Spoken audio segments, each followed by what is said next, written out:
we're just streaming. I forgot to write down the oh no, game we're section, live. so I'm gonna have to write them down as we go along. We're live. Oh no, I've already fuck it. I'll do it live. Started. I already fucked it all up. It's fine. Hey, everybody. Welcome to ADP 420. I'm doing the intro. Do it. Do the intro this time. I'll do it like, hey everybody, welcome to ADP 420. I'm Quentin. This is Bo. We like to smoke a little weed and talk about some football. Yeah. It's God. Yeah. What? Nothing. We need a better tagline. That's why I said we need to start doing intros and like have an intro section, and we can just like listen to music. Yeah. And we can like dance. We need to film something. I see it with all the streamers. You know, that type of intro. Yeah. Oh, what would you mean? I just meant like an intro. Where like it's just a countdown? Just music's going. We're just chilling. Do we have anything that is copyright free that we can just use? You can use everything until they tell you to stop. Right. But... And then you just remove it. And if we remove it, then it's not a big deal. It's not like, in my opinion, if we get copyright struck for stuff, we're not going to get banned the first time. Right. We're going to get copyright struck and they're going to ask us to remove it, or they're going to mute the audio, is what they usually do, is they have sections muted because it's copyright and you can't upload it. So we can listen to it live, we just have to mute the copyrighted portions. Okay. But that's also something I don't give a shit about, and I'm not worried about it until there's we're getting 3 concurrent viewers. Like those are important people. They are important in my heart, but I'm just saying in terms of like YouTube, they're gonna look at us and be like, yeah, like none of these people are gonna come in here and like copyright strike it. The NFL is not coming in here and copyright. Like, I think we're fine like looking at clips and stuff. Like, yeah. I don't think I just tread lightly. I'm just very cautious. I think caution has kind of screwed us a little bit. Yeah. Yeah. So I'd rather apologize than be cautious. You know what I mean? Like, I'd rather get copyright struck and okay, we can't do that. I do think that my caution definitely screwed our Super Bowl video. That was my bad. Because we sound gated the hell out of it, and pretty much you might as well. I think people would have just came to watch me be upset anyways. I think people, like, if anyone was tuning in, it was like halfway through and they're like at home alone. It was my mom. I remember that stream. It was my mom who tuned in. That yeah. Mom and Josh. I was gonna say, Josh was in it. I was gonna say, like, it'd be people who come in and they see, like, oh, let's see how people are reacting live to the Super Bowl, and they see someone wearing Chiefs stuff. I swear that's. And they know that you're gonna be. But they want big, angry people because that's what's exciting. Yeah. It's sad whenever it's like you're just. They want what's EDP. Yeah, they want him to. Well, maybe not as not much be as a pedophile. Yeah. Yeah. Not the pedophile part, just the whole big angry reactions. Shit. Yeah. Speaking of reactions, big stuff this week. Brian Daboll's fired, and the new interim head coach for the Giants has said that Jameis Winston is getting the start. Let's go to some top headlines here. Let's see. Official Cowboys official reported. Oh yeah, we haven't talked about. We didn't talk about Marshawn Nealand at all. Yeah. And it's we really I want to keep it a light stream, but at the same time, I think it's fine if we. I think it's fine to talk about it. I don't think that we're going to be disrespectful about it. I think it's sad. Obviously, he had. Well, I'm an Eagles fan and he's a Cowboys player, so it might be disrespectful. I will be disrespectful. Yeah. I have to be disrespectful. It's in the blood of the art. No, I think this is kind of... it's very sad. I think it's sad. It reminds me of Jovan Belcher. Yeah. Kind of thing, where it's just like, obviously someone just needed help. Thank goodness he didn't kill anyone else. As sad as that is to say, like Jovan Belcher, he did. Yeah. You know, and so, I think the silver lining is that he was driving a car, and during a police pursuit, that he was running from police in a car pursuit and he didn't injure anyone else. That is a silver lining, in my opinion. He's speeding northbound, pursued by police.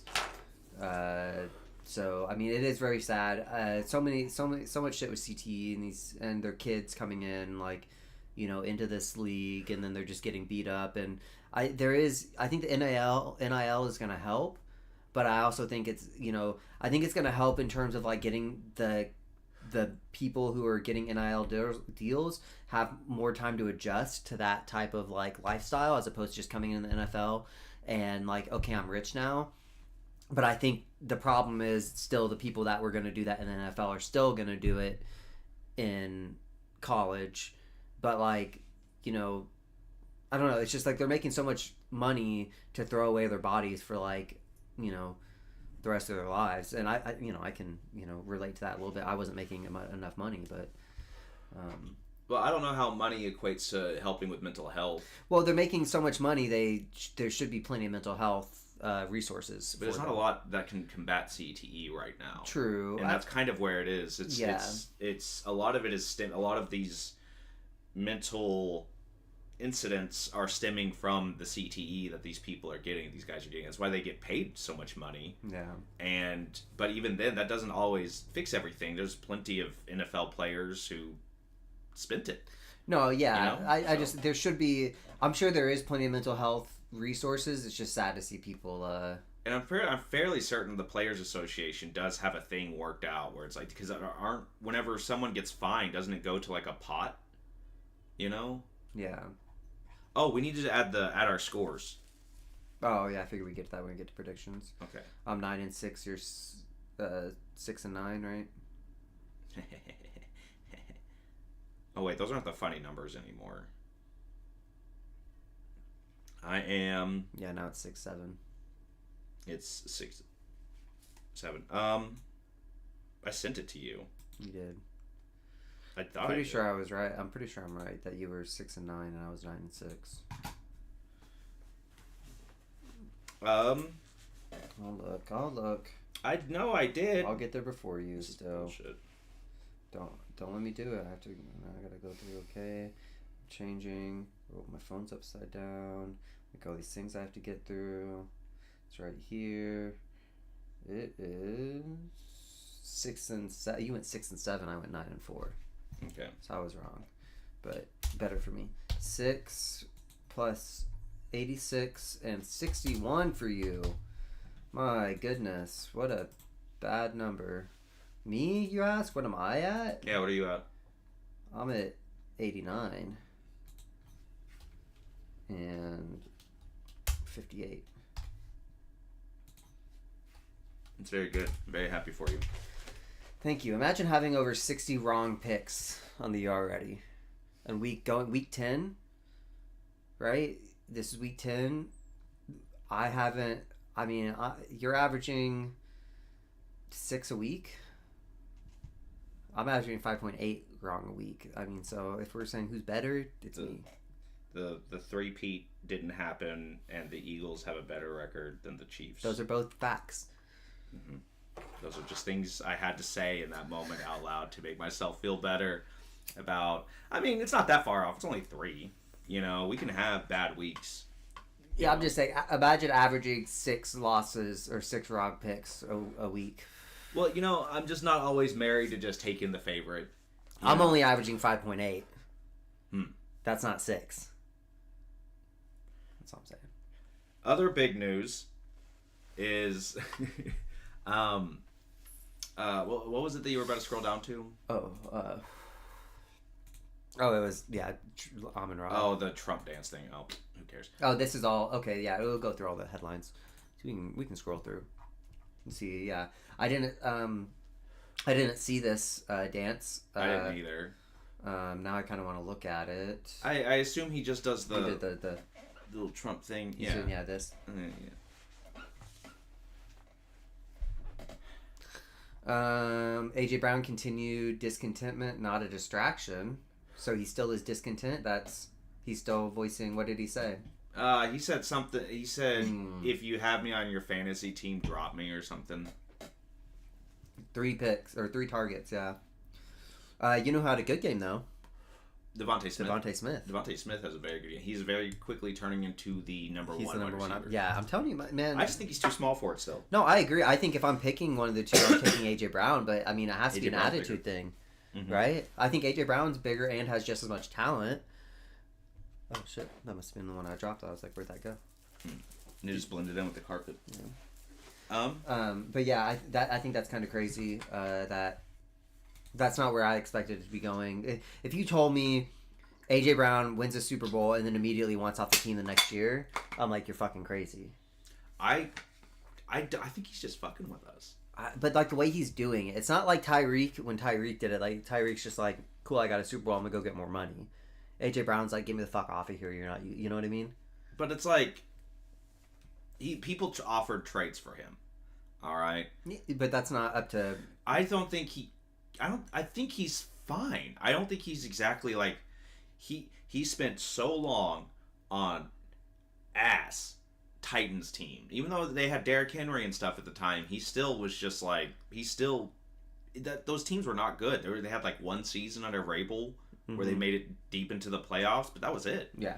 And I think he's just, once he moved over to the Eagles and pretty much has nonstop been going back to the Super Bowl since, I don't think he cares about what the media and stuff says. I really do think that he's just kind of, I wouldn't say he's like fucking with us, but I just don't think he cares that much. Huh? I wouldn't say non-stop either.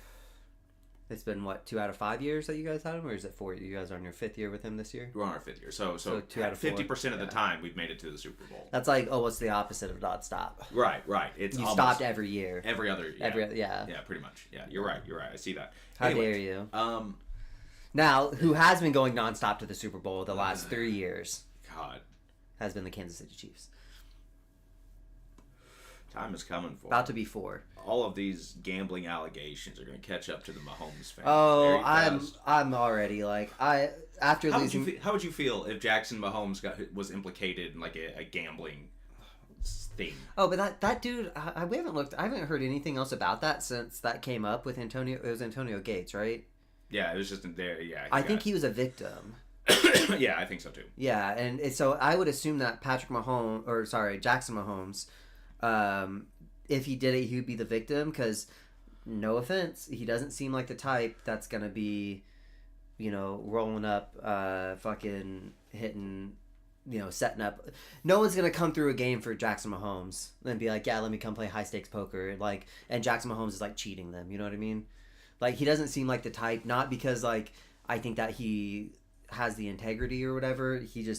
I don't think he has the balls to actually like scam out high profile people on a poker game, I feel like I think if Jackson Mahomes did any sort of like gambling shit, it would probably be like just sports gambling, Either way. Oh, if he just got busted for sports gambling, but yeah, that's the thing is like he's gonna get busted, but he's not gonna be. I hope he gets charged with sports gambling and then acquitted because the only evidence they have is him begging his brother to throw games. Yeah. And Patrick Mahomes, not throwing games.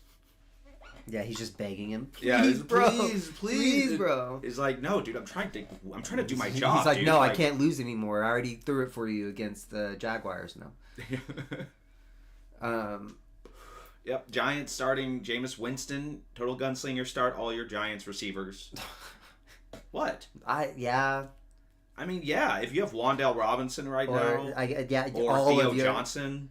I would say Wan'Dale Robinson, Theo Johnson, and is it Slayton? Darius Slayton. Well, yeah, Darius Slayton. That's it. That's who they have, right? Yeah.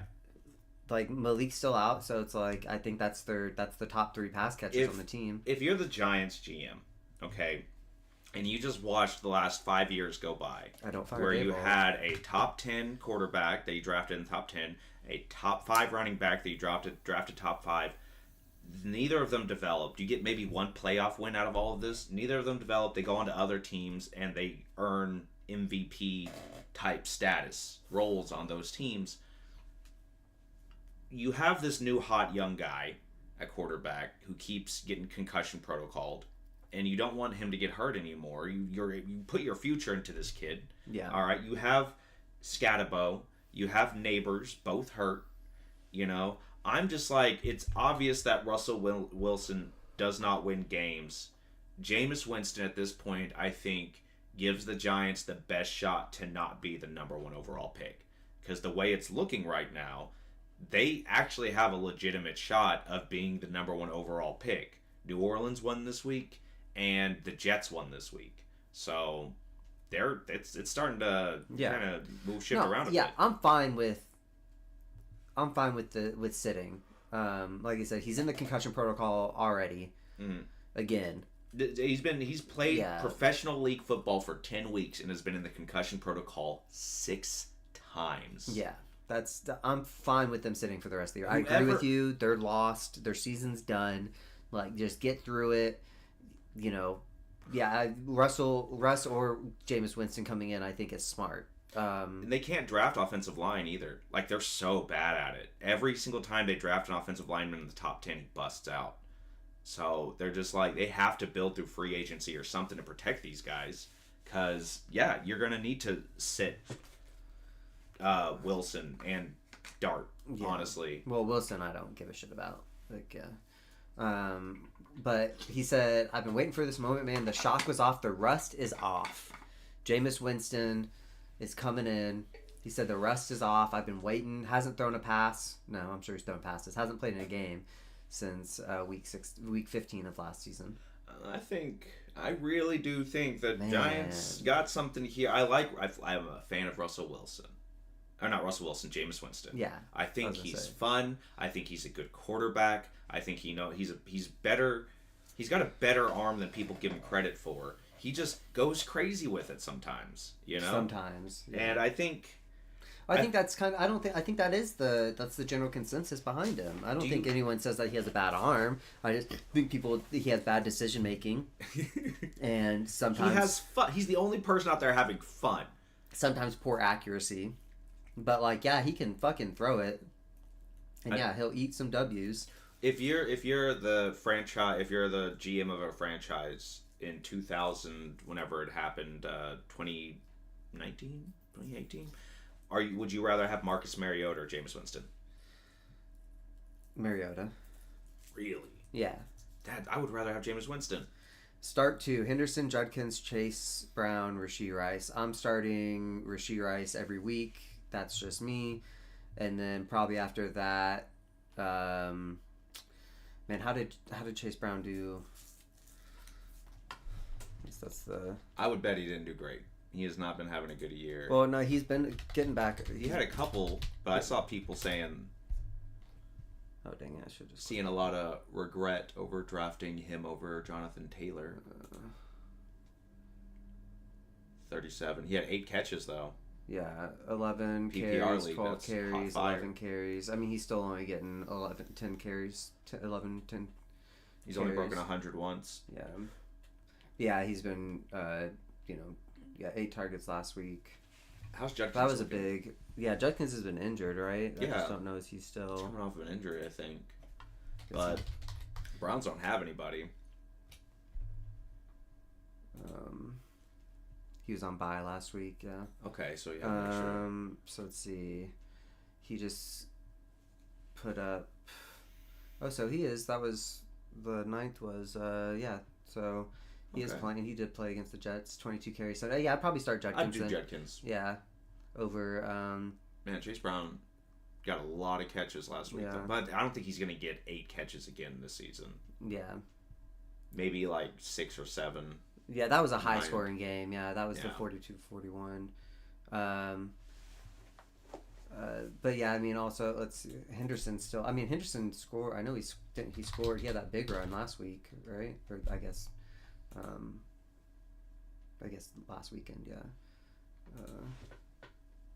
Yeah, 14 for 147. Yeah, he had a big 69-yard touch. I'm pretty sure that was a touchdown too.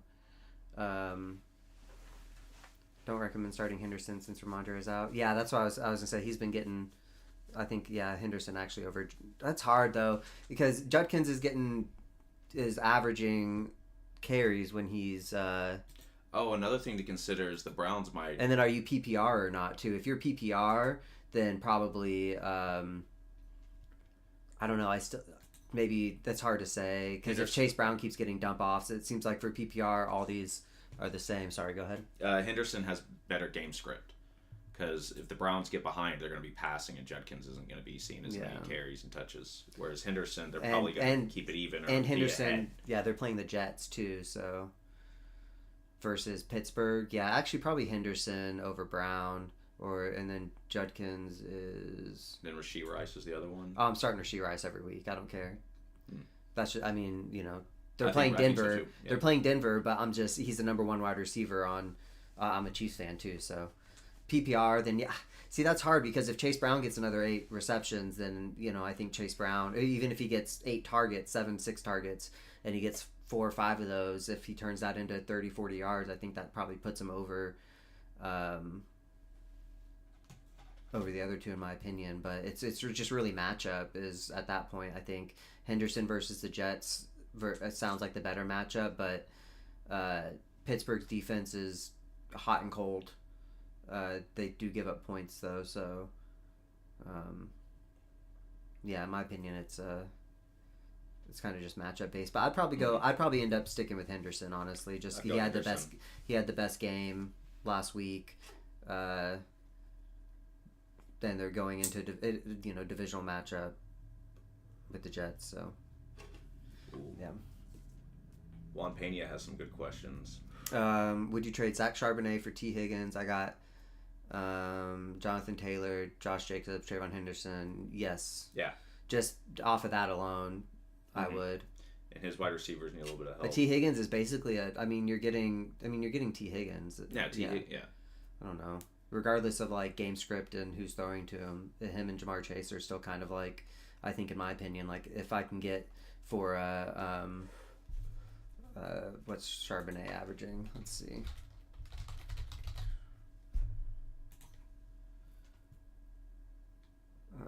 I don't know how Kenneth Walker's doing. He got 14 carries. He might be injured. I think he's hurt. He stays hurt. Yeah, he does. Which and we've talked about that all year. Yeah. That when people have been asking about trades with and like what to do, because you're already starting on your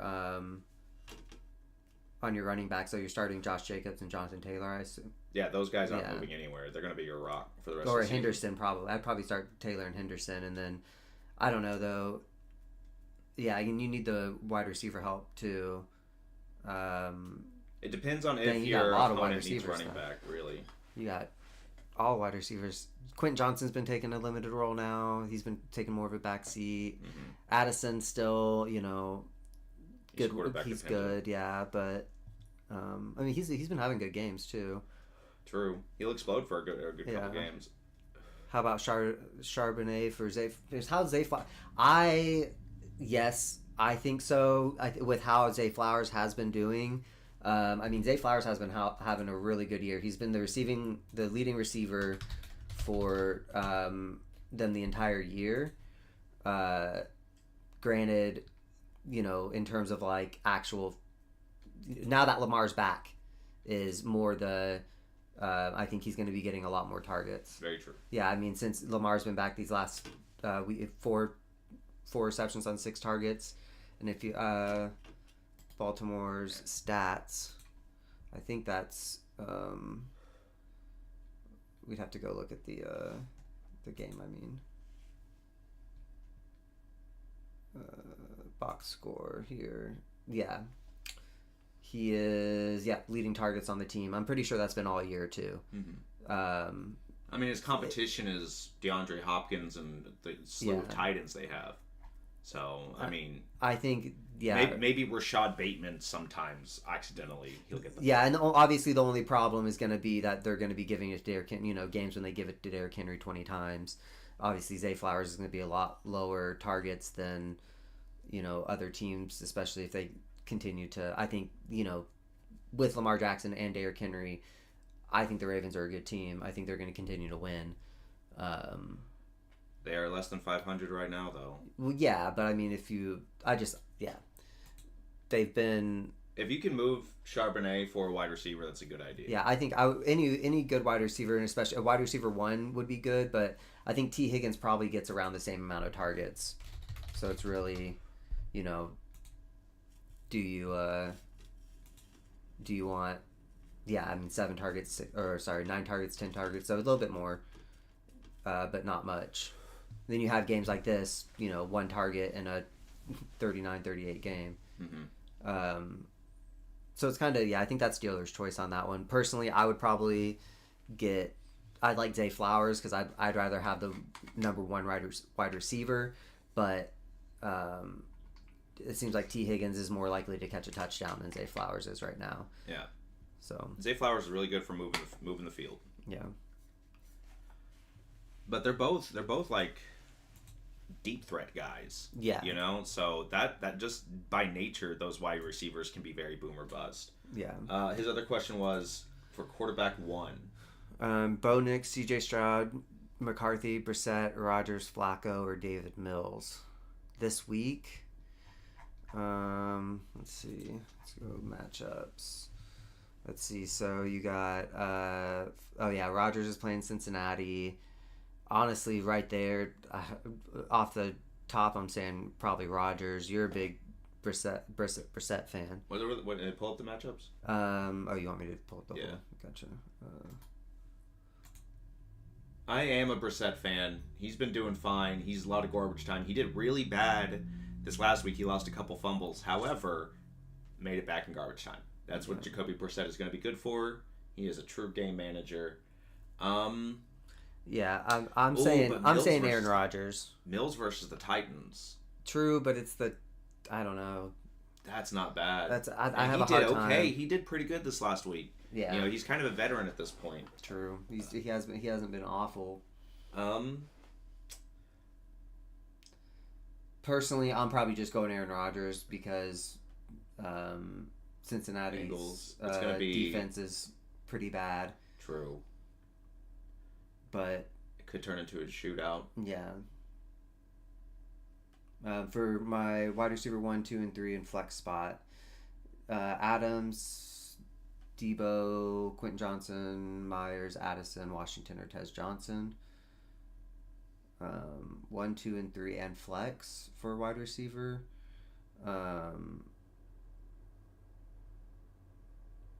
Probably going Adams if he practices. Then I'd probably go Addison and I guess probably Jacoby Myers. Tez Johnson didn't do bad last week. True. And I don't know what the Buccaneers wide receiver situation looks like, but he's kind of the guy when Ibuka isn't there. I think Ibuka's, I think he's playing. And then I don't know about when Godwin and stuff, how this is why it's a bad format for... Who are the Vikings playing this week? The Vikings? Yes. Chicago. I think Addison is a good choice there. Because that could very well be both teams really fighting for that one. Because Chicago, they're on top of the NFC North right now, right? I don't think so. Are they? Where's standing? So there we go. No, Lions are. Yeah. Ooh, but it's not. I mean, it's not. They're close. Yeah. Yeah, they are 6-3. They keep finding ways. But yeah, I personally, I'm going Aaron Rodgers. I don't know. That's just. Sorry. I'm high. We're on the. I would go David Mills. Well, we're on the wide receiver 1, 2, and 3, and flex spot probably. I like flexing if you're PPR. Did you say? No, you haven't said if you're PPR. I like going wide receiver in PPR for flex, unless it's obviously like a receiving back. I think Josh Jacobs and Henderson at RB1 and 2 with Taylor on bye. I'm going for 3 wide receivers there. I'm taking Adams if he practices, if he's playing, obviously, and then Addison and like I said, I'm probably going Jacoby Myers and then flexing Tez Johnson. That sounds right. Especially if you're PPR. If you're not PPR, then it's kind of are you flexing Charbonnet or DeMarcado over Tez Johnson? I'm probably not flexing DeMarcado. I just don't. I'm not a big Cardinals fan. And I think that script is not friendly to their running backs. And then so basically, is it Charbonnet over Tez Johnson? In my opinion, that's probably. Well, if you can move Charbonnet, that'll answer your question. True. But until then, it's either between. Or is it? I assume this is what Parker he's talking about. 10 targets, 4. So last game was 7 targets, just 3 catches though. Now they just lost Travis Hunter for the season. Yeah, that was before the Houston game, right? Yeah. Yeah. And so it's going to be, that's why they traded for Jacoby Myers. Yeah. Yeah, and are they playing this week? They are playing. I guess they're probably just or are they on bye? Oh, they're playing. Are you sure? Where did I get to scores? Whoops. Oh, this one. This is fine, yeah. They stay at the bottom. Oh no, they're not on bye. Okay. Oh, they're playing LA. Okay. Yeah, I'm probably I guess if you want somebody, if you're not sure how they're gonna work Jacoby Myers into, did he take any snaps? Yeah, he had an alright game. See, I guess game log. 3 targets. Yeah, actually, yeah. Then maybe Washington because he's already getting. I guess that's the question. If you think if Jacoby Myers gonna continue to get more targets, I'm not a big Jacksonville fan. I'm not like tuned in on him honestly, on whether or not Jacoby Myers is gonna turn into the number one. Because Brian Thomas Jr. is not having a good year. He's not. Right? No. Yeah. Now is this all a Jacksonville Jaguars wide receiver problem, or is this a Trevor Lawrence problem? Yeah. I think it's a Trevor Lawrence problem, but hey, 60 targets, so 50% on receptions, 52 yards a game. He's only had 1 touchdown. 1 touchdown, yeah. Is not having a good year. No. But yeah, I mean, I don't know, and I haven't been watching Jaguars games, so I don't know if it is a Trevor Lawrence problem or if it's a BTJ problem. But if right now, I'd probably start Parker Washington in the flex over Myers. Just Would because. you do it over Tez Johnson? Personally, I wouldn't. Let's see. Baker likes to throw that thing around. I guess that we can look at game log. He's getting no. I wouldn't. Oh yeah, I'm not flexing Tez Johnson. I'm flexing Washington. He had 2 touchdowns last week. Yeah, that's the only reason that. But still only 5 targets. Like, do you think I don't know. I'd rather go off of a higher target than I guess if Tez Johnson is like the only okay, Ibuka's back. He's not on the injury list. And then Chris Godwin's not participating Wednesday yet, so Chris Godwin's still not back yet. Bucky Irving is participating in walk-through practice. Nice. Finally. But he's still doubtful. Yeah, but a lot of teams have been missing him. He was a 2nd, 3rd round draft pick for a lot of people. Yeah. And I mean, how many targets did Ibuka get after he came back? Yeah, he still got 13 targets. Yeah, I'm not starting flexing Tez Johnson. My opinion. I get it, but yeah. Back to news.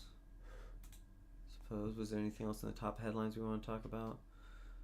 I think that might have been it. Samuel LaFleur, Giants start Wilson, or Winston.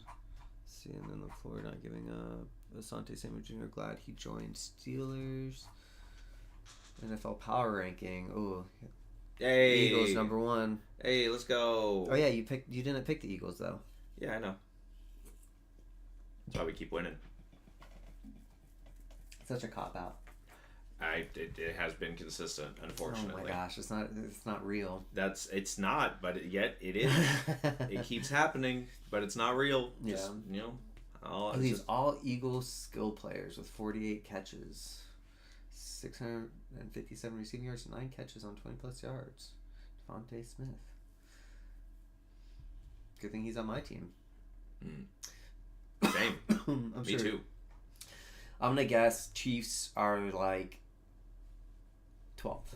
I'm gonna say that they're like 8th. Lions 6th. Let's see, Patriots, Bills are down here. Wow. Bills, Bucks, Broncos. See, Chargers. Okay. 11. I said 12. You did. You were right. That was close. I knew we wouldn't be top 10. I kind of figured they would be because, I mean, the Mahomes glazing still exists. It never ends, so I figured that they would, But apparently this year everybody's being a lot more, less about it. Yeah. Kind of giving the Chiefs their due. 5-4, not a great record. It's not a bad record, though. Considering where we're at in the season. I'm not concerned. 7-2 is simply better. It is. Yeah, obviously, that's just it was awful. Oh man, this last weekend of football was not good. And then we haven't talked about Dayball getting fired. Yeah, we did. Did we? Yeah, because we started talking about Jameis Winston. Oh, yeah, I wouldn't. Oh no, we didn't talk about Dayball himself getting fired as much as we were talking about the quarterback situation. Yeah, I was gonna say Yeah, you're right. Yeah, I think it's crazy. I think that's wild. I don't think it's Dayball's fault. No. Especially not firing the GM. But it's a bad look whenever you have a Daniel Jones and you have a Saquon Barkley. You put a lot of draft capital into, and then they don't pan out. It's a bad look, and someone's got to get got for it. Yeah. So. We're streets ahead of these people on ESPN. We were talking about this beginning of the year. Yeah. Streets ahead. Mm-hmm. Get on your... Get better, guys. He's not staying in it. They're watching us is the problem. Where's they're getting their headlines from us. Where do you see Kyler going? I think I know where. The Jets. Interesting. Do you know? That's not bad. How long is Fields' contract? 1 season. Is it just 1 year? 1 year. Yeah. It's a prove it deal, but I think they're going quarterback in the draft, so I don't think that they're really looking for someone like Kyler. Kyler's gonna sign a 1-year deal, so the rookie can sit. And they can, just get through it. Like Mahomes sitting behind Alex Smith, I think he's going to Pittsburgh. I think Rodgers, if he plays, he stays. I think this is Rodgers' last year. I think he stays. I think he's going to call it after this season, especially if they don't make playoffs. Even if they do make playoffs, I think he's just gonna be like, all right, I'm done. And then he'll go host Jeopardy or something, But no. I think he. Ken Jennings is a much better Jeopardy host, and don't you ever dare disparage him again, by presuming that someone could take his place. Disgusting, honestly. How dare you? Imagine being so good at a game that the people who run the game are like, why don't you do it? Well, you don't. Do you not know about the whole Jeopardy hosting? Yeah, thing? I know. Because wasn't it Mayim Bialik there for a little bit? Yeah, but then the actor strike was happening, and she was like, "I'm not gonna host with the actor strike. I'm standing with my everyone else." And Ken Jennings is like, "Well, it's not. I'm not acting. Yeah, I'm doing." He's not in SAG. He's like, I'm just a guy. At least I'm pretty sure it was something like that where she was like, "I'm not gonna host," and they were co-hosting for they were going back and forth, and then they were just like, "Okay, we're sticking with Ken." Ken Jennings was just like... Ken Jennings is a great host, though, honestly. He's a great host of Jeopardy. I like Ken a lot. Man, that actor strike. Yeah. Unfortunate. So, But you know how much Alex Trebek was getting paid to host Jeopardy a year? $27? No. How much? $10 million. I was close. Yeah. It was closer than if I said 20. Yeah, if you said $20 for a whole season. 1 whole season. That's what you were expecting to be correct, huh? Well, I mean, I figured he had made enough money that eventually that they were starting to hit the back end of the contract, Yeah. They front-loaded everything. They're like, we'll pay you all this money. And then by the end of it, they're like, it's actually $20. But you're in California, so it's more like $3. But no, yeah, $10 million a year. We can bank. Man. I'm sure Ken makes more. I would build, if I had $10 million, I'd build a small coliseum in my backyard and I'd make people dance. Ooh, yeah, Miami, I think that's a good a question for that too. Carolina, no. Come on now. They're not getting rid of Bryce Young. Maybe they would, but I don't know. I don't see him going anywhere yet. Pretender buzz. The Colts. They're saying the Colts are frauds. No, who do you think, of all of the best teams, do you still have that list pulled up? Of what? The top 10, the rankings? The power rankings? No. Yeah, okay. I can scroll up. Who do you think Who do you think is the most fraudulent plus 500 team in the league?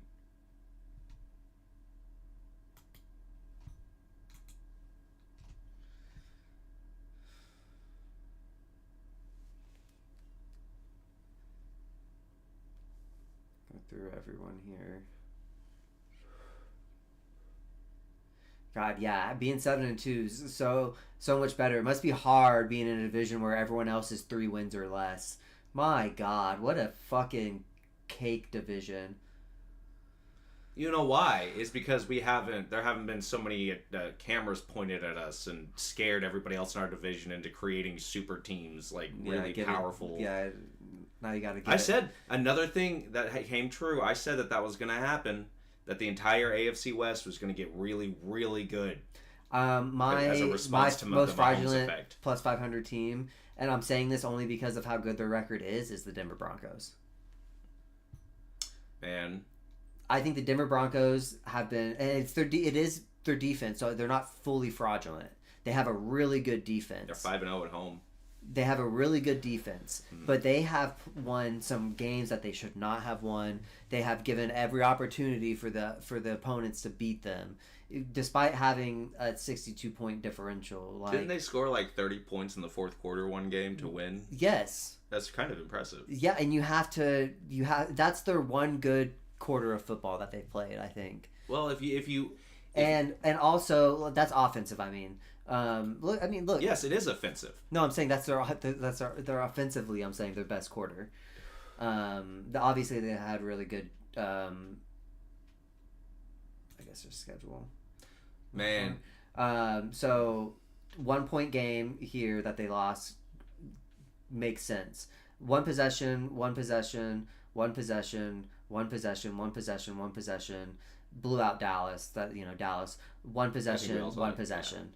Then and this is 10-7. This is getting progressively worse too. Like the Dallas game, that was a good game for them. These 2 games, but the rest of their games, pretty garbage. Obviously, playing at Cincinnati, beat up playing Chase or not. What's his name? Jake Browning. Jake Browning led Cincinnati Bengals. That's I'll give that one to you. That one's kind of. They have a good defense. They beat us. Yes, they have a good defense. Philadelphia should have won that game. Well, I mean, I'm not going to say that, but yes, that's 100% true. They should have. Houston should have won this game. Las Vegas should have won this game. I guess I shouldn't say should have. Could have. I'd say they could have. Could have. They had every opportunity to win the game, and so I think that if it's not them, then I'm saying the Jags.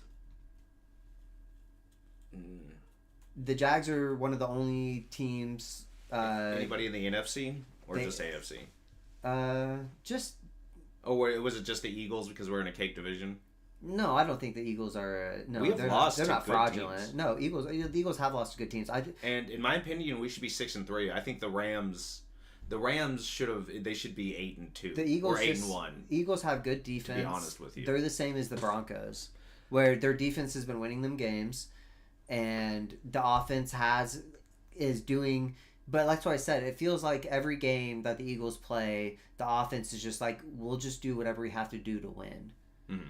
And if they don't, it's still a 1 possession loss, right? They haven't gotten blown out this year. The Eagles? Yeah. No.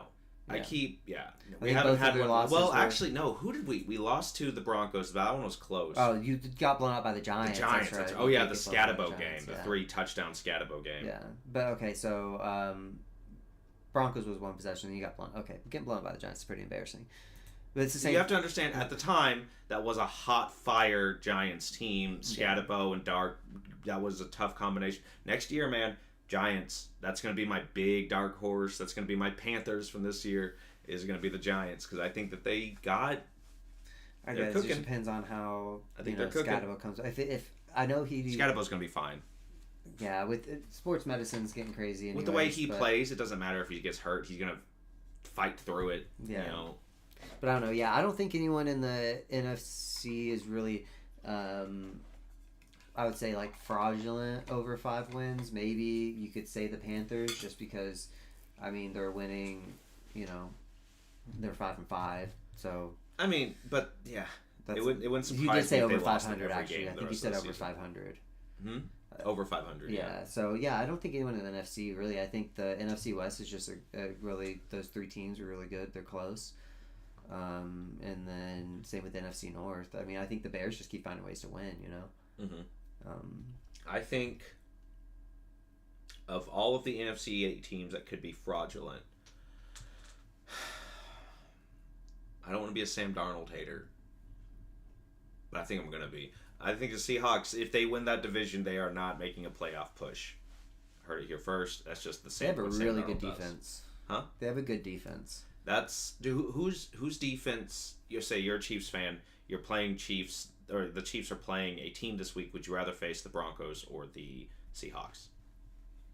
The Broncos, because their offense is worse right now.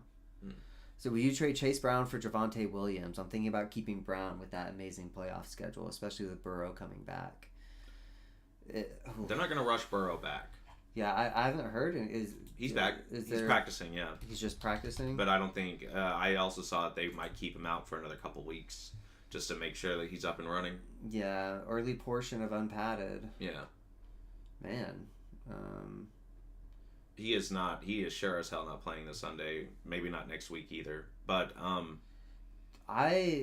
coming back after Thanksgiving, man, that's crazy. I just remember when it happened, it was like, no, he's done for the year. And then the fact that they're still... I'll say they're competitive enough. Their record isn't awful. And that division isn't exactly spoken for. So... Yeah. I mean, has Javonte Williams still just been...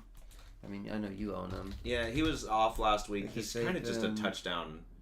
Oh, dang it. Williams, yeah, what are the chances? Everybody has last name Williams. Spell it right? I think it's an O. There you go. I can spell. It's fine. That's like Caitlyn, dude. Yeah. How many ways can you spell it? 13 for 41. I mean, he's fine. I mean, he's yeah. He tends to have. But you're talking about the schedule too. So that's what, week 14 through 17.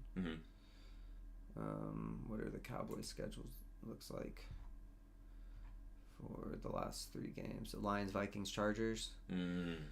Oof, yeah. I mean, I don't think those are like the Lions. The thing is, he might get scripted out.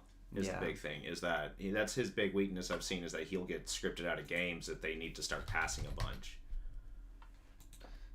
Bengals is Cardinals, Dolphins, Ravens. Yeah. Ooh, that's tempting. Yeah, that is. Yeah, I mean, and Chase Brown has been doing decent with Flacco. With Flacco, and if he keeps getting, you know, like we were just talking about earlier, if he keeps getting targets like that, I think it's one of those where if you sell him, you're selling him high because, you know, people are like, oh, he got 8 like receptions last week, like he's a PPR back. I want him, and then he just, you know, goes back to like 3 or 4, you know, then it's like so I like Brown's schedule. It's whether or not I like this schedule better, for especially for the playoffs. And really, honestly, other than the Patriots, he's gonna get scripted out that game. Patriots are gonna get ahead and they're gonna pass a bunch. Well, that's, you know, that is Joe Burrow back. That is Joe Burrow back then, right? Or is it? No, it'd be the I think it'd be after that one. It'd be the Ravens game. Yeah, it'd be the Ravens game. Yeah. I don't know what day Thanksgiving's on. It is. It's usually a Thursday. Yeah, Brown is my flex play, so it's really about getting 15 plus per game, which is why I lean Brown. Yeah, I think he's going to be more of the receiving back, right? Javonte's not getting a ton of targets. So. Yeah, I think they kind of rely on Jaden Blue, or if they have Miles Sanders there for that. So yeah, I don't think it's a bad trade, and if he's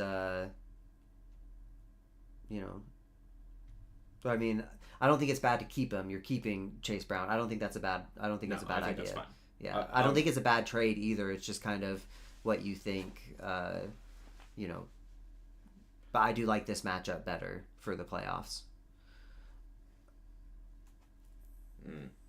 Yeah, I agree.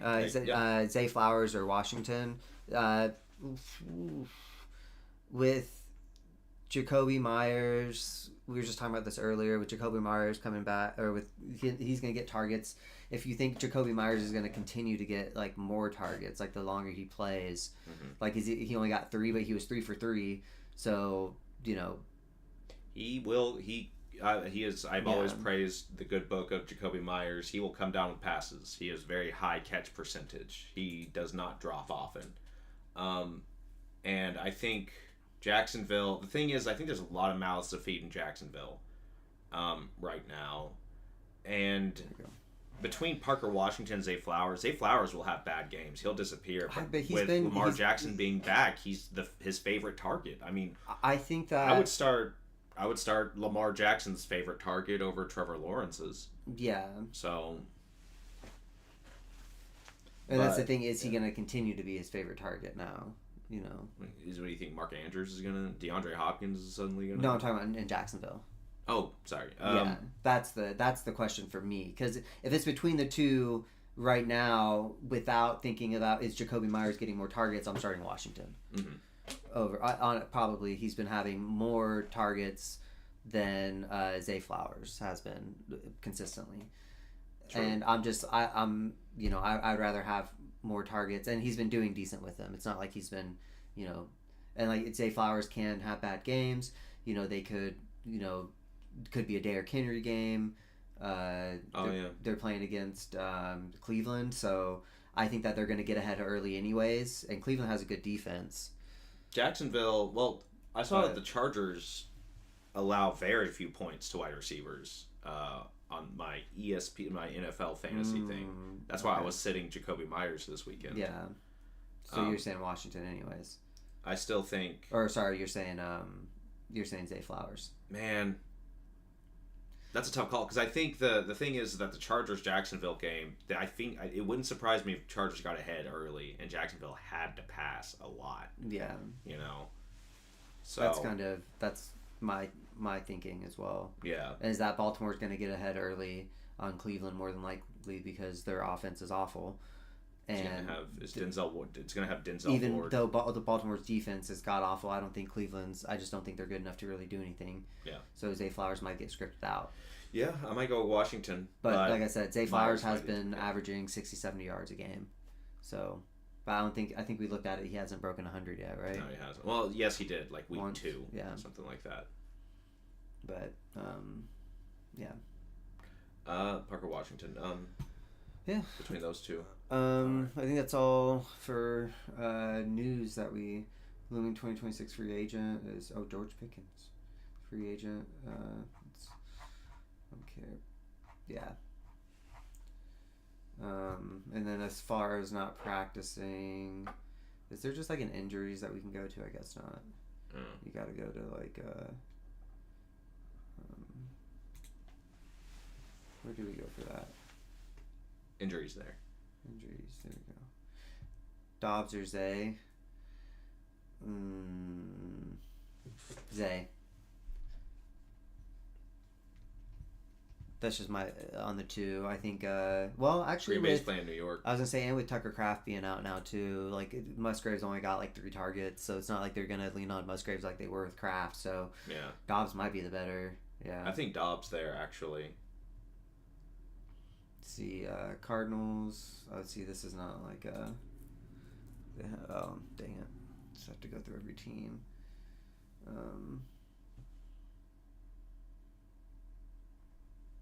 I guess, where were we looking at it on the... NBC. Oh, it's on NBC Player News. Yeah. That's what it was. NBC Sports Edge.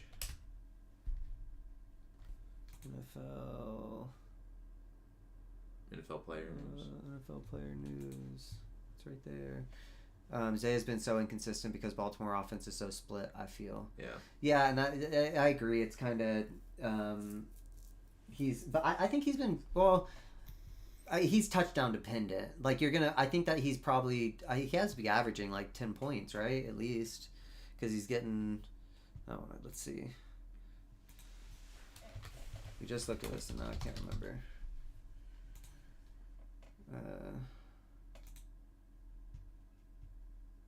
Let's see. Yeah, he's been averaging 10 points. Mm-hmm. Yeah, he's just touchdown dependent, and he's only gotten one. It was week 1. Not Yeah, week 2, I guess if you're PPR, if you're non PPR, then definitely Dobbs, anyways, because like I said, this is kind of. I think Zay Flowers is a decent floor for a flex because he's generally averaging anywhere from 10 to 13 points. So if you have to flex him out, or if you have someone on bye, especially like. It's just whether or not he's getting touchdowns. I do think he has more of a shot to get touchdowns now with Lamar Jackson being back, though, obviously. Yeah. But like you said, though, he hasn't had a touchdown since week 1. It's up to, is it going to be Derrick Henry? When they get to the 4-yard line, are you going to throw it in the end zone on first down? Probably not. No. Like, if you're inside the 5, you're giving it to Derrick Henry at least once or twice, and it's Derrick Henry, Mm-hmm. So... Or they'll run, like a play action or a they're gonna throw it to Mark Andrews or Lamar. Yeah, Mark Andrews or Lamar, or will run it himself. Like there's a lot of big bodies that are bigger than Zay Flowers in that area. So you're hoping he breaks off a big touchdown pass play, but yeah, and I think with Tucker Kraft, Dobbs is probably gonna get. Probably the lion's share targets, and Golden's out too. I don't know if Golden's still out. I'm sure we'll find out. Man, he wasn't giving it to Golden anyway. I know, but I just mean with Tucker Kraft gone, their targets are gonna go. It looks like it might be Dontavius Wicks. Oh yeah, Wicks too. Yeah. Yeah. Ollie Gordon was limited to Wednesday's practice. He's probably gonna play. He was active, but only saw 1 carry. Chris Rodriguez limited. Dalton Schultz did not practice. They're saying. Sean McVay says Devontae Adams will be ready. I swear if I sit Zay and he scores this week after so long, I'd be so mad. Yeah. Oh, trust me. Yeah. I had Zay Flowers. I mean, at least Zay Flowers has been consistent in scoring 10 points this year. Because I had him last year and he would score like 22 and then score 0. And then score 0 again. And then you're like, all right. It was the D-Jax problem. Deshaun Jackson was the exact same way. I had him so many years in fantasy, and he always did that. And a lot of players, especially wide receivers who are like deep threats, tend to do that. Yeah. All-star Dobbs. Yeah, I think it's a safer play. I really do. Yeah, but I always say safe. I think Zay Flowers is safe too. Just getting 10 points, I think is pretty decent. In PPR, like I'm not happy with it, but I'm not upset. Would you trade Diggs to get AJ Brown half PPR? Absolutely not. No shot. I don't. Not even just not. I think I'm an Eagles guy, and I'm telling you, AJ Brown. If you can sell high on him to an Eagles fan, do it. But I'm just like, I wouldn't try to acquire him. Yeah, I mean, let's look. I wouldn't buy low on him. Well, especially, I think so. The problem is like Drake May is the guy right now, and Stephon Diggs is the wide receiver. Is one of the starting wide receivers on that team. Let's see. Wrong stats. I would much rather 3 target. I mean, he's been getting targets, but I think it seems like unless he has a game like this, He's only broken 100 twice. 45-yard. I assume one of those was a touchdown. 45-yard touchdown pass. And let's look at Stephon Diggs. I just don't think that AJ Brown, the Eagles' offense is just going so much through Devontae Smith, and obviously Eagles' defense or Patriots' offense is going through Hunter Henry. I'm pretty sure if I was going to look at it. He's still getting 3, 7, 5, 4, 8 targets. Yeah, he's still getting targets, and he's getting touchdowns. Like, I don't think A.J. Brown is going to have many more games like that. Yeah. He might have a couple, like 2 or 3. But he's so disgruntled, and they're trying to act like it's not a big deal. I'm coping. I believe that he's just fucking with us. No, I think he's really upset, and that they're just like, it's not a big deal. No, man, but A.J. Brown's still the type of dude that he's going to work hard, and he's still going to go run the routes as hard as he can. It's a defense mechanism. I'm scared we're going to lose our wide receiver 1. Don't you understand? Devontae Smith is a wide receiver 1 right now. It's true, and I'm fine with that, actually. It's just... I think he's not happy where he's at and the way that he's being utilized, and I think that bleeds over into the locker room and shit. And I still think that AJ Brown's still gonna go out there and have good games, but maybe once or twice in the fantasy season, maybe once remaining in the fantasy, Couple and then times, it's for me it's a crapshoot. You know, like you're not. It's a big gamble of starting him, and so I think Stephon Diggs is more of the consistent, even if he's not great. Like, you know, he's still getting a touchdown. You know, what's this? 3 and a touchdown and 14 yards. I mean, that's still at least 10 points. 10 points here, 10 points. He's scored a touchdown in every game since Halloween. AJ Brown scored 4.3 points here. I guess this AJ Brown has 3 touchdowns 14. on the season. Stephon Diggs has 3 touchdowns in the last 3 weeks. Yeah. But if you like AJ Brown more, I think AJ Brown is the more talented player at this point in. I mean, if I was actually like running a NFL franchise, I would rather have AJ Brown. Or if I'm doing if I'm doing keepers, and you think AJ Brown might go somewhere and be the number 1 next year, if you know, I don't think that's also, you know. But I think for the rest of this fantasy season, I would rather have Diggs. I'd rather be flexing Diggs and hope to get 10 points than be flexing AJ Brown and, you know, hoping to get 10 points from him. Would you go Jake Ferguson or Gadsden this week if Gadsden plays? Well, Gadsden's been like, when he's been playing, he's a consistent tight end. He's going to be a 3rd or 4th round next year, possibly higher if he finishes strong. Oh, let me see what it says about him. Let's see. He's slated to practice Wednesday, but they haven't said. I assume by now they should know, but I would keep an eye on him, see if he practices Friday. Yeah, he's 6 targets, 5 targets, 5 targets, 9 targets, 8 targets. Yeah, and then Ferguson. It depends on who the Cowboys are playing this week. Cowboys are playing. Are they on? They're playing. I just. They're coming off of a bye. They're playing the Raiders. That's what it was. Oh, Ferguson. Yeah. Oh, you said Ferguson. Yeah.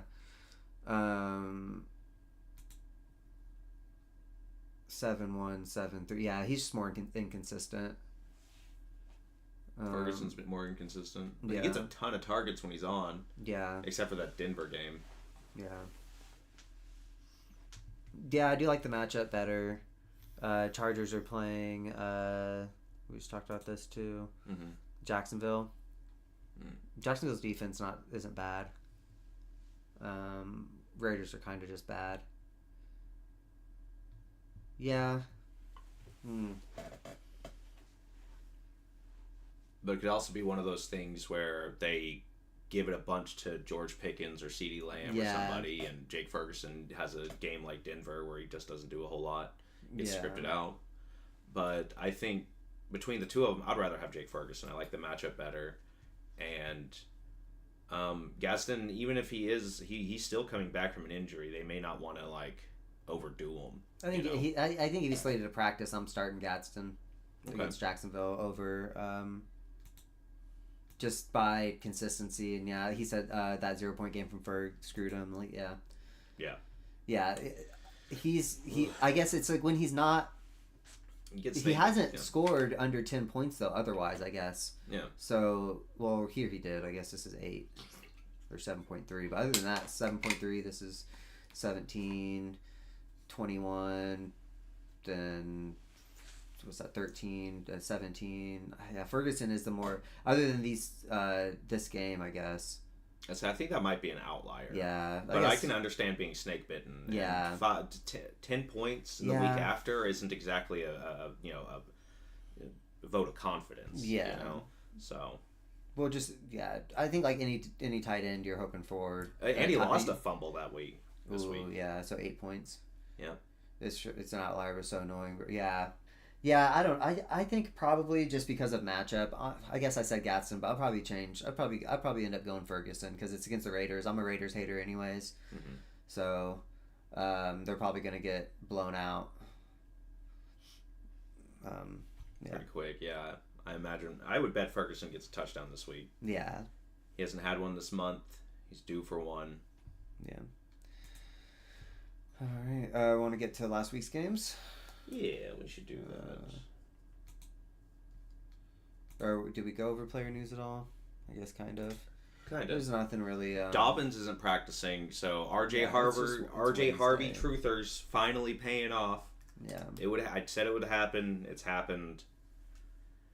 It's changed. Really, really been rough being an RJ Harvey owner these last couple months because he is very inconsistent. Yeah. Says Broncos RJ Harvey is an RB2 this week. Mm-hmm. I don't know. I don't trust. They're playing the Chiefs, right? Yeah. Yeah, I don't like the Chiefs. Should I start Harvey over Derrick Henry against the Colts or the Browns? Derrick Henry versus the Browns, or Browns have one of the best run defenses in the league. Yeah, or Harvey against the Chiefs. The Chiefs also have a really good run defense. They have a good run defense. I don't think RJ Harvey's good enough to because we've had a good run defense, but then they've given up some. If it's PPR, I go RJ Harvey. Yeah, they just gave up a big. It's crazy. A big game to Derrick Henry, but I understand it. Yeah. Yeah, that is hard. I think that's kind of crazy. I might look to flex or maybe flex Derrick Henry over somebody, or RJ Harvey over somebody. Because RJ Harvey, if you're PPR, yeah, I think that the Chiefs defense is good enough. The Broncos offense is kind of trash, and they're gonna be dumping off a lot to their running back. Mm-hmm. I think they're gonna have a lot of little dump off plays, but I could be wrong. I don't know. I think PPR Chiefs, than RJ Harvey, but yeah, I would still try to flex, and I would still want to get Derrick Henry involved. Yeah, it just feels weird sitting Derrick Henry on a Ravens offense half PPR. Oof. I still go Harvey. Do you? Yeah. Yeah. He gets a lot of those little dump offs, and then he just runs out to the outside and scores. That's his bread and butter right now. Yeah. And I see that happening against the Chiefs. Yeah, and Chiefs secondary is the weakest part of their defense. So if he can get outside the linebackers. And Chiefs linebackers are not the best at coverage. They're coverage, no, yeah. They're thumpers. They're run stoppers. Yeah. I'd still go RJ Harvey, but I would want to do something with Derrick Henry. It's hard It'd be weird to not Henry, even though to have Derrick Henry and be like, yeah, it's Cleveland, but it's one of those things where it's just it's Lamar Jackson's game. Back. It's a divisional game, so it could go either way. True. Yeah. Yeah. Oop. Watch the Ravens watch Derrick Henry get scripted out because the Browns get ahead. Yeah. Some shit. Or I just feel like it's kind of I don't know. Whenever you have Lamar Jackson and Derrick Henry, it's kind of you have to worry about both of them. Mm-hmm. And so they have to make a choice. It's kind of the thing. And then the other's going to burn you is kind of... Then you just have Myles Garrett just take care of both of them. Both at the same time, yeah. Oof. That's hard over... I guess, yeah, he says do it. Me, I don't want... I would have a hard time sitting Derrick Henry anyways, because that's your first round draft pick. Or no, he's going in second or third. He was in the second or third, Second or third, yeah, so... He wasn't very high. Yeah. I guess I wouldn't feel so bad sitting him. I feel weird sitting my first rounder, unless they're injured. See, that's the thing that we've talked about this looking over every stream. There should be a catchphrase. Yeah. It's Wednesdays. Some of these are not reliable. It's more about who is practicing than who isn't, because a lot of players will not practice. Keishawn Butte's out. He's back to will not play. Yeah. He's just straight up not playing this week. Matt Collins owners, people who hate shoes, go ahead and start him. Ricky Pearsall, we'll start. There you go. All right. Okay. If the week goes according to plan. Sorry, hold on. If the week goes according to plan, I would probably be flexing Ricky Pearsall. I don't think I'm going to be, because I'm not flexing him over Ladd McConkey. Oh, Stevenson confirmed out. Anyway, go ahead. Oh, no, that was it, really. No. What about Ladd McConkey? Oh, I'm saying I'm not flexing Pearsall over McConkey. Do you think... I feel like in Los Angeles, there's a lot of mouths to feed. Do you not foresee a Ladd McConkey drop-off happening where he's going to have a game where he gets maybe 2 catches for 22 yards? No. Or do you think it's always going to be consistently floor 10 minimum from now on? Yeah, I think he'll probably always get at least 4 or 5 receptions. He's the over the middle guy. Mm-hmm. And so I think just when you have a good coach and you can, you're queuing up these, or you're making plays to get it's the same thing the 49ers do, right? Like you can make slant plays are almost like really hard to cover, like if you're good like if you're a good offensive coordinator, right? Like, and that's what he gets those over the middle slant routes, and like they're always open in the middle of the field. So it's really about just Justin Herbert making a good throw, and Justin Herbert's a good quarterback. So, what side would you want? Shedeur Sanders, Jalen Noel, and an early third. Say it's a dynasty league For Modern Guy, A.D. Mitchell, and Roger. That Rodgers in a dynasty league is.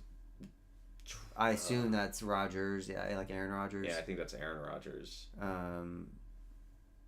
Yeah. I don't. I mean, I would probably. I can see Modern Guy taking over that back. I would be okay giving. It is Aaron. Yeah. I'd be fine giving. I would be. Want to be on the side getting Shedeur, Jalen Noel in the early third. That's the side I want to be. Because I do think Shador's going to eventually end up as a starter somewhere. Yeah, but probably by the end of this year, honestly. Mm-hmm. I could get Bryce Young instead of Sanders as well. Ooh. See, like that's... I like that. I like that more. Mm-hmm. But it might have the... I think that's... The thing is Carolina, they're not cursed like the Browns are. People are saying Bryce Young might not be there next year, though. Hmm? Some people are saying he might not be there next year. I have Modern Guy now. Wasn't sure if it was better for me to hold him. I think he could be the guy in the next couple seasons. Yeah. They're not going to hold on to Swift forever. No. And he's getting older, and Modern Guy's young and fresh, and I think he's going to eventually start. But you could having Bryce Young. I mean, he's very young in his career. Jalen Noel's not bad, Is Bryce Carolina's guy? That's my only concern. Yeah, see, I don't know either. But Bryce is, even if I don't think he's done poorly enough to not get a starting job on another team. Yeah. For someone looking. So say like I could see him going to Miami. I could see him going to Arizona. Mm-hmm. I could see him going, to. There's plenty of teams I think that are going to be quarterback free next year, looking for a starter. So, I think Shedeur Sanders is going to be starting. I don't know that he's still going to be a high caliber starting quarterback in the NFL. I think that's kind of there's a lot of question marks around like if he's talented enough to actually, be a starting quarterback in the NFL. Bryce Young has already shown flashes of it, and the fact that he was such a early draft pick. He was number 1, right? No, he was number 2. 2? Oh, okay. Yeah. I think he's gonna get a starting job somewhere else. No, he was number 1. That's what was the big controversy because they got Caleb Williams and they traded back up and got Will Anderson. Yeah, and people were like, Bryce Young sucks and Caleb Williams doing good. I don't know. Yeah. But something. Something. Yeah, I get it's just like Modern Guy's the question mark there about whether or not but like you said, Swift is getting older, but also so is he at the same time too. So it's final side. I'm taking the Sanders / Young side with Jalen Noel because you get a third rounder too. Yeah, like because if you get Rodgers, you might be screwing yourself out of a quarterback long term. If you get if he retires, I assume you're trading, you're shipping Rodgers. Yeah, I think, he's trying to move Rodgers. Yeah, I think being able to move Rodgers and get. That's right. You said you were the Modern Guy side. Yeah, I think being able to ship Rodgers, A.D. Mitchell. Yeah, exactly. A.D. Mitchell and Rodgers aren't much to give up at all. They could look good. Maybe. Yeah, Rodgers, A.D. Mitchell, definitely. I don't think. I think he's kind of gonna stay where he's at. If I'm Shedeur's side, I'm more likely to give up Shedeur than I am Bryce Young. But if he's offering Bryce Young or Shedeur, I'd take Bryce Young myself. Yeah. But Shedeur is, I could be, that is the thing is Shedeur could come in and it's not like it's unheard of for someone to come in and just be super talented and like it just clicks, everything clicks. He's been. But the Browns are cursed. Yeah, true. He's offered both. Yeah. I would take. And I'll take Young side. I would take Young over Shedeur, but like I said, it sucks that they're waiting so long to start Shedeur because Shedeur is going to start by the end of the year. Dylan Gabriel's not doing well. Mm-hmm. Like they're gonna start him. Shedeur's going to start. Yeah. It's going to happen. It's just I wonder if let's look at. But I think the difference between the Browns and Carolina in this situation is that Carolina's already begun the process of building a team around Bryce Young with Ted McMillan, and they're getting, these good running backs and free agency to pull people off of them. They're really trying to build something around Bryce Young. And whereas the Browns are kind of still working with the pieces that they put together when they were running Deshaun Watson. Yeah. So I just feel like I think the situation in Carolina is better fit for Bryce Young than the situation in Cleveland is fit for Shador. I would rather, in that situation, I'd rather have Young. Sanders could be fun too. He's just a massive question mark. Yeah. Let's see. Sea Dogs. My current wide receivers: Slayton, Tucker, Addison, and Terry. I got killed with injuries. My running backs are Saquon, Dowdle, Aaron Jones, and Chase Brown. What move do I make? We did miss a couple up there, by the way. What? We said, the guy from earlier said that we should. Got offered Justin Jefferson.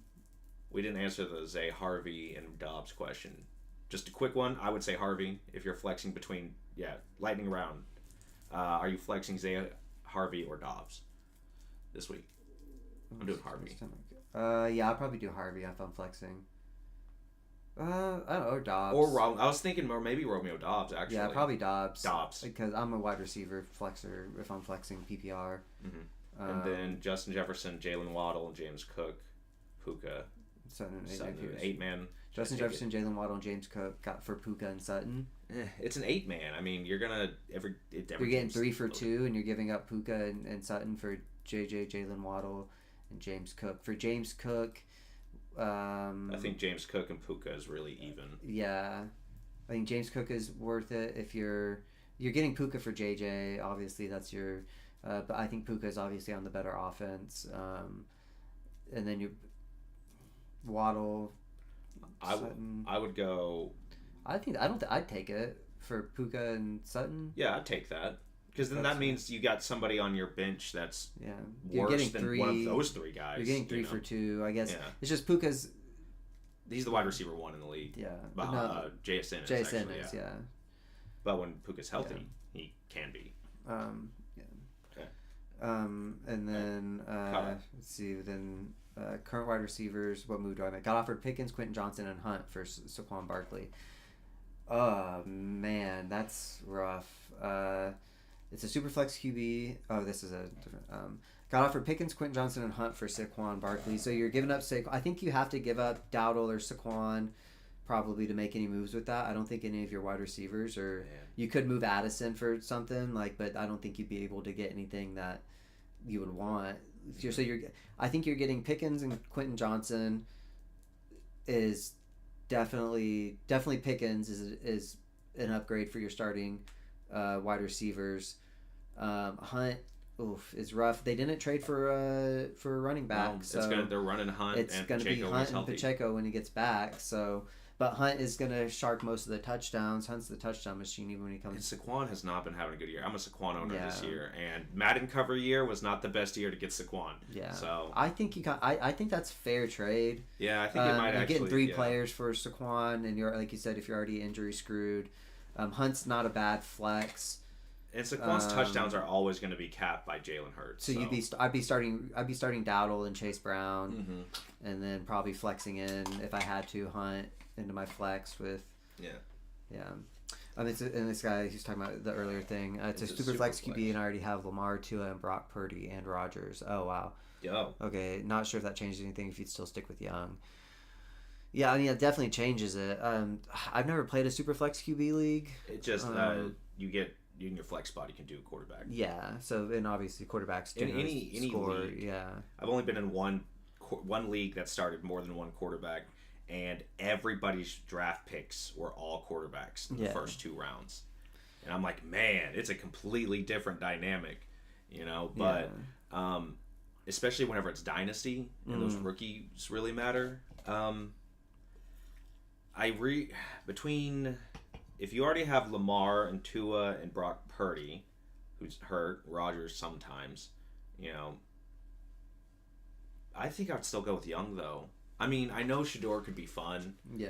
But like I said, I just think the situation in Carolina is built for one guy, whereas the situation in the Browns is hobbled together from pieces because they can't afford to get anything because they're paying somebody else. In my opinion, so Superflex right now this year, you have Lamar and Rodgers, really, right? I mean, Tua, I don't know. I'm not a Tua believer. I'm He'll not have games, especially if you're dynasty. And I don't think he's going to be a Dolphin Mac next Jones year. with Purdy hurt. Okay. Yeah. I think Tua is going somewhere next year. I think out of even like between Tua and Young, I think that Young has the better chance of being successful somewhere else next year. I think Young is the safest pick. Mm-hmm. I think I'm probably dropping Tua just because I'm not a Tua believer either. Yep. And I don't know how he's been in fantasy this year. To be fair, he has good games and has bad games. I know he had that swollen. He had that swollen eye game. If his eye's swollen, then start him. But yeah, I think Young is a safer pick because you're talking about for next year. You have Lamar and Brock Purdy are probably your two quarterbacks that you're gonna have. I don't think Rodgers is either.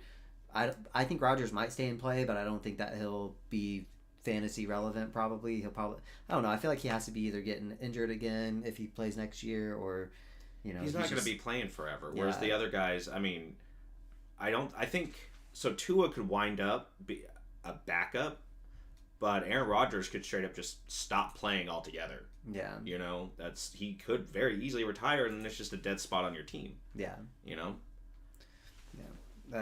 Who should I start if Fannin plays? Loveland, Otten, or Fannin?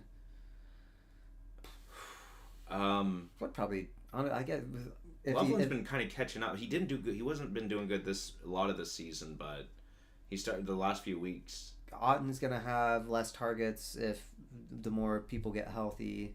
Yeah. I don't know who Bucky Irving if he's playing. It said that Bucky and Bucky's practicing. Yeah, so that's gonna take down on targets from Otten just from having Bucky in because he's a passing back too. Fannin's been when he's been in wasn't he like top 3 or? Yeah. Let's see. And they didn't move Njoku. Is it 2 ends? It's 2 ends. Excuse me. Yeah, I mean he's been 7 targets, 8 targets, 5 targets, 10 targets. Let's see. Otten. It's been 12 targets. 5, 9, 6, 5, 4. See, I think it seems like Fannin has the better average. Otten getting 12 last week. I think all of this is the result of people being hurt. Yeah. Baker not having a lot of options. Yeah. But yeah, I guess I would play Otten. Yeah. I like the problem for me would be that the Browns are so bad that they're going to be leaning on, they lean on their tight ends. Right, like the Dylan Gabriels, that's probably why I assume Fannin's getting so many targets with Njoku being there as well. Yeah, it's because they just lean on their safety blankets. Yeah. Look at Stephon Diggs, looking for schedule. Here we go. Scores, that's what I was looking for. So yeah, probably Otten's. Even with Bucky Irving coming back, it's probably Otten. Oh, I was going to look at Loveland too. I'm sure he has, don't be fooled by his stats, he had one huge game. 55, 4 target, 118. Yeah, I'm probably still not starting Loveland. Yeah, I would I would keep sitting on Colston Loveland. Yeah. All right. Week 10 scores. Let me change the thing. So this last weekend of football was awful. It started bad football, and it ended bad. Both 10-7 games. I'll be honest with you, I didn't watch a lot of this weekend. I was a little bit busy, but I was keeping up with some of these scores, and I was kind of surprised. We didn't get any of them, but he got most of his right. We didn't get any right scores. We didn't get any scores right, but we got, as far as like the pick'ems, he had a better record than me this week. I need to stop going crazy and just kind of pick whoever I, should win. I suppose. Honestly, I'm not doing awful. Like I said, I mean, we're both averaging about 9 and 6 for the week. But I just have weeks where my shit gets all fucked up. Yeah. Oh, I've had a couple really good weeks and then a couple really bad weeks. So will you trade Vidal? Got Hampton and he's back soon. Tet don't want two Panthers. Tyler Warren for Etienne, Rome, and Kelsey. Yeah, I would. I'm not a Ted McMillan, or is that, I assume it Teta? I assume, yeah. Yeah. Don't want two Panthers. Yeah, Tyler Warren. He's got Ted McMillan and Rico Dowdle. Yeah. Doesn't want two Panthers. Yeah. For Etienne, Roman, Kelsey. Yeah, I would. Just for Odunze and Kelsey, if you need the. Well, he's giving up Tyler Warren for Kelsey, essentially. Yeah. I would trade that. I would get, yeah. Oh, I guess, yeah. You are giving up Tyler Warren. He's the number one tight end this year right now, is he? He's one of them. Let's see. Go to stats. I'm curious. I guess I could go. They have a fantasy section on here, but whatever. Receiving. That's rushing. Receiving by position. It is. He's number 16.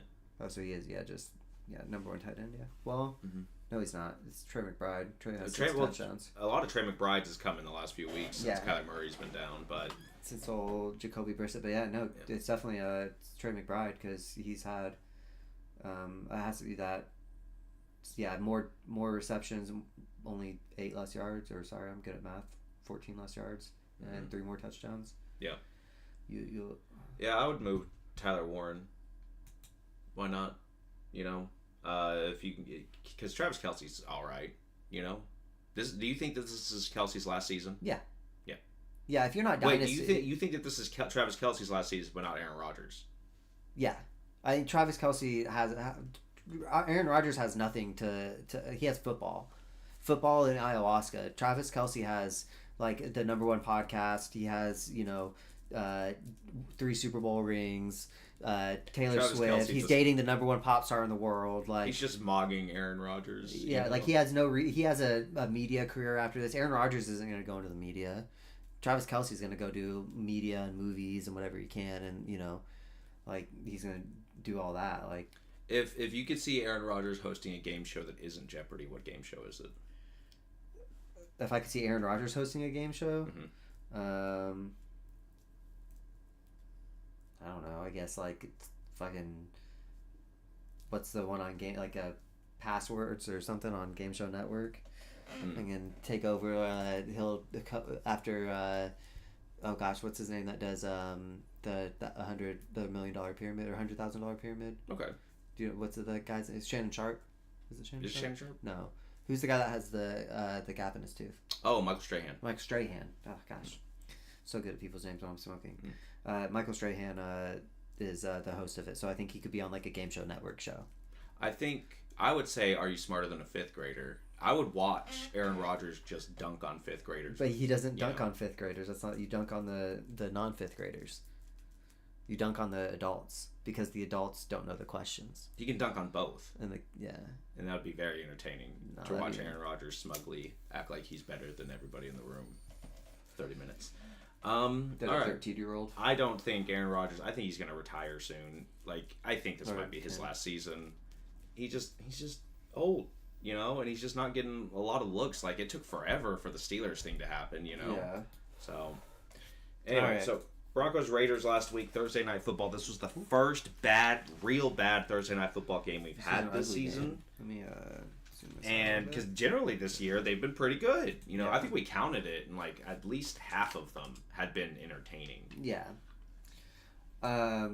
What do we have for scores on this one? I know I took the Broncos. I think we both took the Broncos. You said 24-13 Broncos. I said 32-17. 32. Okay. Way off. You were way off on a lot of scores this week. I gave the Woody Marks or Breece Hall. Breece Hall.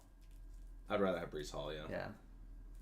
If I'm starting to... Oh, actually, Breece Hall against the New England's defense. Oof. It's a divisional game. And Woody Marks is playing San Francisco. Oof. New England is like I mean, I think Houston's the number one defense in the league, but New England's pretty up there, especially their.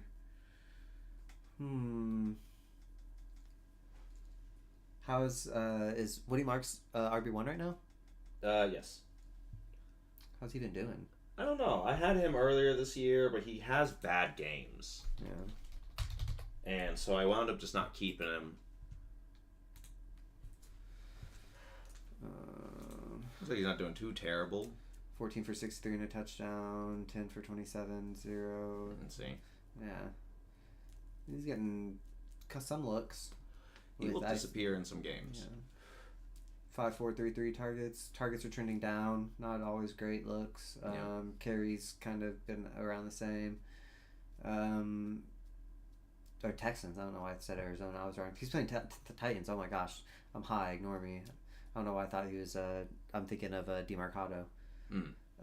Yeah, I'd probably start Woody Marks then against the Titans versus Breece Hall versus the Patriots. Yeah, that's a good point. I do think that the Titans are god awful. They are most likely looking at another number one pick that we're all going to forget about next year too. I would rather have the running back that's playing against the worst defense. We were supposed to put this up. Than a star running back playing against a good defense. Here we go. Disclaimer. Yes. If you take any of what we say as advice for money stuff, we're stupid. Yeah. Don't do that. Yeah. You're making a mistake. Excuse me. But on defensive matchup alone, I'm saying, I'm saying the same thing. Thank you. I just don't want to feel crazy. No, I don't think you're crazy. Yeah. I think New England just has a really good defense. And yeah, I mean, the only thing really working in Breece Hall's favor is how many targets has he been averaging?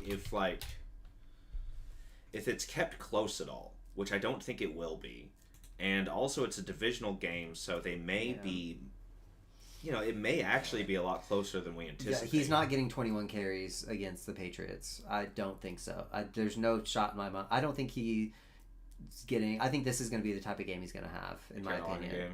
Yeah, maybe 11 carries. He might get 60, 70 yards. But I think they're going to be behind. Yeah. He's going to get phased out, I think. So I think, Wilson is out, and I know they'll lean on Hall. I just don't think they'll be able to for long. That's the problem, I think, is that I think as soon as they're down 14, can you really just give it to, can you give it to Hall when you're down 14 zip in the, early second quarter? And sometimes he just breaks it off for a long one. True. They'll dump it off on the outside, and he'll just take off. Yeah. It's like more talented. If you're just off of straight talent, it's Breece Hall. But I think off a defensive matchup, I think Titans Woody Marks, because I think Houston's going to probably get ahead early on Tennessee, like everyone else has at every game. Almost every game, I should say. But yeah, maybe he does get 20 I don't see him getting 20 carries. I think it's going to be a little bit closer to I think he'll get game scripted out of it. But yeah. So this game we both had Broncos on the Raiders side. Absolutely nothing for fantasy. Genty 12 points. Yeah. Plus like we got 3 for 15. Yeah, 3 for 3 yards, 3.3. Yeah, no, Raiders are a bad team. I think that they could be good in a couple of years. Yeah. I've been saying that I think that they are kind of working towards something, but they are definitely the worst team in this division. They're going to be a top 10 pick. I just think, I don't know. I just think it's not a bad take to just expect the Raiders to just not be good this year. That's why I said everyone was like, Raiders come in, they got, Ashton Genty, which I did think Genty was going to be bigger. Oh yeah, no problem, man. Yeah. I think Genty was going to be doing a lot better than he was. I thought he was going to be having kind of the, Bijan Robinson effect, Yeah, you because usually the top rookie running back that's taken in the draft does good in fantasy. Does well, Yeah. At least they have been the last few years. And he's not awful, like this is a bad team. This is 15-point game, that's not bad. But yeah, so other than him getting 15, I mean, that's really it. On the Denver side, this was really, honestly, it was spread out a lot over most of it. Mm-hmm. Yeah.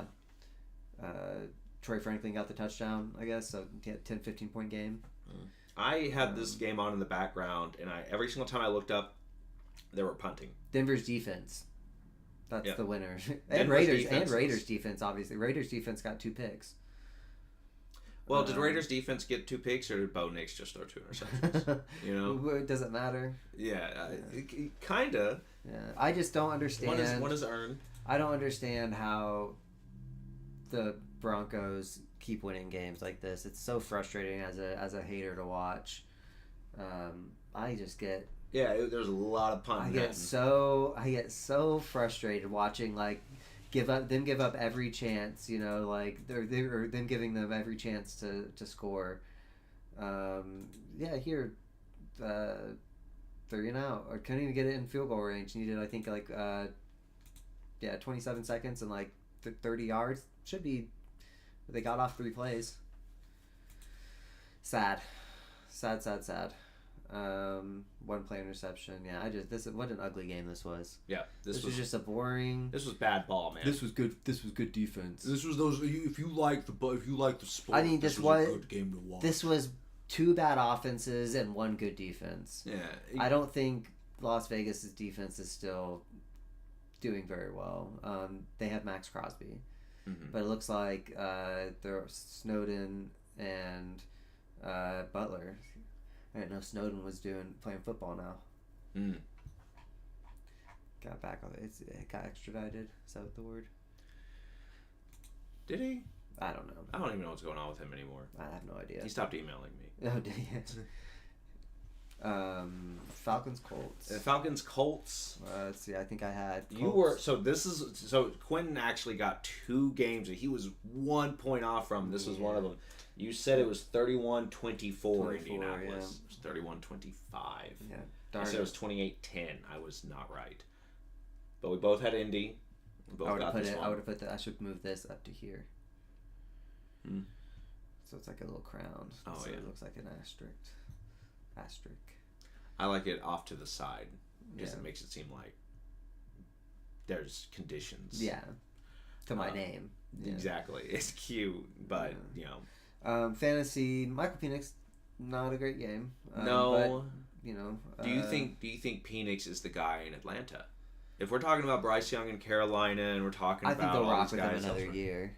Penix, Yeah. another year, yeah. What do you think? So they didn't move Kirk Cousins at the deadline. True. I think just Kirk Cousins is a good backup to have when you're already paying him. No one's gonna pay him. You know? I don't think that's such a bad situation Atlanta has going on because they have this guy. They have this young quarterback that they can kind of just sort of keep try and mold. And then but then you have Kirk Cousins who's we hurt Penix. Oops. So we have Kirk Cousins. Oh, he lost a fumble too. Penix did so. He'll get there. He'll get all right. But I don't think Bijan, good game. Mm-hmm. Yeah, no touchdowns, but still 84 yards and 2 catches, 10 points. I'm not upset. Are all the teams who have drafted a running back top 10 in the last 5 years, are they doing well? That's Bijan and Ashton Genty and I'd probably say no then. Yeah, it's starting to look like drafting a running back in the top 10 is not always a great thing to do for your franchise. But yeah, then Drake London, 16, 20... Blowing up these last few weeks. 22? Is that good math? 22-point game? 16, yep, 22. Yeah, Kyle Pitts not having a great game. Sad for the dads, for the seniors in the league. This really hurts my... you get the senior, and you get that dad energy. Well, Dad's got to sit down too. That's true. He's tired. He's tired. Yeah, he's tired. He's not Anthony Richardson levels of tired, yeah, but he is. I gotta put it up on the lazy boy. He said, "Just don't target me so much." Yeah. Yeah. He's like, let Drake eat for a little bit. I gotta go sit down. Jonathan Taylor, obviously, massive 50-point game. 50 points for Jonathan 50 Taylor. points. F in the chat, RIP in the chat for everybody it was who 50 because played we have against a Jonathan bonus, Taylor this week. because we have the bonus 200. Or we have a bonus. We have the bonus for plus 200 yards. We have so 200 rushing yards. 50 in our league. Yeah. Insane. Huge game. Yeah. Do you think he's MVP? Or do you think he's still just offensive player? I think if he gets MVP, it's a slap in the face of Saquon Barkley. I want to agree, but I don't want to be like a huge. I think it's crazy if he gets it. I'm sorry, like quarterback wise, he deserved it more than Josh Allen deserved. I think Josh Allen got it because it was like Leonardo DiCaprio getting an Oscar. You know, it's like just give it to him. He's got it. He needs it. Yeah, he needs it. No, and I do think see that, I think of all the quarterbacks, he probably deserved it the most. Mm-hmm. I do agree with that. I think Barkley should have gotten it. There's no great quarterback play this year to really take away from. That's the big difference, is that Saquon, while having an insanely great season, there was a lot of good quarterback play last year. I know. This year, there's not as much, so it's kind of an open room for Jonathan Taylor. Hey, this is my team for the rest of the season. What do you think? Drake May, Trevion Henderson, Quinton Judkins, JSN, JJ McBride, and Buka. I mean, on your starters, yeah, your starters are set. Starters are solid. I mean, I'm a Cleveland Browns hater, so I would never start Judkins. That's just it's morally speaking. No, but you can move Judkins around. I mean, for instance, I would start. Judkins is getting 20 carries a game. You know, like I would start Woody Marks this week. Yeah, personally over Judkins because that the matchup. So yeah. But yeah, and your bench is good. Yeah, right now Woody. Yeah, Bucky obviously coming back. He's going to be healthy. Harvey, Wandale, Loveland, Pierce, Tua. Any changes? 10-man PPR. I mean, I think you could, if someone needs a quarterback and you could somehow get something for Tua. Yeah, I would try and move Tua. But you'd probably have to piece him with. But you don't need Drake May. Patriots already passed their bye, right? I think so. Yeah, so I think you can do Drake May rest of the season. Yeah, I'm starting Drake May rest of the season, so I'm not worried about a quarterback. In the incident that Drake May goes down, would you want to have Tua, or would you rather ride the waivers? If you're 10-man PPR, is anyone picking up Tua if you drop him? That's a good point. I don't think so. You could probably... And there's probably another quarterback on the waivers that I'd rather start over Tua anyways. But, so I'm probably... That's my first recommendation. What I would say, just if you're a 10-man PPR, your waivers are probably pretty good. Yeah. You could probably, I'm sure like Jacoby Brissett is on there, and he's a pretty serviceable quarterback. Yeah, there's plenty of people I would start over, but yeah, I'm starting Drake May. Jameis Winston is probably available. I'm probably running with running no QB, depending on what the waivers look like, I guess. But more than likely, 10-man, I'm not having a QB on my bench. Yeah. I'm picking up another skill player, someone who I think maybe has a better chance, that I can play matchups on. For trades, if you're looking to get, because obviously 10-man PPR still all the most of the studs are gone, I should say. Yeah, I would say you're probably, if I'm targeting anything, oh man, I don't know, you're pretty Bucky is probably going to end up starting, and I mean, McBride is your tight end. JSN is your wide receivers.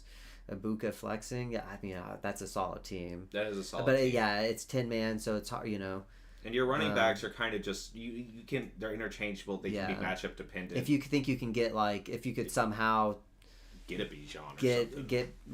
If you could get JT, I know you probably no way. No one's ever trading JT. I would move JT. Year. No, but if you could, yeah. Yeah. For I would try and he'd have to sacrifice one of his key wide receivers to do that, though, and I would just leave that alone. Like I said, I think you just run your running backs and just keep them matchup dependent throughout the rest of the season. But no, that team's good. You're fine. Just two as long as I think wide receivers would be the only thing that I'd be worried about with. But I'm sure, like I said, 10-man PPR, there's probably someone I wouldn't mind flexing in if, Ibuka goes back down. Yeah. Or, maybe JJ McCarthy goes down, so JJ stock goes down and he stops, But I mean, it's still JJ. I guess I'm probably still starting him. Yeah, I would probably still. He's still Justin Jefferson. He's still the guy. Tyler Warren, the lead receiver. Yeah. 99 yards. No touchdown, but Out Pierce, good game. He's a deep threat guy. Yeah, I mean, even with JT taking up 32 carries, even on those 19, I mean, still some couple decent two fantasy lines right there. JT went over there and he showed them Germans what's what. Yeah, if you're flexing Pittman, it's sad. Would y'all play Burrow rest of the season over Caleb when he comes back? Easy yes, right? I think so. But is he going to come back the same, or is he going to kind of take a little bit? I was gonna say I might give it 1 week. I'd give it a week. Yeah, like if once he's confirmed starting, I might give it a week, depending on what time, where we're at in the season. Because if he's coming back, is it after Thanksgiving? Right? Is that the after Thanksgiving? If he comes. He could have a really strong playoff. Oh no, I am. I probably am. Mm-hmm. Yeah, I'm probably starting him just because I think matchup. He probably has better matchups if I had to guess too. But I mean, you got a couple weeks to start to think about it too and see how Caleb keeps playing. You know, he had a good game this last week. Should be back against Baltimore. Had 30 both times last year. Yeah, I mean, Baltimore's defense is a great defense to come back against. Yes, that's gonna be a really softball game for him. True. Yeah. So. Yeah. It's hard to, depending on how, I would probably, personally, I would say right now in my heart, if I have both of them, I am starting Burrow because I know myself, it's Burrow with Chase and T. Higgins. Like, of course, I'm starting him. But if Caleb Williams is going on a tear and has been having great weeks and, it was only 3 or 4 losses still, it might be a little bit harder of a choice. Just with Burrow coming back, and but I'm probably still putting Burrow in, even if it's not the right answer at the time. I'd still give it a little bit. Yeah, because even at the beginning of the season, he wasn't doing great. I had Burrow this year. Yeah, he was doing fine, but he wasn't dropping huge numbers. But that was also at the beginning of the year. 7 come sacks. Back a little different. So the thing is the Falcons have a lot of sacks, actually. Oh, week 14 bye. They haven't had their bye yet. Who's May. had their? I'm thinking of the Colts. Yeah. Trade Ramondre and Bill Merritt for Trayvon. If they'll take it. But I dropped Krosky Merritt this week.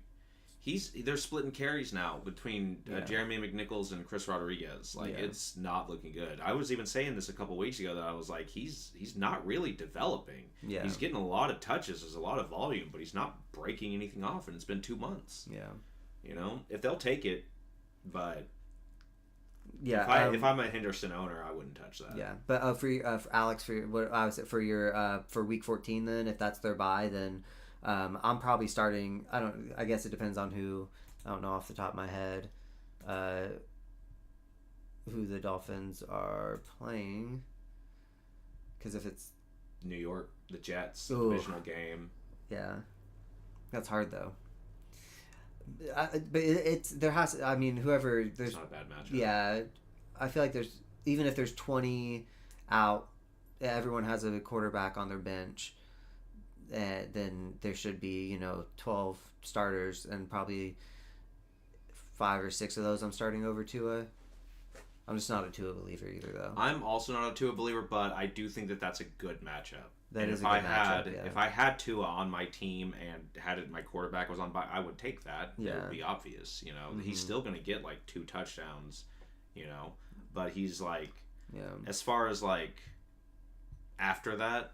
Because what is that, week 14? That's the first week of playoffs. Yeah. I don't know if I would want to trust my team with a waiver wire pickup the very first week of playoffs. Yeah, I'd be looking a week or 2 before, or looking right now. That's what I'm saying. I'd be looking to either pick up another quarterback or, look at other people's teams, look at the waivers, see who's available. But should I give Diggs for Benson down bad with DeMarcado RB2 now that Dobbins is out. 24 teamer. Oh my gosh, 24 teams. Yeah. Literally the only trade offer I have for him in this league. No one else wants him. Man, 14 teams. 14 teamers. Okay, Yeah. still that's crazy too. The 2 extra teams like. Man. No, this has not been a great year for running backs. Yeah. Unless you're Jonathan Taylor. Unless you're Jonathan Taylor or Devon A-Chain. No, this has not been a great year for running backs. Well, Bijan's not having a bad year. So, but would you give Stephon Diggs for Trey Benson? Man, stats. Let's see. We've looked at Diggs, but I don't think I've ever looked at. He's been hurt a bit, and he looks like he's still on IR. So he hasn't played. Yeah, okay. So when he was playing, the most he was getting was 10 carries. Mm-hmm. That's because was he splitting? He was splitting with DeMarcado, and yeah. then DeMarcado did the fumble thing, and then Trey Benson got hurt. Yeah. Is there news on when he's going? Right now, it's splitting DeMarcado with Bam Knight. Doing well, but isn't ready to practice. I mean, if the idea is that Trey Benson comes in and is an immediate like starter. If you already have DeMarcado, do you really want Trey Benson?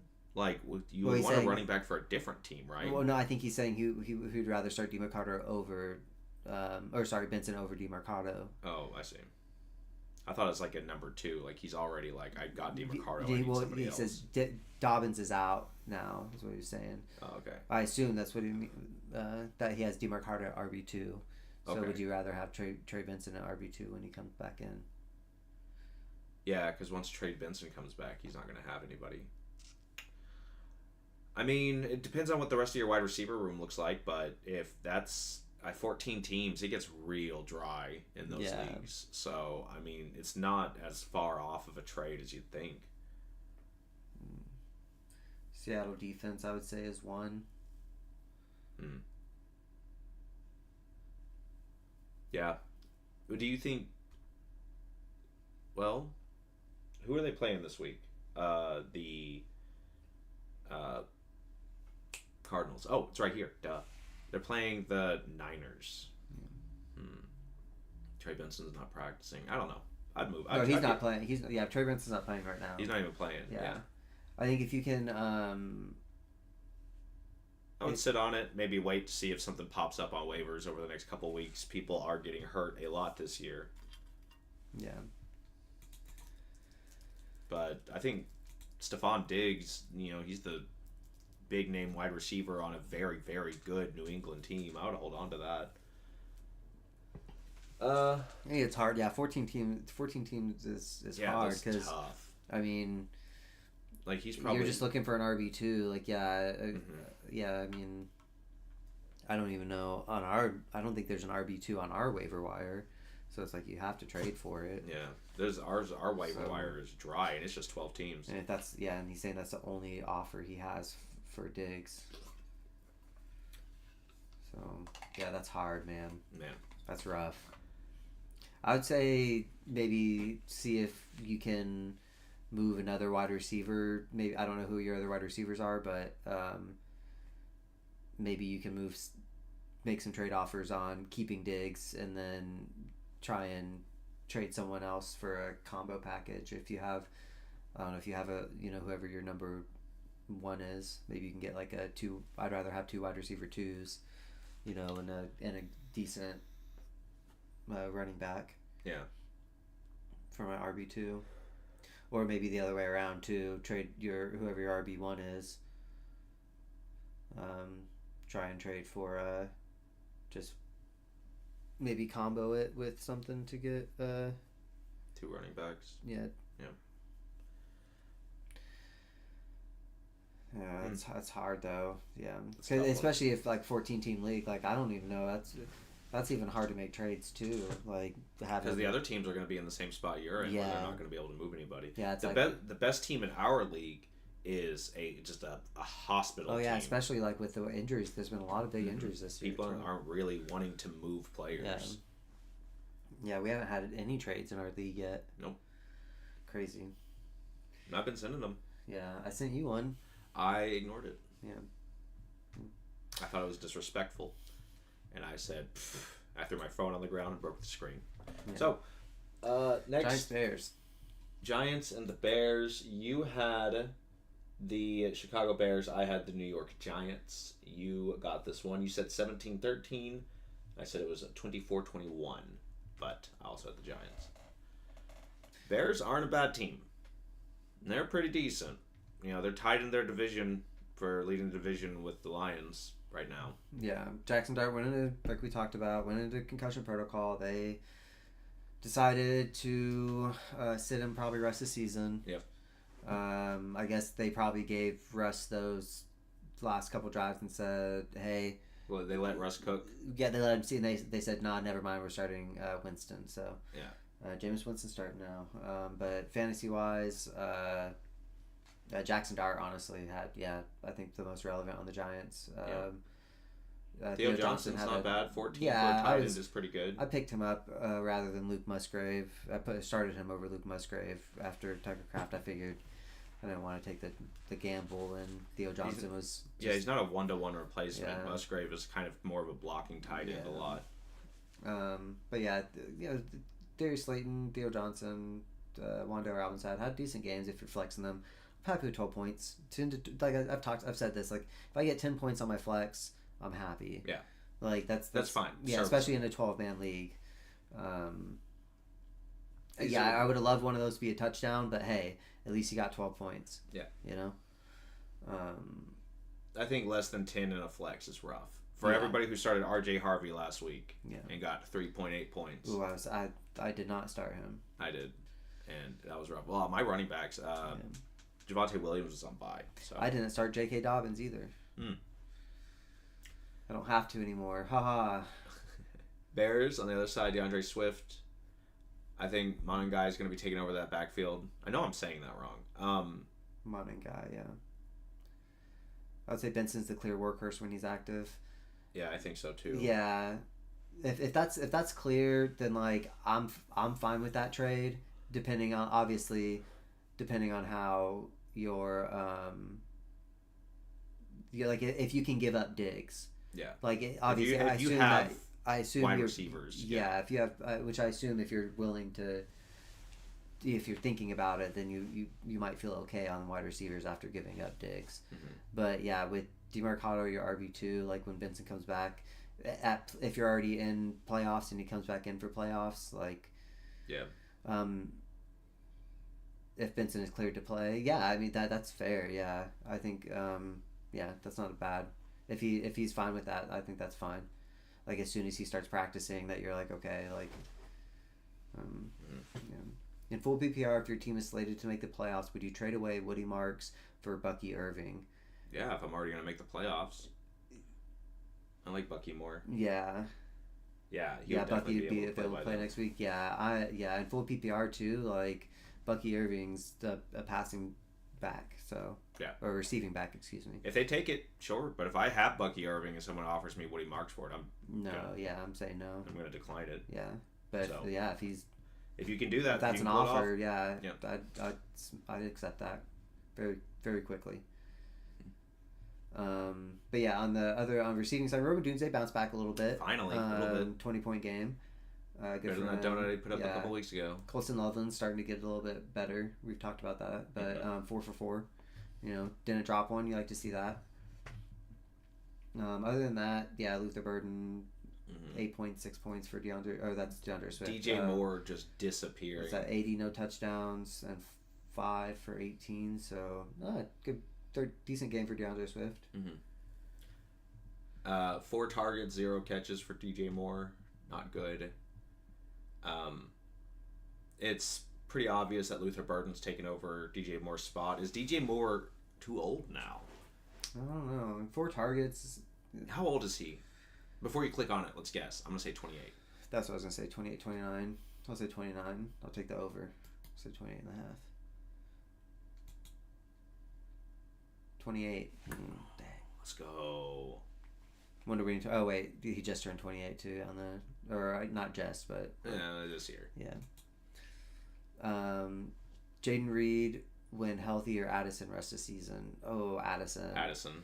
Jaden Reed, even when he's healthy, he's never been consistent. Yeah. In fantasy. Mm-hmm. So yeah, I'm going Addison. It's like I think he's Jaden Reed's too inconsistent in my opinion. I agree. He gets hurt a bunch and he's inconsistent. He doesn't even if he's the clear number one. Like I don't know what Matt LaFleur, what his mindset is when it comes to the passing game, but it's like if it's not Tucker Kraft, he just doesn't know who to throw to. He'll throw it to everybody. People like Dontavius Wicks come out and have all right games, big games, and you're like, what?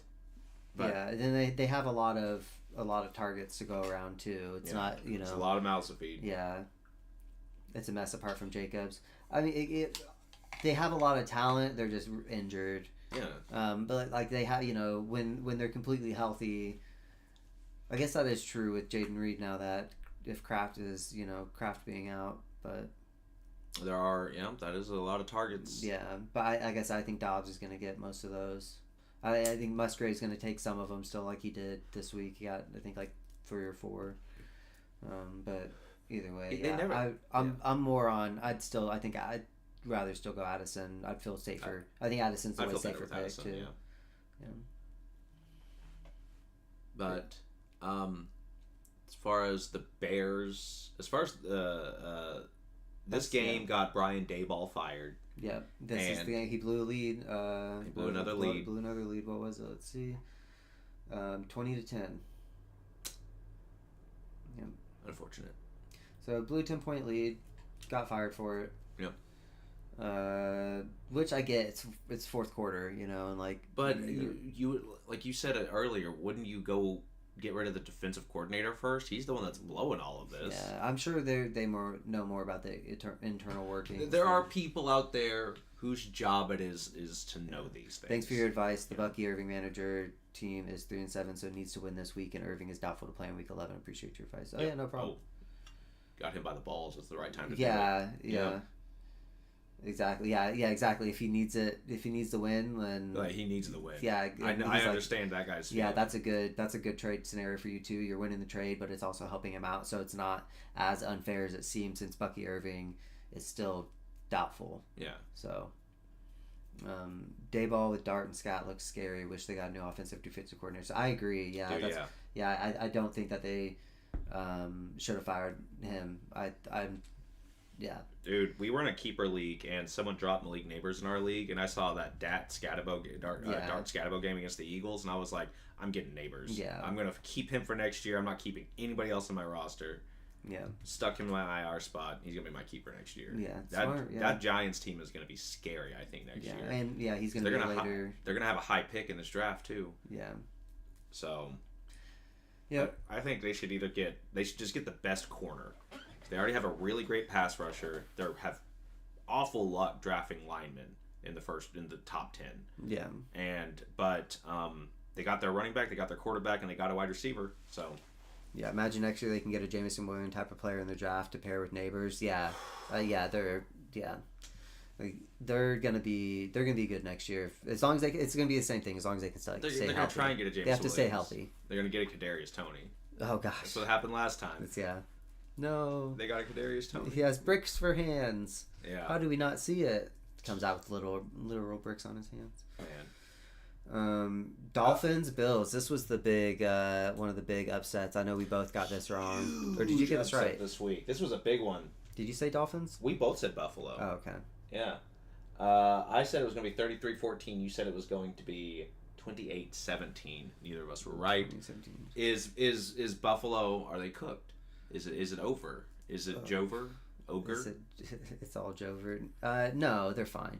It's a divisional game. They seem to, always drop one or two like weird divisional games every year. They just, divisional games really are any given Sunday. Yeah. They you expect if it's like a bad team like the Titans are playing the Eagles. It's non-conference, non-divisional. That's not really the Eagles are just gonna beat the shit out of them. But if it's like the Titans are playing the Colts, that's a little bit more just like you kind of like this kind of starting to smell trap gamey, Yeah.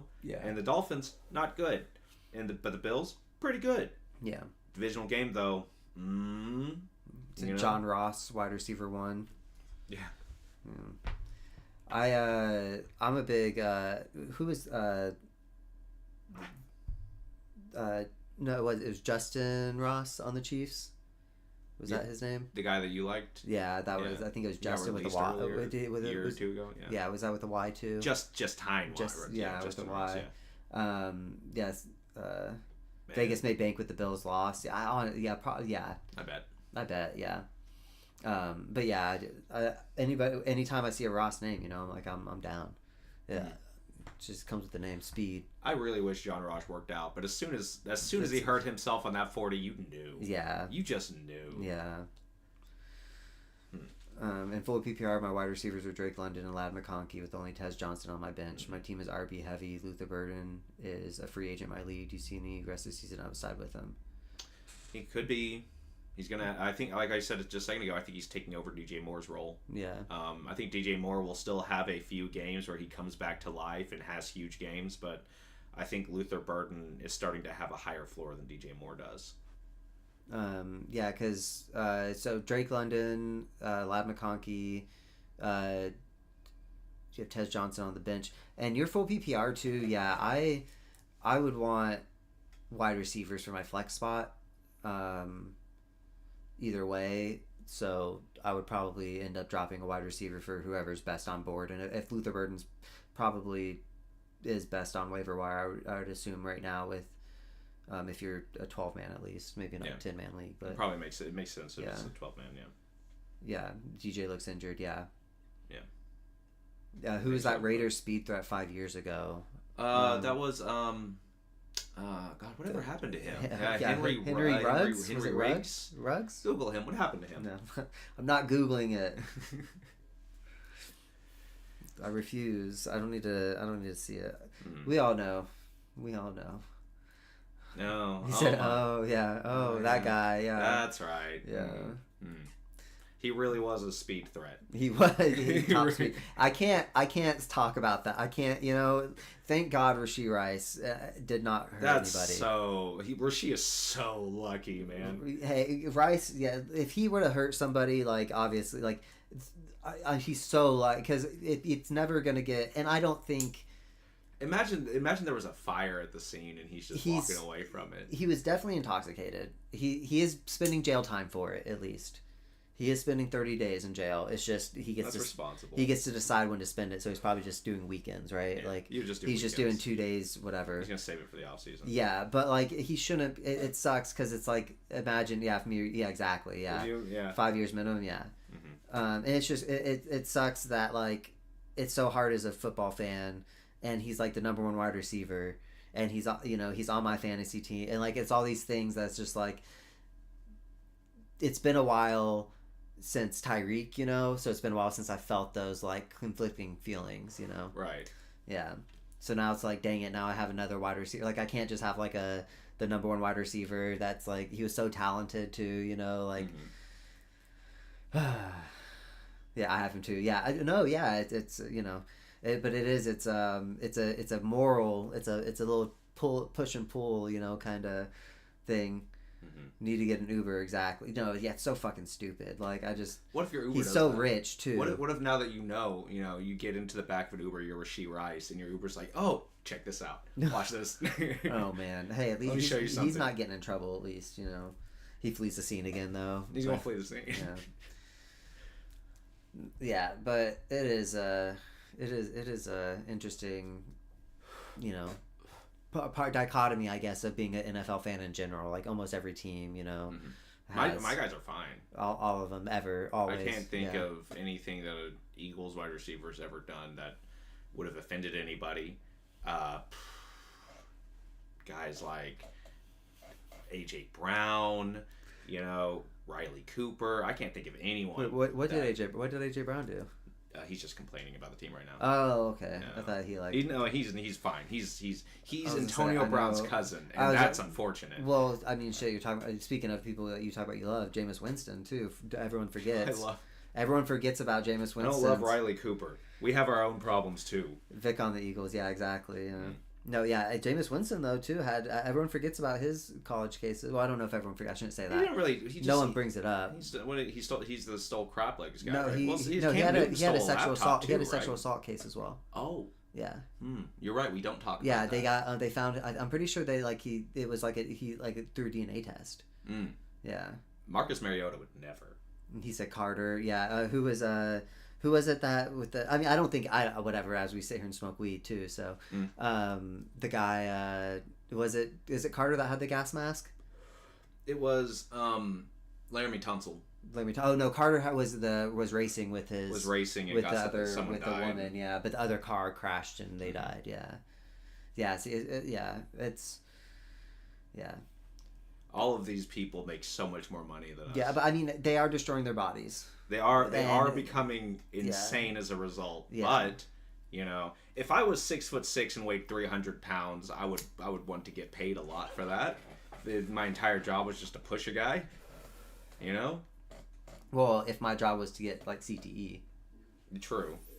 I think because I played, and I gotta say, I think the trenches is just so god awful to be in, because it's really just smacking your head into your neck over and over. Ugh, that shit sucks. I'm out of focus. I had a neck roll, and that still didn't help. Am I focused? Yeah, you're fine. It's me. Hell yeah. Oh well. But yeah, fantasy on this. Don't bounce out a good night. James Cook, not a great night, but it also wasn't an awful night. That's an average night for an average running back. It's just below expectations. Joe Thomas was shedding 200 pounds right after retiring. Bro was only fat for football. Yeah. Look at I remember when Gronk first retired. Yeah. Everyone. Andrew Luck, he's way. Yep. You just when you're not constantly working out and conditioning and eating a certain way and doing a certain thing, it just you and stop. on peds. Yeah, your muscle just sort of goes. If you think they're not juicing, I'm sorry. I mean, there's so many players are cycling. Do you think? I think Myles Garrett has the perfect body in the league. Do you think he's juicing? On some sort of level, yes. They're all doing some sort of I'm not saying it's all banned substances, but they are drinking juice. Yeah. That's what I mean. Yeah, they're drinking juice. I don't know why maybe it's in full PPR. Would you drop any of the following for Luther Burden, Kate Otten, Tez Johnson, Tajay Spears, Blake Corum, Tyler Algier, Brian Robinson Jr.? My camera might be dying. Oh no. No. I think you're fine. You look okay over here. Yeah. Would you drop any of the following for Luther Burden, Kate on text, Brian Robinson Jr.? Yeah, I'd probably agree with that. Brian Robinson Jr. Mm-hmm. But if you're, honest, there's that'd probably be the most because, you have Derrick Henry, Woody Marks, Kyron Moore. Yeah, I'm dropping. Yeah, I think all of those other guys are really good investments because if Bijan goes down, if Kyron goes down, Tajay Spears starting by now, right? I was wrong about that. I said that it was going to be Tony Pollard was going to keep being it, but he started dropping off real quick. Yeah. I think those other ones are good investments as far as handcuffs for when other guys go down. Yeah, and you don't need Brian Robinson. You don't need Robinson. Yeah. So, but yeah, on obviously A-Chain had the big game. Huge game. 200 and guy in our league has 260. 260 yards. Yeah. Ish. I'm not good at math. It's like 220, but you did fine. I was looking at Waddle, not A-Chain's numbers when I was looking at 174 plus. 225. He had a couple touchdowns. A guy in our league has both Jonathan Taylor and Devon A-Chain. And he had almost 100 points between the two of them. Yeah, I'm telling you. He popped 200 again. Well, he had he drafted 7th, which middle of the draft is the best position in any league, in my opinion. I think it depends on the year, but I'm a middle of the draft believer. I had first, I hated it, and I'm still second in the league, but whatever. I think that first it sucks. I don't like drafting first. He got Jamar Chase at 7th. Yeah. He got Jamar Chase Like- at 7. Yeah. Yeah. We really just let him get away with it this year. Well, I didn't. Everyone else decided after me the next 5 picks. You're telling me that Saquon's going to drop to 4, and you're an Eagles fan. You've been an Eagles fan your whole life. They have a good running back, and you're not just going to scoop him up. Even if it is the Madden cover year, even if you know he's not going to hit 2,000 again, you're still just like, but it's Saquon. Yeah. You don't think, but it's Jamar Chase? I think the thing that really fucked me was Joe Burrow. Drafting Joe Burrow has completely screwed up. So glad you did, because if you didn't, I would have. You would have. Yeah. And instead you got Baker and Igbuka. Yep. A-Chain's so good, man. It makes me uneasy with how small he is, but luckily he's still healthy. Yeah, he's been staying healthy. He does, but he gets hurt. He can get hurt. He has done it before, but yeah. Wait, low-key craving a hot and spicy from McDonald's. Shit. That actually does sound pretty good. Not bad. I can't. I'm trying not to. I'm a big chicken sandwich guy. Who did you? We actually talked about this recently. Who did you say has the best chicken sandwich? Golden Chick. Golden Chick. Yeah. Very good chicken sandwich. Yeah, Golden Chick is the batter on their sandwiches. Fast food wise, yeah. Mm-hmm. I think that's the. I'm inclined to agree. I think Chick-fil-A is like the bar to clear, but I'm a big fan of like the Popeyes too. Yeah. I like the Popeye spicy one with the sauce on it. Yeah, I had Popeyes for the first time. The chicken sandwich for the first time not too long ago. I had a place called Hugh Magoo's. Hugh Magoo's. It's in Missouri. Pretty decent. Yeah, better than Chick-fil-A. Okay.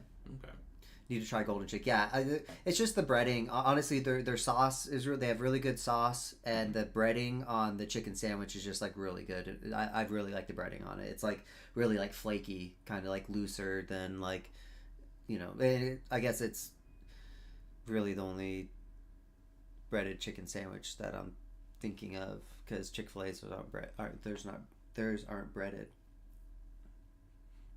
I worked there, and the sauce is it's like a red powder and mayonnaise. Yeah. I forget what the red powder is. You make it at home, but Gross. Fun fact.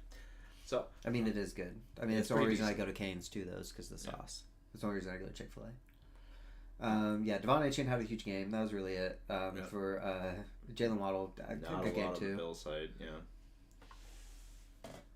So It's a great, many thanks, super helpful for my team. No problem, man. Thanks for Shout out, tuning Brian. in. Yeah, thanks for being here.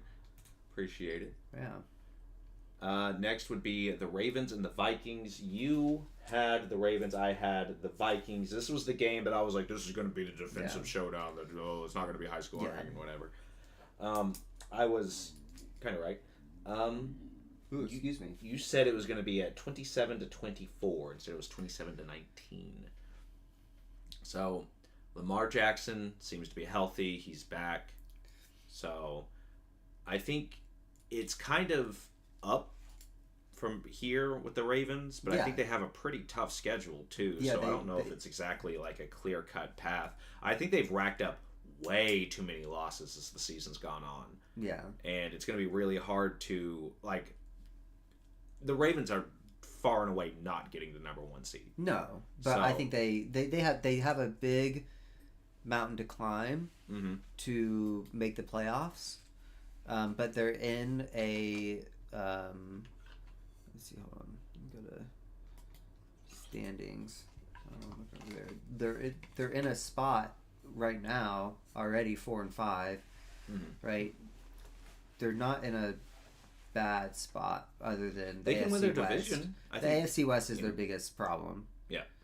In terms of, I think they're still in a spot to win the division. Yeah. But I think they're still only 1-0 in the division, and they're getting healthy as long as they stay healthy. So I just had it up. Browns coming in. Yeah, then Jets. They should beat Bengals. I think they should be able to beat the Steelers. I think they beat Bengals both times. I think they're making the playoffs. If I think they're if they winning can the make it division. out of November 3-0 in the division, then they're making the playoffs. I think these two games are the only games that they should even be a chance for them to drop. The Patriots and the Packers. Mm-hmm. I think the Patriots, sure. Packers, maybe not. not. I know this is all divisional games, Yeah. but with I just don't. They backloaded their entire divisional Yeah, they schedule. did. Yeah. Yeah, they're going into week. They're going into week. This is week 11, and they've only played one divisional game. Yeah. Yeah. That's kind of crazy. If there was a time for Lamar to get hurt, it was definitely early in the season. Yeah. Yeah. No. Yeah. I think they should go on. They should win these next 4. Okay. This is all at home. You know, divisional. They should win. They're both divisional games at home. They should. If Tyler Huntley doesn't have that Chicago game, it's almost impossible for them to come out of this looking all right. Yeah, like these 3 were expected. Not I shouldn't say expected losses, but these were always going to be close, even if they were fully healthy. The Rams, the Chiefs, and the Lions. Yeah, like they had a hard. This is not first an easy 6 schedule. weeks. Yeah, Bills, Lions, Chiefs, Rams. Texans is kind of a gimme, but they can be competitive. They lost. So. They got Well, that was before. That was without Lamar. No, then. yeah. But yeah, I think I think they're gonna win the division. I think they could. I think they can win the division. It also wouldn't surprise me if they dropped it. You know, the Steelers. I mean, Mike Tomlin's. I think Lamar Jackson has been in the league hurt. for a minute, so. But I think Lamar Jackson. I think it's most likely that the Ravens can still take the division. The Vikings, on the other hand, I think they're going to wind up. It's getting pretty obvious that they're going to wind up bottom of the NFC North. Yeah. Given how the other 3 teams are really competing. No, yeah, they are. It feels like the NFC North is just like the AFC West of the NFC. 3 teams competing, and except they're a little bit better. I'd put the Vikings over the Raiders. Oh, I agree. It's just unfortunate for them that they're in such a good division. Because it's like one last. Oh, sorry. Go. No, go ahead. He said one last question. Sorry, so many. Do you see any upside? Oh, you don't have to apologize. You're good. Yeah. For offering Brian Robinson Jr. to the CMC team manager for Brian Thomas Jr. I mean, I think if you can pull that off, because Brian. Yeah, I don't think he'll take it. I don't think he'll take it. Like, even with Brian Thomas Jr. not doing well, he probably still won't take it. But there's no reason not to offer it unless you unless he's like I don't. I think it's not like an insulting offer, I guess, because Brian Thomas Jr. is not doing well anyways. So, but I doubt he takes it. I think send it, but you might say Brian Thomas Jr. has a better upside of coming back and being, I think he has more talent in position wise than Brian Robinson Jr. does. He's the top of his depth chart. Yeah, so that adds a lot to it. Whereas Brian Robinson's still sitting under CMC. If he believes that that's he wants a handcuff, if he wants CMC's handcuff for whatever reason, then yeah. That's true. Yeah, he might just want it for the handcuff. Yeah, I just don't see. But I wouldn't. If I was a Brian Thomas Jr. owner, even though he's not doing good, I still would. It's just he seems healthy. Like he seems, And people are really married to draft capital. Mm-hmm. If someone just spent a second, third round pick on him, then they're probably not going to want to move him. But as far as upside, there absolutely is upside. That he accepts it, because I think you win that trade. Yeah. 100 ways from Sunday for sure. Brian Thomas Jr. You don't need Brian Robinson Jr. It, and you're sending, like you said, to the CMC to the guy with CMC. If he wants him for the handcuff, then that's your best hope that he takes it. But yeah, I might as well send it. Because I don't think it's like insulting by any means to say, to send it, or no one's gonna be like, oh, like you must be joking. Like it's a pretty fair trade. Thomas is often on his bench, and I think Thomas is probably gonna continue to be on his bench because he's not performing. He's gonna stay down there. He's gonna have 1 or 2 big games, so he's gonna start them. Yeah. And then he's gonna go right back to where he's currently doing, and the guy's gonna be like, "Why did I do this?" And it's how it goes with these sort of players. They underperform, and they'll have a couple breakout games. You'll believe in it, and it'll crash right back down there. But with where your team's at, you don't need Brian Robinson Jr. And I'd rather have Brian Thomas Jr. on my bench if I need to flex in, or if I need to throw in a flex, or I need to get him get someone in. Like you said, if you're getting Luther Burden too. I mean, honestly, I guess I'd rather just grab Luther Burden off of the, but you could also give up. Probably, I guess, Blake Corum, probably the worst RB2 there, I guess. But I guess it's if Williams gets injured, then Blake Corum's stock just like skyrockets. Yeah. I think that's the plan with a lot of his RB core is in case someone gets hurt. Yeah. But it's just like, would I rather have Luther Burden or Brian Thomas Jr.? I'd probably honestly just take Brian Thomas Jr. Yeah. Well, yeah, probably. But I feel like Luther Burden is getting more looks with DJ. So actually, no, I'd probably just go with Luther Burden. Yeah. Yeah. That's what I meant to say, I think, anyways. I'm just the disclaimer. Yeah. Disclaimer. Hi, sorry. So where were we at? Oh, we were talking about Minnesota. Oh, in the NFC North. I feel like the Detroit Lions have been having a Kansas City effect, where they've started to separate themselves to such an extent that the rest of the teams in the division have had to really build against it, and as a result, they've all become super powered. You know. Well, maybe not super powered, but the Chicago Bears and the Packers. Well, and we've been talking about that. Yeah, the Bears they've been investing in their O-line. They got Caleb Williams, who if he's like this was the most predictable outcome for the Bears. This to be good after what they've done. They got Ben Johnson. You know. Yeah, Thomas versus Burns are very helpful. Yeah, no problem, man. Mm-hmm. Yeah, I think it sucks for the Vikings, you know, because I think they're going to still have probably pull out a decent record. They're not going to be top 5 pick more than likely. Mm-hmm. So they're just going to, I think, have like a mediocre year, middling around 500, you know, where you're just like probably close to 500 on either side of it. But, you know, JJ's still getting 12 targets a game. Yep. Only caught 4 of them. Yikes, though. Bad game for JJ. Those will happen. No, they will, yeah. Not a good game for Jordan Addison either. No, 11 targets as well. One less target, one less catch. Seems like, man, Baltimore's defense kind of wonder what happened. Was this maybe that was more JJ McCarthy than it was? I think it might have been a JJ McCarthy thing. Yeah.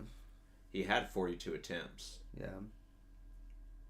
Didn't watch this game though. Yeah, J.J. McCarthy is your leading rusher. Not good for... Nope, very bad. But Aaron Jones still salvaged put up with the touchdown. Yeah, 10, 13, 15. Good game.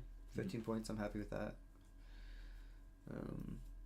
But then obviously, I think this was just put up all their points. Lamar Jackson got 1 touchdown. Justice Hill got one for a touchdown. So then was this no defensive touchdowns. Just a lot of kicking. Mm-hmm. Tyler Loop 4 for 5. Tyler Loop 4 for 5 on field goals with an extra point. The week after I dropped him because he only got me 4 points on Thursday night. Yeah. I was like, thank God Chase McLaughlin's back, and then Tyler Loop has very good fantasy outing. That's what you get. That is what I get. Now you should know they're going to be they're going to be in a lot better position to kick field goals, at least, I think, with Lamar Jackson. Yeah, that's true. But I think, you know, obviously not every week that he's going to be they're going to be kicking 5 field goals. Jalen Naylor had the best receiving game, 5 for 124 and a touchdown with the longest 62. Still 4 for 60. Their wide receiver 3. Don't fall for it. Yeah. Next week, Jefferson and Addison are going to be right back at it. This happens sometimes where the wide receiver 3 will just explode and take up everybody's looks. I mean, Jahan Dotson's had a couple big games on the Eagles offense. I don't know if JJM is good or not. Probably give him till the end of the season since this is basically his rookie season. Yeah, that's kind of where I'm at. I think it sucks that like I'm on the sit a quarterback for a year after you get him if you're spending like early draft capital on him. That's what I if I'm getting a quarterback in the first round, I'm sitting him for a year. Mm-hmm. If I'm the owner or the GM.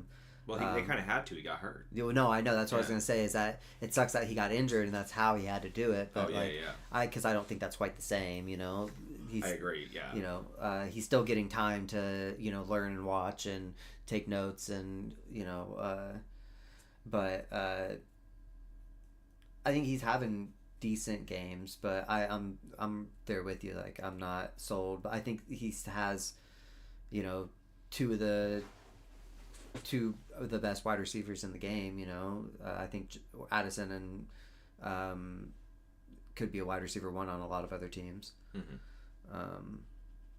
But I think because McCarthy, Michigan, right, and that he was there whenever John Harbaugh was there.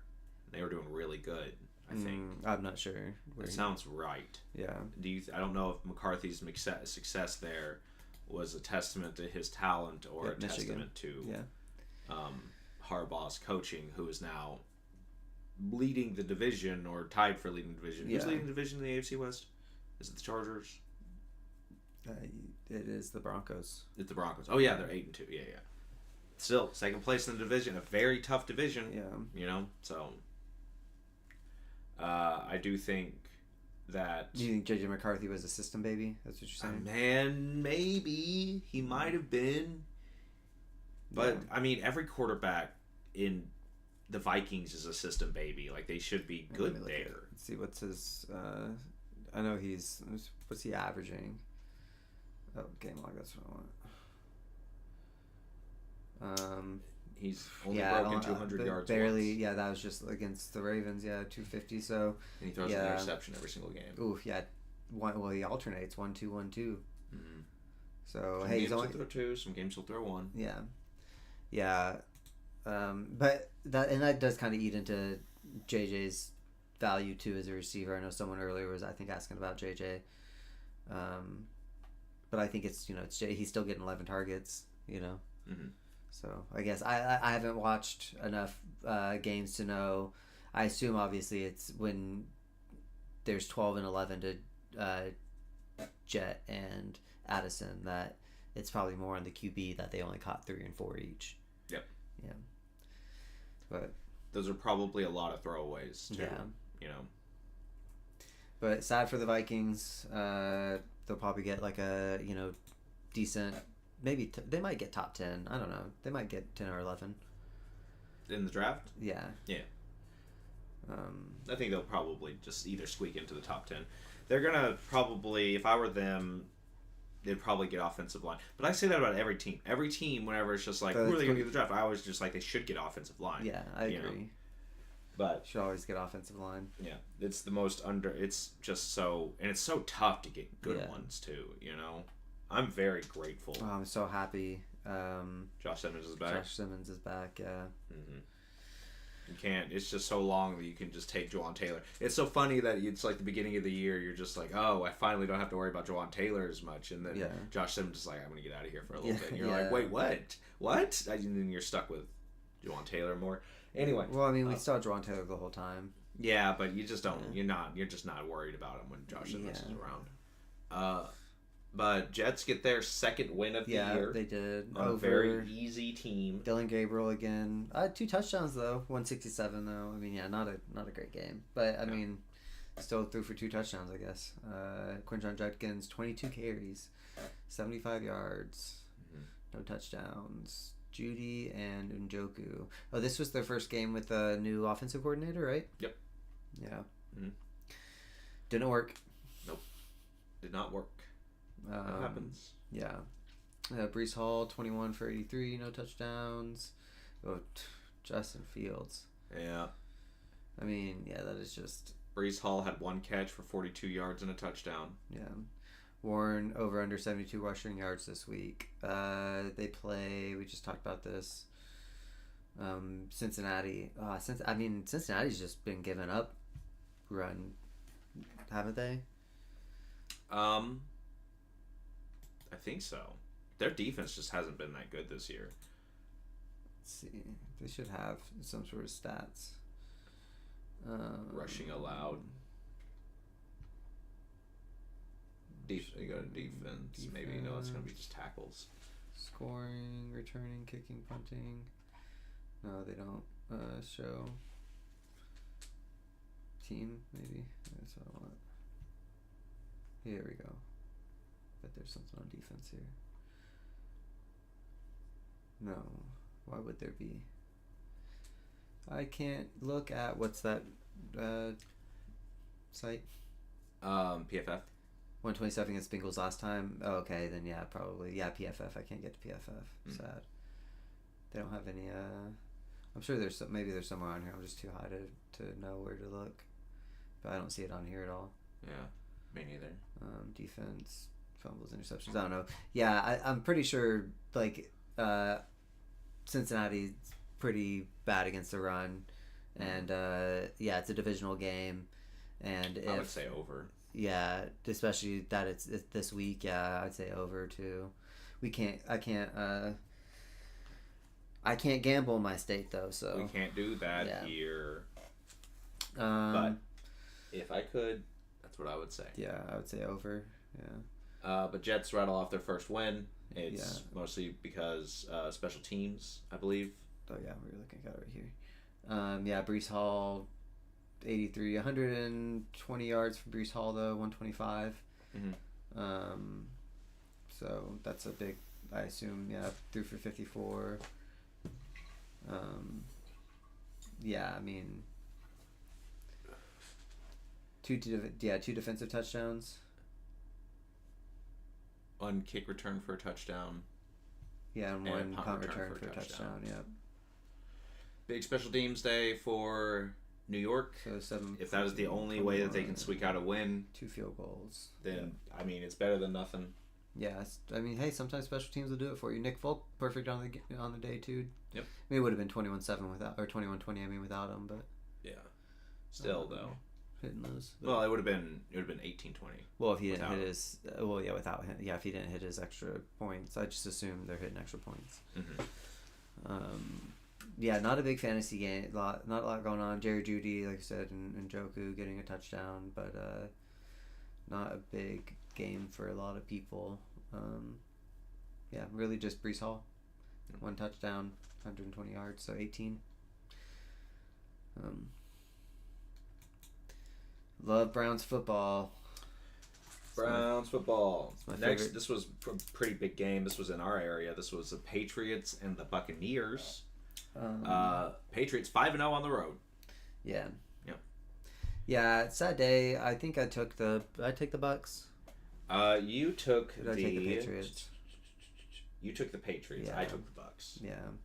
I said it was going to be a shootout. 38-36. Yeah. I was wrong. What I said? It was 28-24.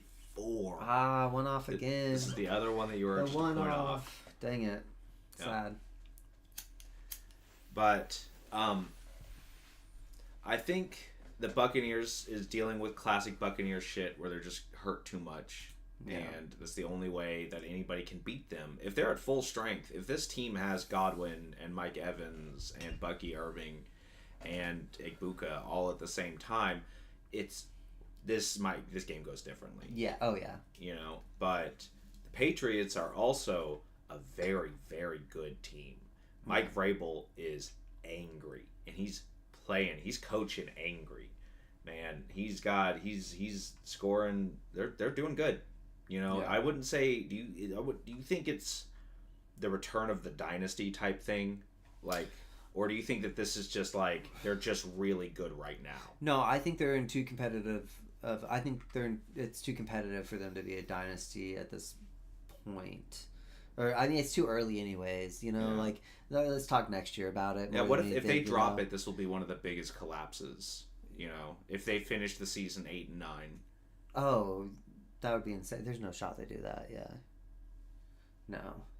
They're a good team. Mm-hmm. I don't know. You know, it's hard to say dynasty when I think Vrabel's a good coach. I'm just saying stranger things. I think it takes a lot of luck on top of skill to, be a dynasty. You can't have any if Hunter Henry goes down or, Drake May gets injured, like if Drake May gets injured, the wheels are off the bus, I'm pretty sure. Yeah. So, Dynasty talk is too early for that. Okay. On my IR, I have RBs, Trey Vincent and Amari and Hampton. Any thoughts on them rest of the season? Thank you. Amari and Hampton's going to come back. Yeah. And they're both going to come back. Yeah, I think they're both going to come back. Yeah. You just have to wait it out. Yeah. Yeah, if they're on your IR, I mean, when they come back, I think Amari and Hampton, out of the two, probably Amari and Hampton is I think trending to be more like he's probably more likely to immediately come and take over carries than Trey Benson is. Yeah. I think Trey Benson is still probably going to come in and they're still going to split carries Mm-hmm. in some way. Omar and Hampton's probably still, obviously they're going to split carries, but Omar and Hampton's going to be the workhorse. Yeah. The first week they'll be splitting carries, but the week after that it'll probably return. Start 2, Hall, Etienne, or Diggs. Ooh, that's a little bit. I'd probably Brees Hall and Diggs. Mm-hmm. Probably the 2 I'm starting. Have a very fun Thursday night. Yeah. Yeah. I guess like I'm not big on Jacksonville, anyways. So. They're playing the Chargers this week. Yeah. And I have a feeling that they might get scripted out. I have a feeling that Jacksonville is going to be playing from behind for a lot of that game. Whereas the Jets, the only thing they have on that offense is Brees Hall. Yeah. You know? So even if he does have an awful day, he still will get like a catch and run it in for a 42-yard touchdown. Just randomly. Yeah. You know? Or, I mean, yeah, he is probably still getting 20 carries, you know? And Diggs is he's the starting wide receiver on it. He's scored a touchdown every week for the last 3 weeks. Yeah. You know, and he's playing up against a very soft Jets defense. Mm-hmm. I would go Hall and Diggs. Yeah. I don't like committing too many people on a Thursday night game, but I think it's a good matchup for it's not a great matchup for Hall, but I'm taking Hall over Etienne as kind of the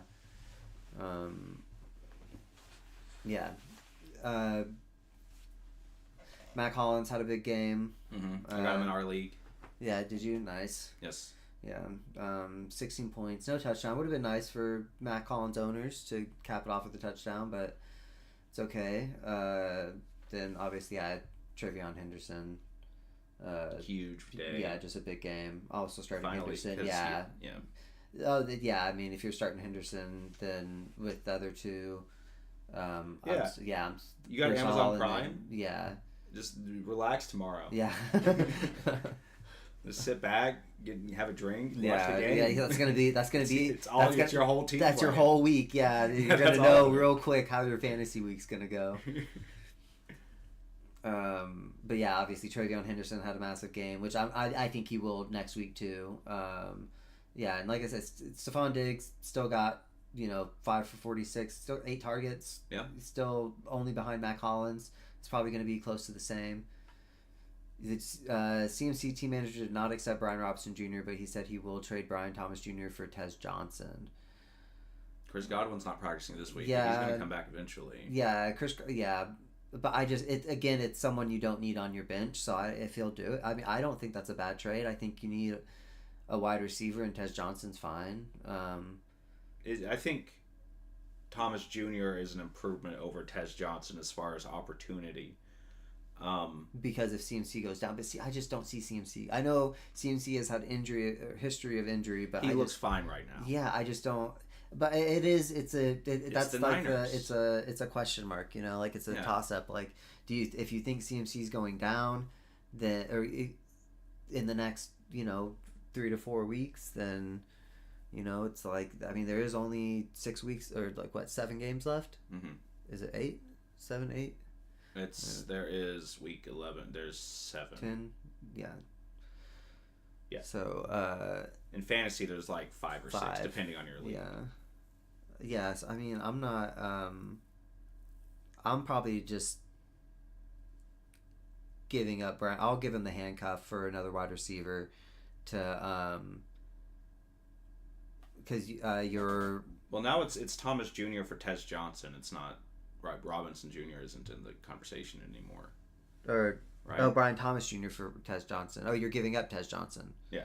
Oh, okay. I'm sorry. I was thinking Brian Robinson I'd mix those up. I put them together. I just saw Brian and Juniors and thought he was giving you Tez Johnson for Brian Robinson Jr.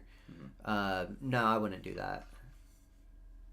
That's why I was saying, Chris Godwin's going to come back eventually. If you're getting Brian Thomas Jr., then no. Yeah, no, I wouldn't do that. I am actually on the other end. I think it's actually because I think Tez Johnson has a ticking clock on him. But I remember 2 months ago saying the same thing about Egbuka. So. Do you know, Shot? You said that about Ibuka. Yeah, I was like, it wasn't a bad idea to trade Egbuka because Chris Godwin's coming back. And at the time, they still had Mike Evans. Yeah. So there was a little bit of a scare there at the end of September of like, hey, move Egbuka. So you cashed in, you got what you wanted, but that's he's about my keeper. Yeah, his floor is about to bottom out. I do think that Tez Johnson is more at risk of that ticking clock than Egbuka was. But I just feel like the Buccaneers wide receiver room is, other than Mike Evans, Chris Godwin's gonna come back, and that's gonna edge out Tez Johnson. Bucky Irving's gonna come back, and he's gonna get catches too. He's gonna start getting targets and stuff. Whereas Brian Thomas Jr. is a first round pick from last year who's struggling this year. Not doing anything. He's not doing much. And Jacoby Myers is his biggest risk into eating his targets. Right now, it's Parker Washington, but I think once Jacoby Myers gets up to speed. I think the ceiling is higher for Thomas Jr., and I do think there's a ticking clock on Tez Johnson this year. But I disagree. I just think Ibuka and Chris Godwin have both been in and out now, and I just feel like there's a chance of, if either one of them gets injured again or is questionable for a game, that's fair. Tez is pretty. He's in a prime spot. It's obvious. It seems like he's a red zone target for him too. Like, I didn't watch this whole game, but it seems like he's 4 for 42, long of 12, and 2 touchdowns. Like, seems like he's targeting the red zone. So true. K. Dotton is just more of a first down guy. I saw, so he's not much of a red zone guy. Yeah. So. Maybe I'm wrong. That's probably not a bad idea. Tez Johnson, if he can stay healthy and everybody else is constantly getting hurt, as Buccaneers fashion, then that's probably way better investment than Thomas Jr. And I'm also, like I said, I just. Oh, and you're also a Jacksonville Jaguars hater. I need to keep that in mind. I'm a Jags hater, so I two teams I tend to avoid. Insane. I tend to avoid the Browns, and I definitely avoid the Browns. I don't definitely avoid the Jags. I just tend to. I had to pick up Trevor Lawrence for my bye week for QB. But what? Yeah, in our league? Yeah. Wow, I didn't know that. You didn't see that? No. I figured because you didn't say anything. That's crazy. Yeah, I picked him up. No, I stopped paying attention. I'm losing too much. I don't care what you guys do at this point. Yeah. Everybody paid their dues, and I moved on with my life. It was for Baker's on the Bucks bye week last week. Or I guess the week before last now. I threw in Trevor Lawrence. Ended up winning. No big deal. Mm-hmm. But good game though. Wait, this last week or this week coming up? What? Like, are you playing Trevor Lawrence against me, or did you do this last week? I played it last week. Oh, I thought you said that you were doing him this week. The week before last. Oh, okay. It was the week That's before why I didn't last. say anything. That's completely. It was 2 weeks ago. Yeah, you missed it 2 weeks ago. Yeah, he's on my bench still. I think or maybe I dropped him by now. I have to look. But on the Bucs side, it's Ibuka really, and Tez Johnson had the big game. Rookie of the year, easy. That's not even a question in Vegas. I still want to go on record saying that I was one of the first people, maybe not one of the first, but I definitely think that I was kind of there on the cutting edge of Egbuka doing good. Yeah. He's the only person on my sleepers list who blew up. Yeah. The rest of them, Jacoby Myers got traded. Krosky Merritt's not doing anything. It's just... That sleepers list wasn't great. My sleepers. Josh Palmer. Whatever happened to Josh? If you've been a long-time viewer of the channel, you know that I was a big Josh Palmer believer at the beginning of the season. Yeah. Oof. Well, what I was Jalen Royals. Oh yeah, Jalen Royals. Hasn't it got one? I think he saw one snap in game. Devon Vele. Boy. Oh yeah. So many guys I have missed on. Hey, it happens, man. That's my bad. This game, Saints another team coming away with their second win. Tyler Shuck, 128 rating, 0.9. What are the chances that the Saints play themselves out of a top 10 draft pick? No shot. No shot? No. Nope. Okay. I don't think this is this isn't going to become no. Chris Olave had a good game. 104 for a touchdown. Jawan Johnson it had bounced back. I think he had a good bad game last week, right? Mm-hmm. 4 for 92 and a touchdown. Long of 52. Jawan Johnson. I think I remember seeing that. Yeah, because I was watching on Red Zone. Yeah. I have him. I picked him up. He's finally turning into a consistent tight end. Yeah. I have been saying that Jawan Johnson. He was one of my sleeper tight ends from a few years ago, and then he constantly has big games and then disappears. But this year he's finally consistent. Yeah. If I have anybody but Rico Dowdle on the Carolina, I don't know that I'm starting them. Yeah. I'd have a hard time. I might flex Tet. I would consider flexing Tet. If you're a Chuba Hubbard owner, it's a safe. It's time to let it go. Yeah, let it go. It's unless something happens to Dowdle, you got nothing more than a handcuff there. Yeah, and Leggett one target back to nothing. Hey, we were both wrong about that one. Yeah, that was it's his second year. He's a big dude. I still think that there's time for Leggett to do something. They just can't talk. They can't understand each other. Yeah. Yeah, it's hard for him to communicate. So when he's in the QB room, he's trying to tell them what coverage he sees, and they kind of just say, "All right, yeah," and then go back to whatever they were. He just wants to go fishing with them, and they don't want to go fishing with him, and so he's just out there fishing by himself. There's no water in Carolina. That's why. Lots of water in Carolina. So Jalen Coker, I believe, was another one that people were saying as far as a sleeper, but. Would you drop Kate Otten for Luther Burden? In my league, we do not have to play a tight end. We play 3 flex positions with no tight ends. Oh, that's interesting. I would still want to have Kate Otten. Like I said, he's the first down guy. He gets a lot of 10 yards at a time in a PPR league. That's 2 points. No, rack up a bunch of I would probably still drop in your position. I would still probably drop Brian Robinson Jr. Because I just don't think CMC's going to get injured. He's really good. He's looking fine this year. I don't think it's. I think everybody else that you have backups for. And even if CMC does get injured, it's still your team's still fine. Mm-hmm. You're still okay with your team that you don't need to worry about. You don't even need to worry about it. It's because if it happens, worst case scenario, it happens next week. Mm-hmm. Or this week, I mean, and then you want to get value out of them. That's the only. Mm-hmm. But every week that you hold on to him and it doesn't happen, and CMC stays healthy, it's just another spot that you could have made. If you don't think Luther Burden's gonna get picked up either, then I guess you don't have to worry about it either way. But Kate Otten's been having pretty good. He's a pretty consistent tight end. He's a tight end 1, tight end 2. Yeah. And while you don't need to play a tight end, there are a lot of times where tight ends have better games than wide receivers. Well, it's we run dual tight end in one of our freebie leagues. Mm-hmm. So Tyler Warren and Travis Kelce. I flex in tight ends pretty depending on weeks too. Mm-hmm. So with how people Jawan Johnson having 92 yards. Jawan Johnson he had a better game than Ted McMillan. Yeah, he had a better game than Kamara. Than Alvin Kamara. Yeah. He had a better, and that's just this game. He had a better game than a lot of wide receivers in the league. Yeah. Pull up Odunze. Actually, maybe he didn't have a better game than Kamara. I'm trying to do the math. Maybe he did. Kamara had. Well, I was thinking about receiving specifically. Or just Odunze's page in total, or just this week? Just this week.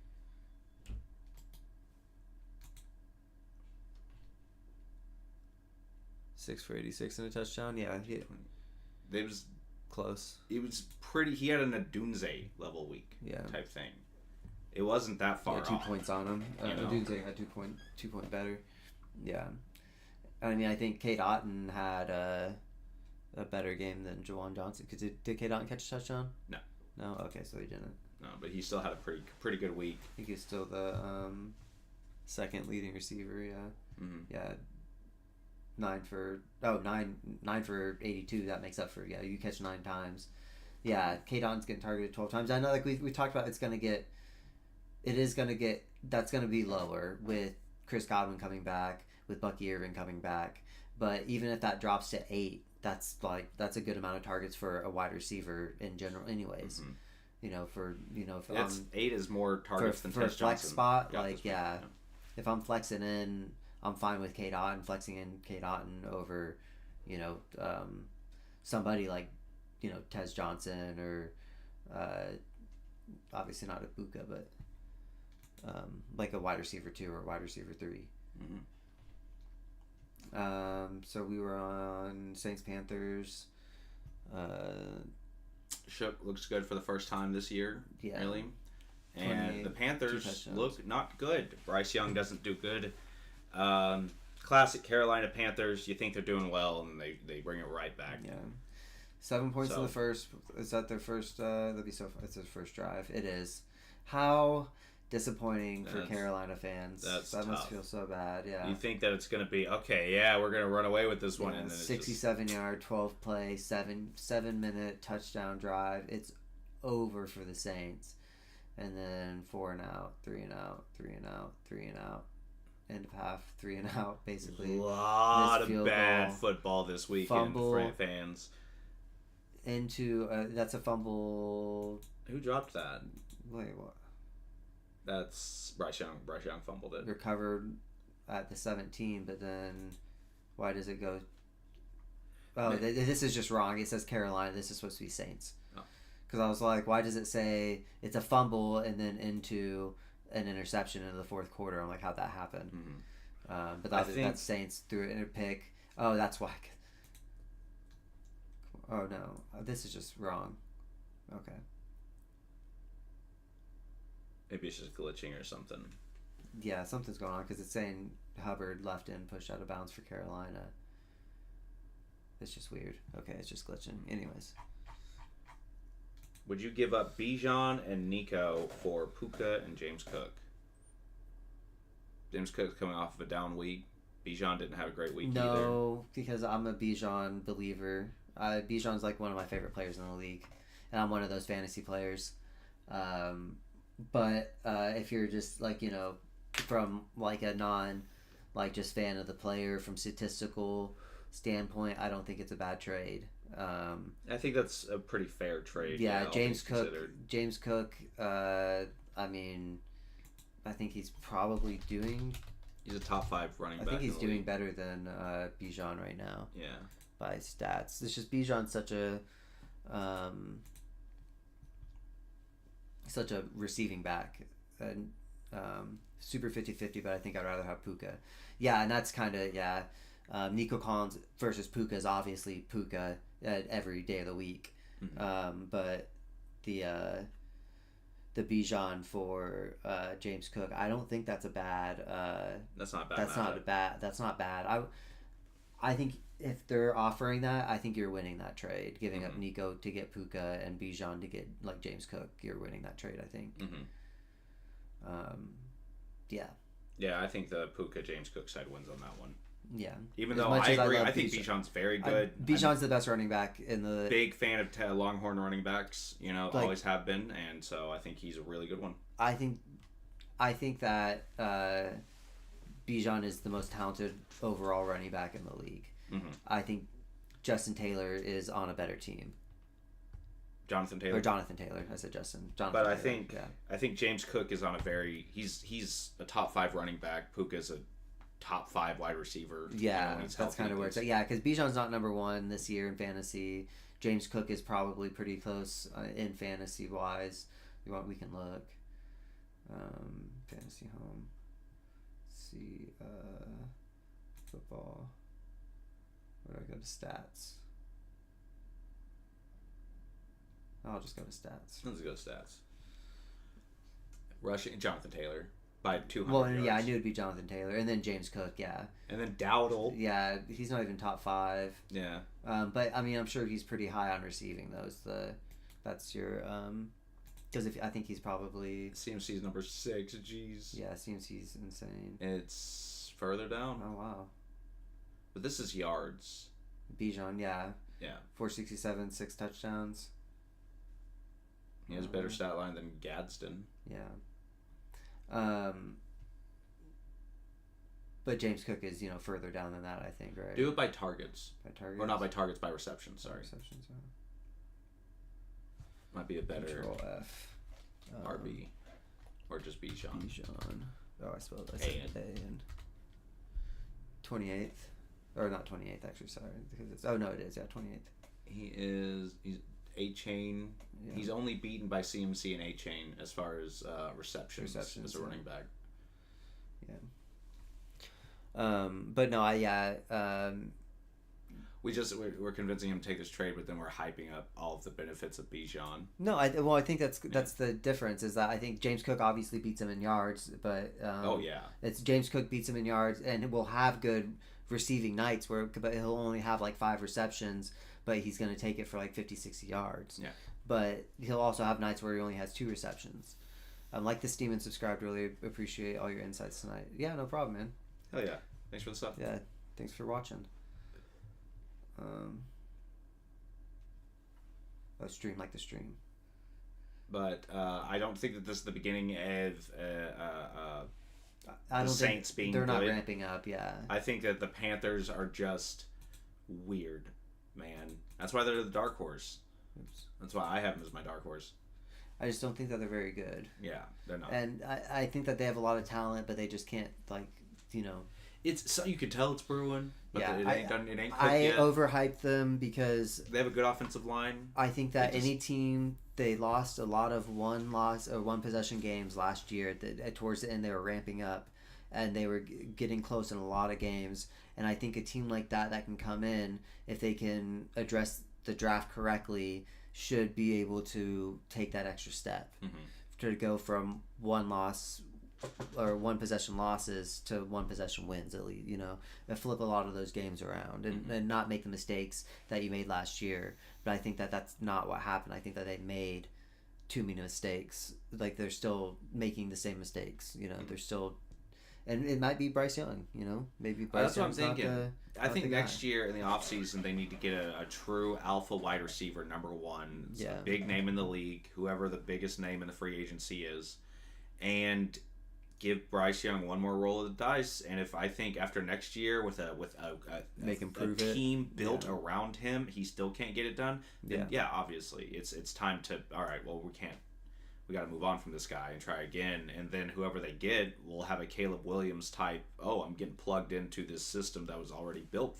Yeah. I could just kind of streamline it and go straight in, Yeah. So, but I like what Panthers have going. They have a really good offensive line. They don't have the best receivers. Yeah. I think that hinders Bryce Young. And their running backs, I think, are the success of their running backs, I think, is evidence of their really good offensive line. That's generally your offensive. If your running backs are just cooking, it's generally the offensive line as opposed to. They're both pretty consistent. You got to be able to make holes for your running backs. Exactly. I mean, you have to. Yeah. And so I think if they have if they can start getting a good pass game going to get eyes off the run game to help open it up more, I think they'll be set. Yeah. They just need a good wide receiver, like a real big. Who would even move? I can't think of a single wide receiver that's really upset with where they're at, and they've constantly been talking about it all year long about how they're not okay with the system, and that already experienced moving teams, so that's not a big deal. Tyreek? No, pretty tall guy. Yeah, AJ Brown's going to the. You heard it here for AJ Brown to the Panthers next offseason. Yeah. I don't know. I can see him going there. I think I could see. I couldn't see him going to Carolina, but I could see him leaving the Eagles. Yeah, I could see him going to Carolina. Yeah. Taking if they pay him. Man, I do think that if he went to Carolina, that's not a bad. That's not a bad. But it's like a situation. prove it year for if you think that's what they're doing with Bryce Young. I mean, what to give him AJ Brown? Say prove it. Exactly. Yeah. Man, I can see that. That takes a lot of pressure off your other wide receivers too. So. Then last of the noon games, it was Houston and Jacksonville. Houston, man, turn it on, Davis Mills. I think you took Houston, didn't you? Huh? Did you take Houston? I took Houston. You took Jacksonville. I did take Jacksonville. Thank gosh. I'm glad. That's what I took them and they lost. That feels so good. Almost better than if they would have won. It was 22. I said it was going to be 22-14. It was not. It was 36-29. I didn't think Davis Mills was going to do what he did. He did really well. Yeah. So I think that Houston just has a good offense if they can have somebody back there. The thing about Davis Mills is like he's a veteran now. He's been in the league for a minute, so like he's got experience and he's going to know how to run this thing. Yeah. You know, he was there before C.J. Stroud. So I think no matter who's healthy, I think C.J. Stroud needs to like take his time coming back. You know, I think he's trying to play injured. Yeah. Because he's been getting hurt a lot this year. Excuse me. I just feel like Davis Mills is a pretty good stopgap quarterback to have. I think he's still on his rookie contract too, type thing. So. Oh, sorry. Got it. I think Jaguars have a pretty good defense, but this is a divisional game, so it can go either way. Between these two, who do you think is the better team? Oh man. Honestly, with the way Jacksonville has been playing, I think Jacksonville has better wins, but I feel like Houston has been. I mean, is Davis Mills better than C.J. Stroud? I think Davis Mills is more experienced. I don't think I wouldn't say he's better. Yeah. If we were doing like an all draft of all the quarterbacks in the league and stuff, I would take C.J. Stroud over Davis Mills. Yeah. I mean, I think out of the two teams who I think is coming out of I would say Jacksonville seems like they should be able to come out into the playoffs, but I could see them just continuing to drop games for the rest of the year, and Houston sneaking in some wins. Man, it was 29-10 at the end of the third quarter. Yeah. Rough. 26 points in the fourth quarter. That's crazy work. Punt. All they could do was just punt it. Bunch Went of for 3 and two. outs. All they could do was give them the ball. Well, and they went for 2 there, got it. Went for 2 there and didn't get it. Intercepted, yeah. And then 20, then they didn't need to go for 2. Then that's extra point good. Yeah. Oh, no, 2. Oh, they went for it there again. Okay, I'm just bad at math. 6 points, yeah. Okay. Not good. Yeah. Oh, and then they returned a fumble for a touchdown on the very last play of the game. That's crazy. Damn, how like disrespectful. Just right. As a way to end it, just well, like it's a divisional opponent. You gotta. No, let I them know. I dig it. Like honestly, I love that. If I'm a Texans fan, I'm like screaming as they're running it back down their throat. You know, like.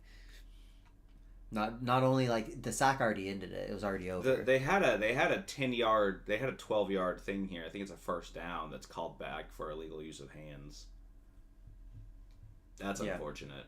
Yeah, I would have put him at. That could have helped a lot. Well, I think that I don't know. In my opinion, I think they're going Jacksonville for a field goal right there. Yeah, they just need a field goal. They're trying to get field goal range. Mm-hmm. And I would have put him at the 50, 12 yards from the 45. Would have put him at the 50 or the 48. Mm-hmm. No. 10 yards is the 45 on the other side, and then another 2, so the 43. Yeah, there it is. I'm good at math. Hell yeah, this is the perfect format for this. Well, it's the different, like you go here. And that's what trips me up. Dude, it fucks me up too. Yeah. Because it's still counted. It's just now it's just the other side. Yeah. Now I have to subtract. What the fuck? And then they switch it at halftime. Yeah. Yep. It's like wow. Okay. Fucked up. So, yeah. no, I think this is. I think Jacksonville blew this game, but I think that Jacksonville normally wins this game. Trevor Lawrence threw a pick. ETN got a touchdown. ETN also got 2 receptions for 19 yards. Brian Thomas Jr. not even here. Yeah, Parker Washington did get all the reception targets. 7 out of 23. So. Jacoby Myers 100% on the day. He barely drops him. He never really drops him. Yeah. So I think he's in a good situation. Yeah, I think he's gonna get more targets than Parker Washington next week if I had to guess. Mm-hmm. But man, yeah, Jaguars will find a way, to lose. So Yeah, it's impressive. yeah, But I just don't think Trevor Lawrence is the guy. I'm not sold on Trevor Lawrence. I've never been a Trevor Lawrence fan. I can't believe they gave him that contract. It's such an insane contract. I'll say it every time we talk about it. He does not deserve the contract he has. He has had no success. Yeah. I don't know how he got that. I don't know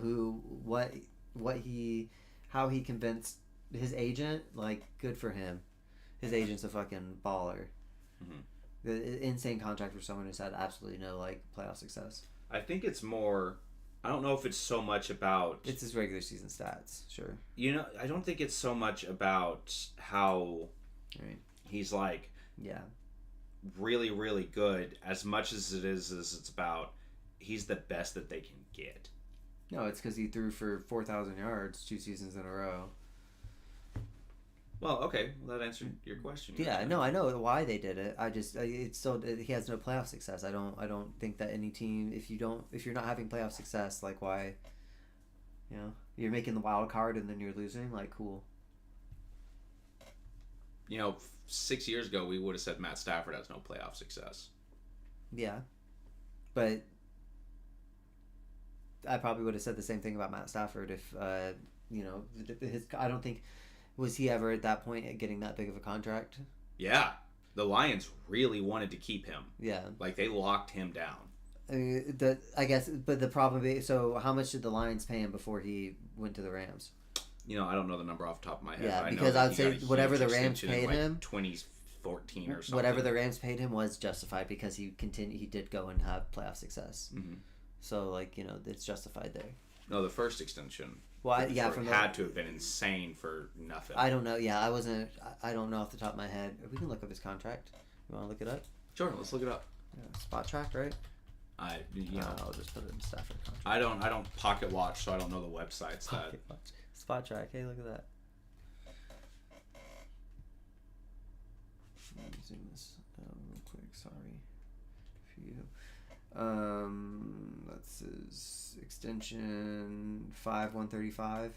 Yeah. So after his rookie, which was already a 6-year 72, his extension 2017 3 for 53.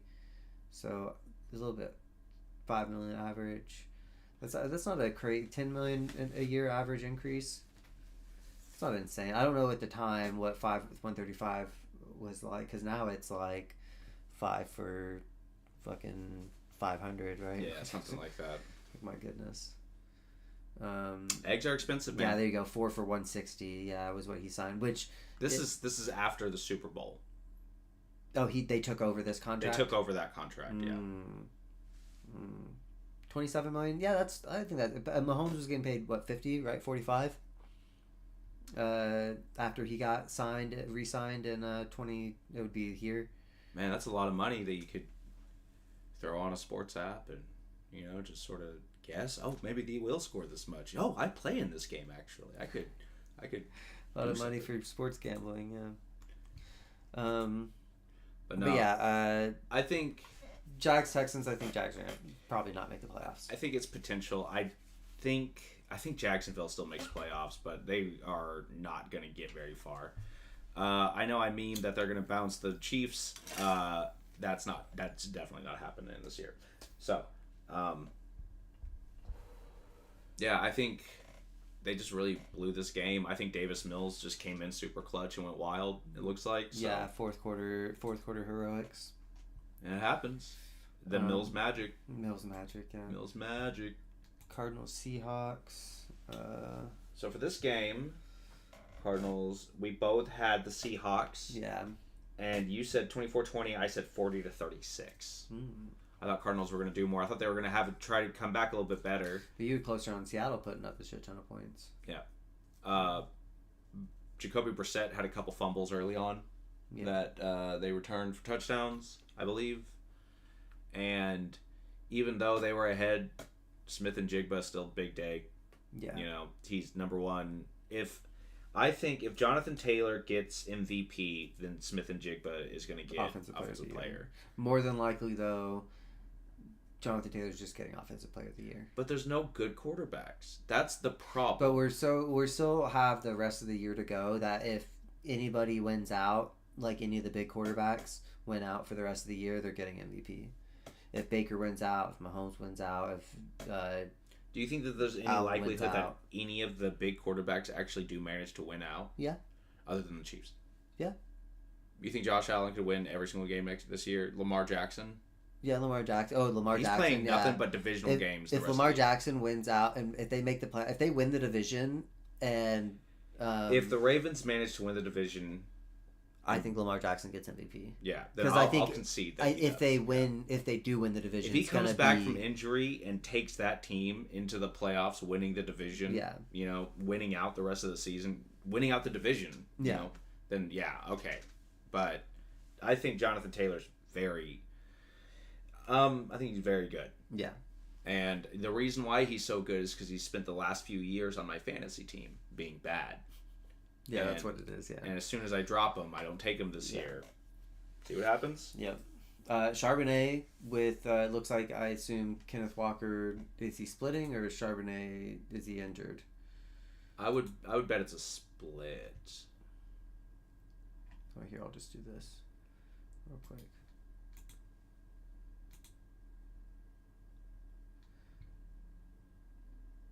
I'm just splitting. Josh Jobe. Charbonnet, yeah. So it seems like Charbonnet is. That's what I was looking for. Charbonnet's kind of, getting a lot more looks than I thought he'd be getting. Honestly, I know we were talking about it earlier. I guess. I think someone was asking about Charbonnet, right? Yeah, I think Walker's getting played out of a job. Is I think what's happening. Yeah. He's already hurt, dealing with injuries, and then. Charbonnet is a good running back. They took him in the second round. Everybody forgets. He was a second round pick. He's a good running back. I believe he's from UCLA. I always hate it when the Seattle Seahawks draft a skill player because I always feel like it's such a bad call. Yeah. Whenever they drafted JSN, I was like, they have DK and Tyler. Whenever they drafted Tyler Lockett, I was like, well, they have this guy. Whenever they drafted this guy, I was just like, why we are should they look doing at this though. We should see when was who getting the carries, because if it's JSN, or I'm sorry, if it's Charbonnet. Oh, this is a blowout. So this could just be the second half of the game. Yeah, that's what it is. It's Charbonnet. It's a blowout, and Charbonnet's getting all the carry. They're just handing it to Charbonnet every run. Yeah, they got Kenneth Walker in here for 2 plays, and then back to Charbonnet. Then Kenneth Walker 2 here. So Kenneth Walker's still getting in as basically RB2 at this point. Yeah. And it's all now they have in Halani. Who's getting him? Who's getting carries at the start of the game then? It's gonna be Kenneth Walker, I bet. Let's see this first drive. Oh, Charbonnet got first carry. Charbonnet, Walker.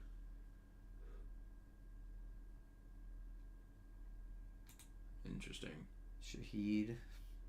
Man, Shaheed's getting a lot of attention on this team, which is really good because he was a good player for the Saints, and I feel like the Seahawks really needed a good wide receiver too. I like Cooper Kupp, but his time is kind of behind him. Yeah, it looks like they're just splitting. Honestly, it looks like they're splitting carries now at this point. I think they're splitting them. Yeah. And Charbonnet's just more Charbonnet got more. Charbonnet did get more by the end. He got most of that before they put in Halani. Yeah. It was mostly Charbonnet was getting the carries, so I mean, yeah. But yeah, Charbonnet had a good game. Sam Darnold did not have a good game. In terms of, I know it's game script. I'm just saying, from fantasy wise, that's not a good game. No, that's still. If you had Darnold this week, you probably got 9 points or something. Yeah, and minus 0.02. JSN helped you. So. Yeah. Let's see, defensive wise, how many sacks? 1 sack. 5 sacks for Seattle. Yep. Yeah, Seattle's defense is doing good. 22 points to the Cardinals. I'm sure a lot of this, not actually a lot of it. Yeah, 8-7, basically garbage time at that point. Garbage time, yeah. It was. I have Jacoby Brissett. I was watching the garbage time happen as he was failing me during garbage time, no less. Oh no, we looked at box score. Okay. Rams 49ers. Yeah. We both went Rams. Yeah, divisional game, Rams are, I think, the better team. 31-27. I said it was going to be 34-24. Ooh, we were both close. Not bad. They just beat the hell out of him. Matt Stafford went crazy. Yeah, Matt Stafford, great game. Kyron Williams, great game. Devonta Adams, Puka Nacua, both great games. Even Colby Parkinson, if that's your tight end. Probably not a lot of people starting Colby Parkinson. I don't know. I meant to ask something about the Seattle game. Did Jalen Milroe get snaps? It didn't look like it. Okay. I'll go back. Oh, it's right here. Okay, good. I was worried because he's the starting quarterback for we tried. Oh, gotcha. Yeah. All right. Let's see. Yeah, I mean, obviously, basically anybody that you're starting on the Rams had a good game. Man, what are you gonna do with the last name Mumpfield? Well, Brian Robertson Jr. did get 8 carries. Mm. You said the name Mumpfield may make it to the NFL. Yeah. I bet he's making over $100,000. True. You got guys like Shannon Sharp, ultra millionaires, and you're still just like, yeah, but Shannon's a girl's name. Man, maybe I think this was game script too, though. I think this is when they're down so much already that they've accepted the loss and are just getting backups. Yeah, I think that's why Brian Robinson Jr. starts getting carries. Yeah, this is still CMC. McCaffrey here. Yeah, they're still trying because they're only down. I bet he doesn't get in until after the going down 8. Yeah, probably this last drive. Yeah. Yeah. Oh, this is an interception for a touch. No, it's just a pick. Yeah. It's still McCaffrey. Yeah, it's this. Yeah, last this drive. No runs actually. Nope. Oh, there's Not a single run. So no, I guess not. I guess it was He might have just been sprinkled in and had a few good carries. Yeah, let's go look at his. Let's see. Longa 13. So yeah, but he had a touchdown run. George Kittle, good game for George. Yeah. Good game for Juwan Jennings. Good game for CMC still, even without getting the touchdown. Getting it snaked from him. Mac Jones, good day. I think 319, 3 but a lot of it's garbage time. I think that the Rams are one of, if not the best teams in the league. I don't think there's perfectly reasonable. There's a reality where this team is 8-1 right now. This Rams team, and we don't get that blocked kick. Yeah, absolutely. That's perfectly within the realm of existence of having happened. This Rams team is one of the best in the league. Whenever they play Seattle next, will really be like a game to watch. Yeah. But those two, it was two NFC West games in the afternoon, and they were both blowouts. Yeah. Yeah, Lions, Commanders. Another blowout. The Lions beat the hell out of Washington. I said 41-10 Detroit. You said 34-20.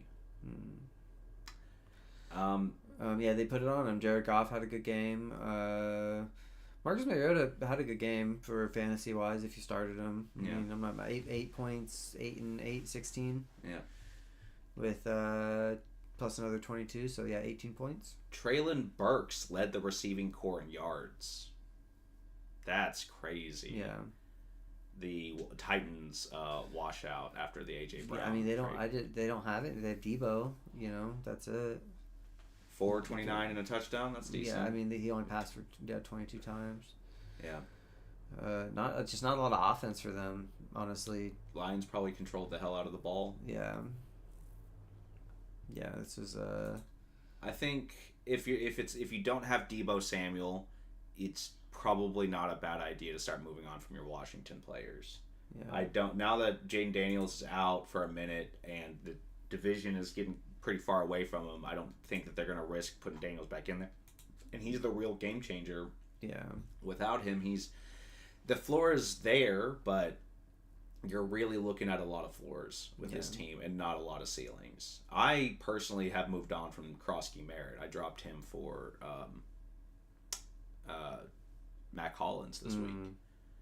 And he's had 10 weeks to have a 20-point game, a huge breakout game, and he's averaging 3 yards a carry. Yeah. I don't know how many touchdowns he's had. It's not that many. No.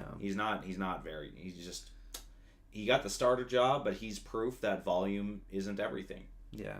So True.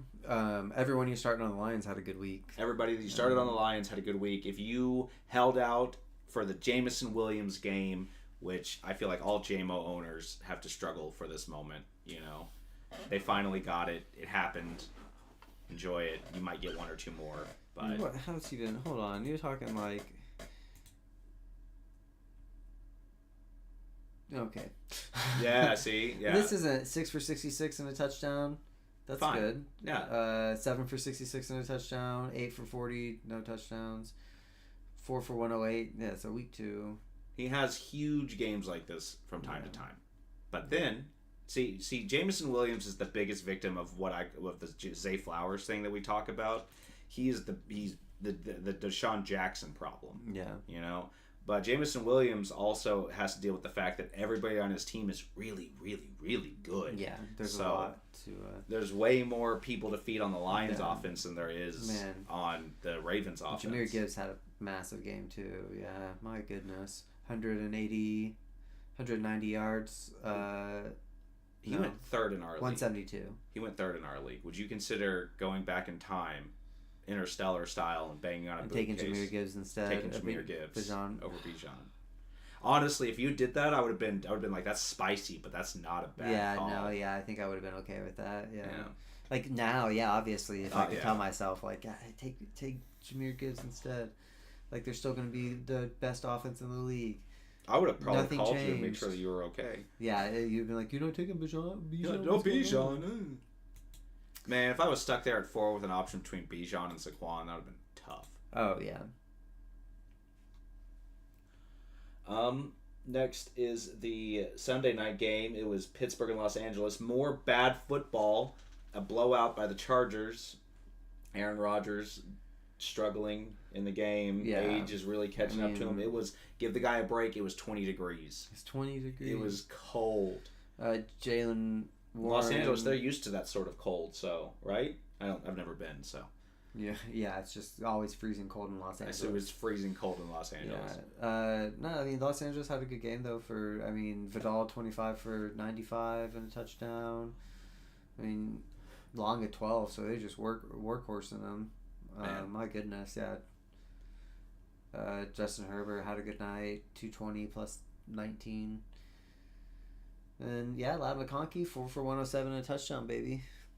Love to see it. 4 of 6, but Quentin Johnson still the target. Quentin Johnson did get most of the targets, but I think I think some of those are, like, I would assume are throwaways. If I'm gonna do the throw, I usually give it a margin of error for 2. Yeah. Yeah. Because I don't want to commit too much and be like, wow, 5 of them were throwaways and he was 100% on the night. I'm just like, I don't. Yeah.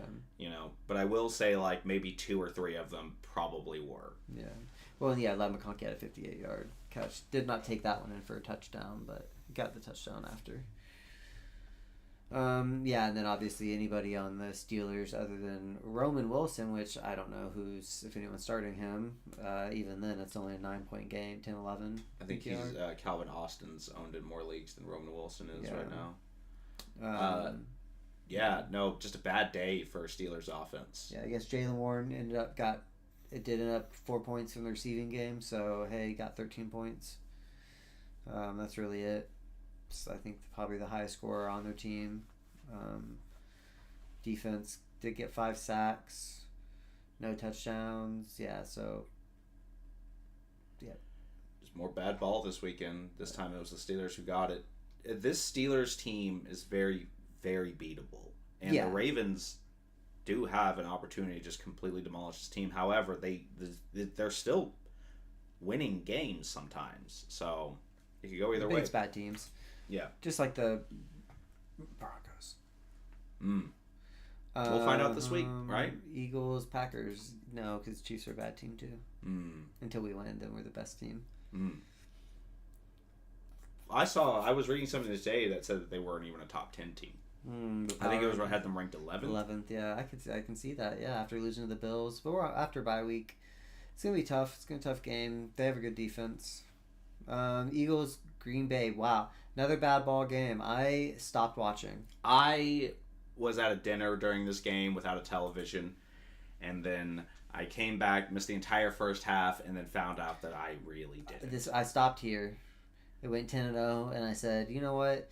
If they come back and score, it's still only going to be 10-7, and then it's still probably over. This was not a good game. This was such a... we won, but it's one of those ugly wins that I was like, man, we really should have done way better. Our offensive play call, there's a lot of people saying that our offensive play call is stale. Yeah. We're dealing with that same problem we were dealing with a couple of years ago where we're figured out, and I'm just like, I get it. I see it, They still got away with the false start and they were lined up offsides on it. Yeah, you said something about that, and that's disappointing. I hate that narrative is happening, but there's evidence there. There's consistency. It's unfortunate. It keeps happening. Yeah, it keeps happening. What am I like? So, I would wish that they would stop, but the conspiracy is that the refs are allowing it to happen, so that way people can hate the tush push. So that way it can get banned. Because the players complain about it on Twitter too. It's the thing is like, while it may be good, it's boring football. Yeah. The turning point, I didn't care about the tush push. I thought it was fine for the last few years, but man, the turning point for me was the 4 times in a row thing on prime time. I get that, yeah. That was the moment for me. I was like, dude, this thing is, guys, come on, Yeah. So, but this game, we won, great, but it was not a pretty game. I still think the Packers are a very, very good team, even though they're third in their division right now. I think they're still one of the best teams in the league. I think their wide receiver room is all fucked up. I don't know what they got going on over there. And it's unfortunate that Tucker Kraft went down because he was doing everything that the wide receiver should have been doing. Yeah. So I don't know. I don't know what the plan is in Green Bay. If it's not Josh Jacobs, it's just whoever the hell might catch it. Yeah, Wicks, Watson, Dobbs. Those are the 3, looks like. Dontavion Wicks got a lot of looks. Bo Melton. Mm-hmm. Cool first name.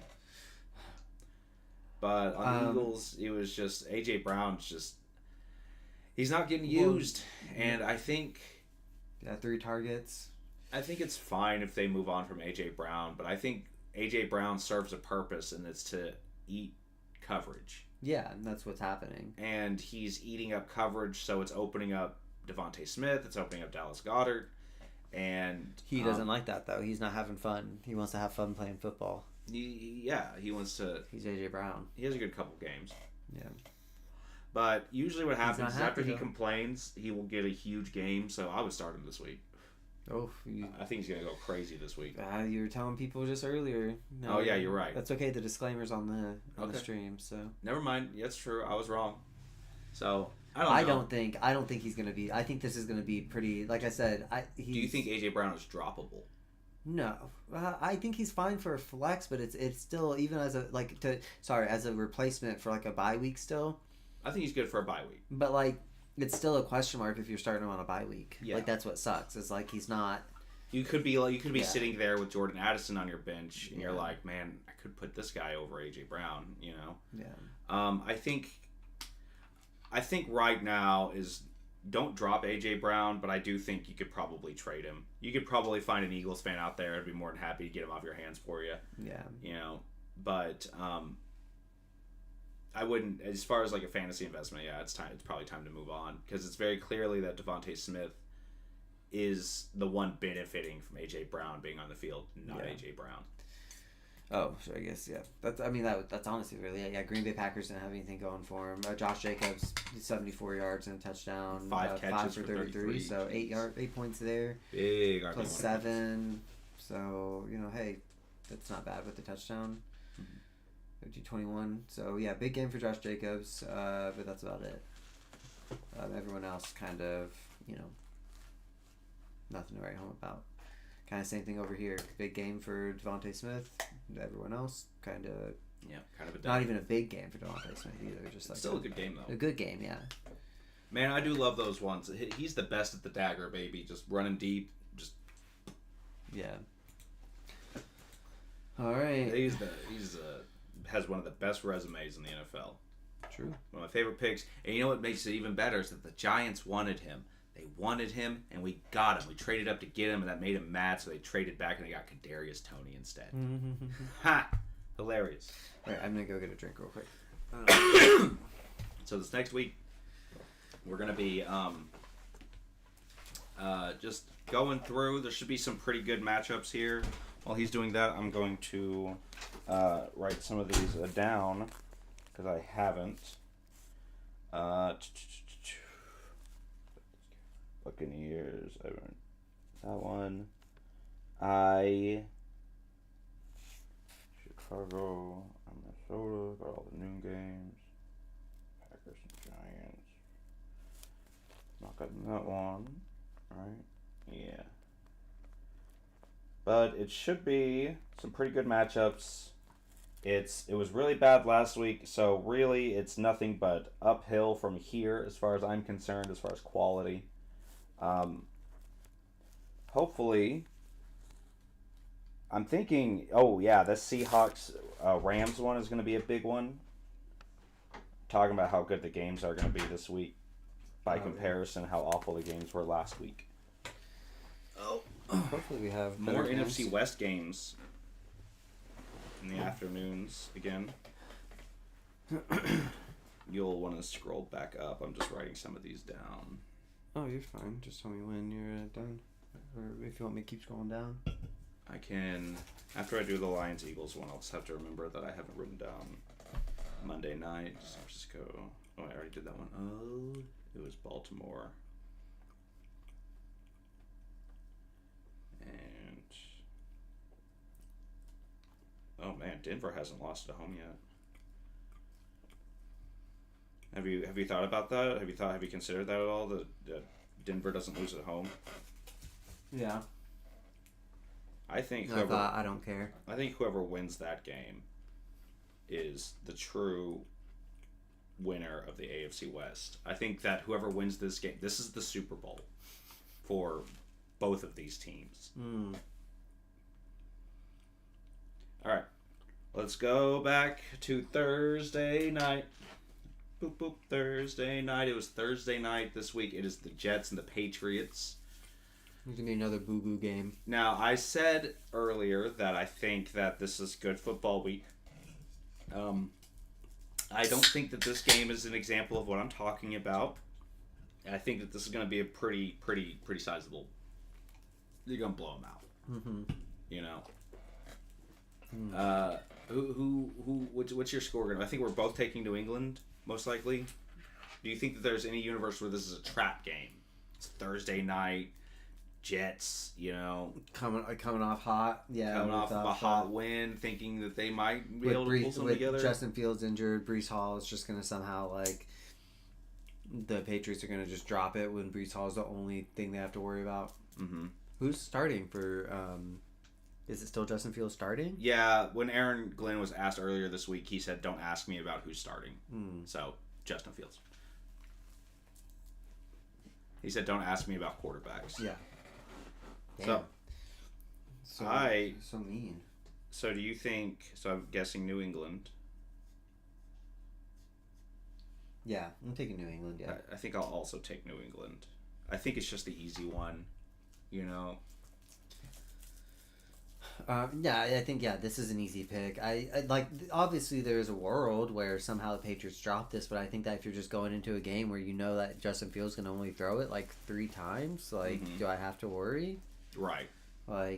You just know if you stop Breece Hall, shit, do you let them all drop back into coverage and just do you let them just get past you in coverage? Who cares? You know, at that point, I don't know. If you're not worried about them throwing it at all, which I want to be. I think it would require injuries, and I don't want to try and predict those. Yeah, it'd be that's bad juju. It'd require a lot. Yeah, I'm saying 30-10. New England. Yeah, I do. Oh man. I'm saying 37-6. Whew. Yeah, it's gonna be a beatdown. I think Breece Hall is gonna get a touchdown, but I think that's gonna be it. I think after that they're gonna start getting behind. They're gonna start passing. Justin Fields is gonna start throwing some picks, that sort of thing. Next is the morning game. This is gonna be taking place in Madrid, Spain. Never heard of it. This is the last international game of the year. Is it? It is. Okay. Madrid is getting it. Spain. Yeah, this is like we punted this one. 3-7 Commanders versus the 3-7 Dolphins. Have fun, Spain. Yeah, enjoy. Yeah. Hopefully, if you guys like this, there's more to come. Yeah. And they're gonna be like, "Who the fuck am I looking at?" Yeah, no, this is not a good game. But I think that this could be one of those games that could turn into like a slap fight. Yeah. You know, where it's not exactly a shootout because there's not a whole lot of like, it's not a huge playoff implication. No one's really playing for spots here, you know, but they could still turn into, you know, throwing at each other. I think Dolphins win this. I think Dolphins. I do. I think, you know, they're the favorite going in, which I don't think that favors much into neutral. It's neutral territory. Mm-hmm. I agree. I do agree with that. I think that they're kind of. It feels like, aside from Tua, the rest of the offense feels scrappy enough that they can get off wins against bad teams. And that, you know, I think that they, as a team, like, they seem like their culture, like, they're gonna get culture wins, you know what I mean? Mm-hmm. If that makes sense. Yeah. Like, where it's like, yeah, you should win, you're talented enough, you're an NFL team, you know, mm-hmm. like, you're good enough to beat the beat up Commanders. Like, yeah. Like, and they're gonna prove, you know, like, yeah, we're not playoffs, but we're still dogs, you know, like. I think it's going to be a close game. I'm going to say 24-20 Washington, actually. I think Debo is really... You changed your mind. Yes, I did. Everything that you were saying, it actually did the opposite effect. It didn't convince me. Yeah. It actually discouraged me. It made me say, wow, those are some pretty high expectations for a team that's led by Mike McDaniels. So... and A-Chain and Waddle. And, you know. Yeah, but... And Tua on a swollen eye day. I think that it's just that I think the obvious pick is Miami. That's my thing. It's not exactly a trap game because neither of these teams are that good. Yeah. But it's just like, I just feel like Commanders, everything you're saying about the Dolphins being scrappy and stuff, and I'm just like, I kind of feel that same way about the Commanders. Yeah, but the Commanders just don't have as much talent on offense. That's why I think the Dolphins. That's what, you know, I just think the Commanders have Debo, who is running back wise. I just think Tua has a bad day, and I think that really is the big difference maker. Okay. Oh, yeah. I'm saying Dolphins. Let's say this is fairly low scoring, though. I will say it's 20-13. Okay. Not a fun game for the Spaniards, but what have they ever done for us? Next up is Carolina at Atlanta. Yeah, I mean, I think this is... Last time these teams played, Panthers beat the shit out of the Falcons. Yeah, this is at home for Atlanta, but, I mean, they're, 50-50 at home. Honestly, I think... Oh, man. I think I'm going to take the Panthers. Man, we can't keep taking the Panthers, but... I'm going to take the Panthers. Okay. You can take the Falcons. I'm going to take the Falcons. I'm going to say Panthers win this 20... 6-17. That's a good game. That's a good score. I'm just pulling shit out my ass. I'm gonna say it's gonna be a 32-20 Atlanta. I think Atlanta's upset about what happened earlier this year, and they're gonna want to really prove it. Penix, not a good game last week. Gonna really need to show that he's good. Bijan, huge game this week, I think. I hope so. Even though I think Panthers do have a really good defense, I just feel like the Falcons, they need this more than the Panthers do. If they want to have any hope of salvaging this season and not being one of the worst teams in the league, they need this win. I think Panthers want to get over 500. I think the drive to be not bad is greater than the drive to be not mediocre. I think Panthers are still fighting for playoffs. Falcons are kind of... Falcons could. If the Falcons lose this game, I think they might be... There's no way, But I think that if they win this game, their playoff hopes aren't exactly gone yet, Yeah. So I think that Atlanta is just going to want it more. Wanting it has nothing to do with it. No. Next is Tampa Bay and Bucks Buffalo. And Bills. Bucks and Bills. Buffalo at home. 4-1 at home, but Buccaneers 4-1 away. Both 6-3. This is looking like game of the week. Could be a good one. Now, Bills just dropped a game to Miami. Not a great Miami team. Yeah. I think they were, to be honest with you, I think they were tired after the Chiefs game. I think that they were. No, I'm serious. No, I know you're serious. Yeah. Sometimes I just feel like after teams win big games, it's not uncommon for them to drop really easy games immediately in the wake of that. Yeah. Just because you become emotionally invested in this one thing, and then once it ends, you're kind of just like, huh. But you still have to keep going, and so you're not quite ready to game plan for the next opponent. It's also a divisional team, so they're gonna. That's what I was gonna say. The divisional, Yeah, which is gonna go either way. This could be. It's not outside the realm of possibility that this could be a Super Bowl preview. True. Yeah. It's not unlikely. It's more likely than a lot of these other ones. Specifically, everything that plays within the same conference, because that's just not how the Super Bowl works. Really? So, how are you feeling? Are you feeling Tampa Bay, a beat up Tampa Bay team, or kind of an iffy, sort of a strange Buffalo team? I think I'm gonna take Tampa Bay. Okay. I think Baker Mayfield avenges the Big 12. For his brother Pat comes in, takes one away. I think that Buffalo's a good team, but I think this is just going to be a shootout, and it's going to come down to whoever possesses the football last. And I think that's just going to happen to be Baker Mayfield is going to try and cement himself again as MVP with another comeback drive to win the game. Yeah. Whoever wins this game. 34-31. You said 34-31? Yeah.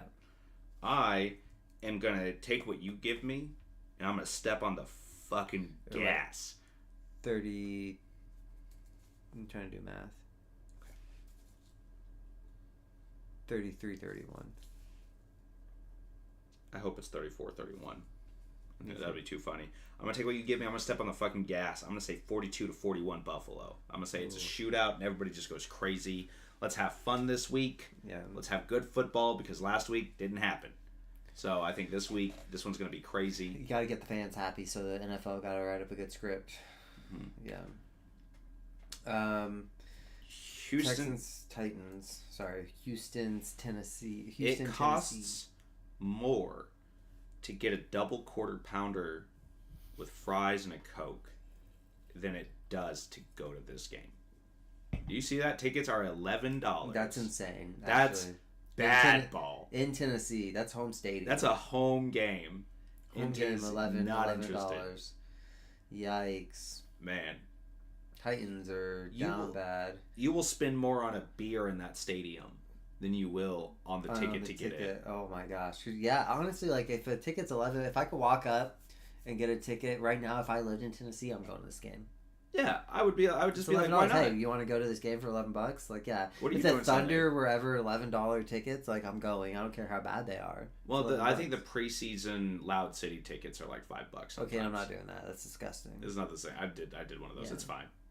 But no, it's not. But I'd rather go to a football game than a basketball game. Anyways. Me too. Yeah. But no, you'll never see. If we had a football team and it was 1-8 on the year, 0-4 at home, I think that's one of the main reasons. Yeah.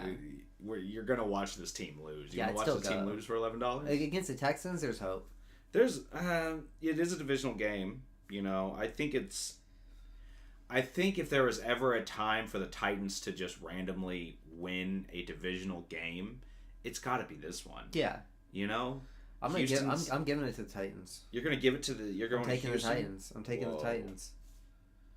I'm not going to Houston. I'm taking Tennessee. All right, that makes sense. Yeah. And Nashville at home. Oh wait, I got that backwards. 1 second. Dolly Parton, all that. I've heard of her. She's the one with the theme park. I don't know. Yeah, I think this is probably going to be the big upset for the week. I think that it's going to be Titans beating the Texans, and that everyone's like, oh man, I guess just Texans are done for the year. It's kind of going to put them away. Mm-hmm. And it's the Titans to do it. Titans might go on a little tear to end the season. You know, kind of some kind of like where. What are the odds you think that the Titans get it together enough to where the second half of this season that we're saying about them what we were saying about Carolina? It would be tough. They'd have to win out. They would have to win out. What if they were all like one possession losses? Man, if they were close, then maybe. Yeah. What if they're losing by like 3 points? If the Titans started costing people their jobs, yeah, Oh, yeah. Once they're the Reapers. Then I would be like, okay, the Titans might be onto something, but I just feel like they're just so they're plushies. They're soft. They're not a good team. They're basically a free win. Yeah, there should be a free win. They are going to be, in my opinion. I think the Titans are the most likely. I don't think this is a hot take either. They're the most likely team to be the number 1 overall pick. I'm still taking them.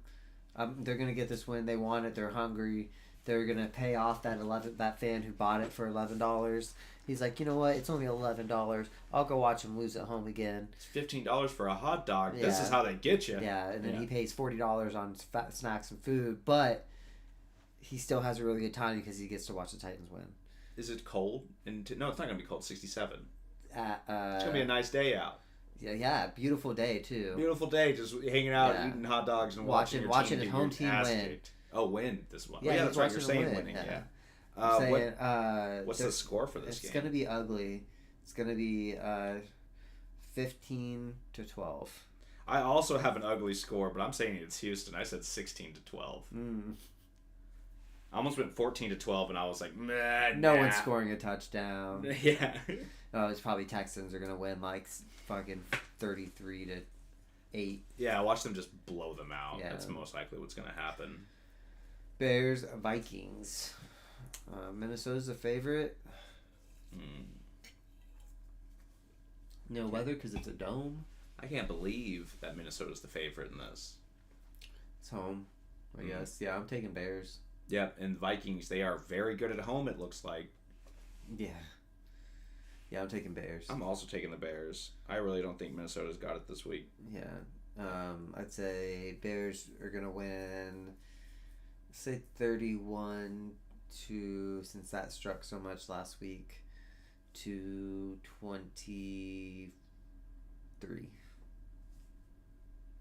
We'll hit the 23 this time. And now it's going to be 31-24. I'll tip my hat and say... That's how it goes. Well, I'm going to say it's going to be 27-20 Chicago.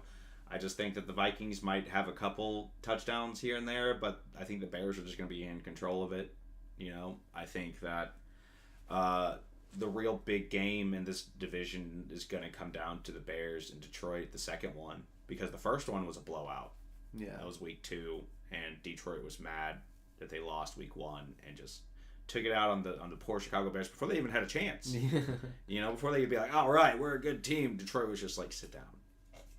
I'm going to hurt you now. It's not your time. It is not your time.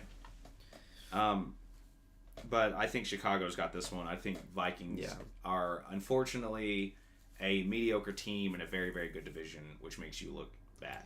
Yeah. So I still think JJ's going to have a good game, though. I think JJ's still going to have a good game, man. Hot take, Hawkinson gets a touchdown. Yep. Is that a hot take? Kinda. He's not super consistent. Yeah. Okay, Packers, Giants. Did I give a score, yeah. Yeah, you said it was going to be 31-23, and then you started getting anxious about the score switching. Thank you for reminding me. Yes. Green Bay, favorite here, obviously, against the Giants. I think that's an easy take. I'm taking the Packers. Okay. I know you're taking the Giants. I'm taking the Giants. You monster. I think it's Jameis Winston. I think he goes crazy. Give me my free leads. I think it's going to be crazy. I think he has such fun. I think everybody has fun in this game. I think it's going to end 34-32 Giants. I think it's going to be a shootout, and I think Josh Jacobs is going to have a good few touchdowns, good couple touchdowns this game. 24-13 or 10. 10 or 13. 24-10. Okay. And Winston throws 3 picks. I can see that. See, that's the fun part about Jameis Winston is any reality is possible with him, even the bad ones. I've watched 1,000 different timelines and everyone was different, and yeah, it was actually probably 50-50, you know, like he either throws for 4 picks or 4 touchdowns. It was literally Perfectly right balanced, as all things should be. Which reality are you in? I'm in the reality where they spelled it Berenstain. Next would be Cincinnati. You're not in that reality anymore, baby. No, not anymore. We're in the Stein era. Packers. I didn't get. I gave a score. Oh my gosh! I gotta stop smoking. Yeah, it's fine. It's fine. Bengals and the Steelers. Cincinnati at Pittsburgh. This is a very beatable Steelers squad. Yes. Bengals they still have some weapons. Joe Burrow's not back yet, but Flacco is a perfectly serviceable quarterback. He's still got Jamar Chase, he's still got T. Higgins, and he's still got Chase Brown. Yep. Divisional game. Do you think this could... I could see the argument that this is a trap game, but I just don't think that there's enough of a win differential for it to be a trap game. But I can definitely see Cincinnati winning this. Yeah. I can see Cincinnati winning it, yeah. Especially after last week against the Chargers. Like, we can see, you know, how bad it can get. It's going to be 49 degrees. Yeah. You know, so not going to be a lot of passing for Aaron Rodgers. And Joe Flacco isn't going to give a shit. He's going to throw it anyway. He's like, that's the game plan. That's what we're supposed to do. That's what I'm going to do. That's what I'm going to do. That's what's going to happen. Yeah. 3-2 at home. Bengals not good on the road, but yeah, man, coming in on the road, 49-degree weather. That's hard ask. I think I'm still gonna take the Steelers. Whew. I'm going Cincinnati. I think the Tigers. I think the Big Cats got it. I want to say it's gonna be close. It's not gonna be pretty. I'm going to say 21-17.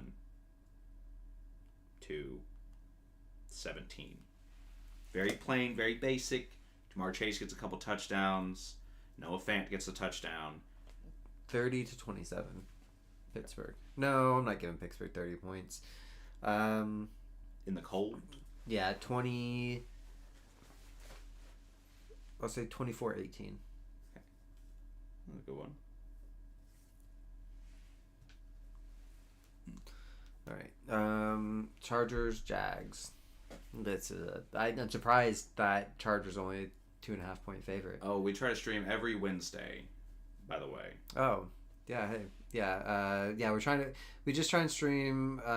Like you said, yeah, every Wednesday, probably around. We try and get on around 3:30, 4 o'clock Central. Is usually what we try and do. Just figure it's the best day. We're trying to do just once a week, and seems like the best day to do it is right before Thursday Night Football. So, are we trying to stream the Super Bowl again this year? Yeah. Okay. Yeah, we'll have to figure out how, you know, what we can do, and but I know we can't show video and I think audio either. So fuck it, we'll just turn the audio up and screw it. Yeah. Because we sound kept it. Well, we gate kept it last year. Yeah. What's it called? Well, we just need to wear. We can get headphones. Soundgate. We just need headphones. Mm-hmm. That's really what we need if we're gonna do it. We just have to have something on, probably. Okay, I can do it. We can work with that. All right. And we have 2 sets of headphones. I have 2 sets of Bluetooth headphones. That's the only thing I'd have to. My Bluetooth on the computer sucks. So, it's Parker Washington is questionable right now. Oof. Man, Jacoby Myers owners everywhere. Yeah. Rejoicing. Yeah. He'll. I just don't think Jacksonville is looking great right now. Yeah. We're about to actually do the Chargers-Jacksonville game. Yeah. I'm probably... I think this is easy. Like I said, I'm surprised that Chargers are favored. I'm surprised they're only favored by 2.5 points. You think Texans are good defense this week? I think Texans are good defense every week. Mm-hmm. They have Will Anderson. They have Derek Stingley. They got good defense. And it's against the Titans, so yeah, I think if you it's have a really, the Houston defense, start that thing. I think that's like I said, I'm taking Titans just kind of a meme a little bit. That I think that's going to be the big upset this week is if the Titans do beat the Texans, because the Texans are the number one defense I think in the league right now just by statistics. They have an easier schedule than most, but they're still just statistically I think they're the number one defense. Not in fantasy, but just in actual. But I think Titans are the 32nd offense. They're the worst team. Yeah. Really. Yeah, they're literally the worst offense in the league, so it's just that's an easy. At least the Jets have Breece Hall. Yeah, Who's worse, Tua or Geno? I'm a Tua hater, and I'm a Geno believer. So it's my Geno. No, I think Geno's worse than Tua. I think they're both backup quarterbacks in starting positions. Yeah. At this point, yeah. I think Geno really benefited from a system he benefited from a really good roster up in Seattle. Yeah. And he doesn't have that in Vegas, and it shows. That's why he feeds Brock Bowers anytime he's on the field and gets him hurt because he overuses him too much. Yeah. I think I would rather. I'm not a Tua believer, but I would rather, if I were the owner of a franchise, I'd rather have Tua. If I'm taking one or the other, you're taking Tua. I'm taking Tua. Yeah, I guess probably. Also. Tua, I think I'm still taking Geno because I think if I'm assuming I'm putting him into a position, but if I'm just talking fantasy right now, like if we're talking fantasy, or even just generally on the teams that they're on, Tua is the better quarterback. Yeah, but I think that Geno probably, I think he seems like in terms of just skill, I would rather because of how often Tua gets injured. I think I'm taking Geno. If I just have here's my system, I know he's not going to get hit. If I need something where I need a more mobile quarterback, then I'm taking Tua, even though that's also a recipe for disaster because he's not going to take too many hits before he's concussed. So yeah, true. I think Tua is a little bit more fragile. Yeah, but I guess probably just in terms of just sitting in the pocket and throwing. I don't know. I think Geno does pretty well if he's able but he has really bad game. His floor is low. True, yeah. But is that his offensive line or is that him? It's probably both. Yeah, probably both. Yeah, I don't watch enough. I don't watch a ton of Raiders games unless they're playing the Chiefs. Who do you think is going to win between the Chargers and Jacksonville? I'm going to give it to the Chargers. Oh yeah, I guess I'm surprised only 2.5 point favorites. I guess that's what you were being at home does. I know that you were avoiding answering because of your hate for both of these teams. Yeah. I don't. I'm saying 32-18 Chargers. 32-18 Chargers. I think that's a good score. I'm gonna say it's a little bit lower. I'm gonna say 24-17.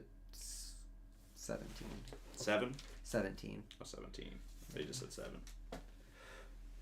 I don't know. I'm not I'm a Jags hater. I'm a Chargers hater, but I'm a Chargers hater.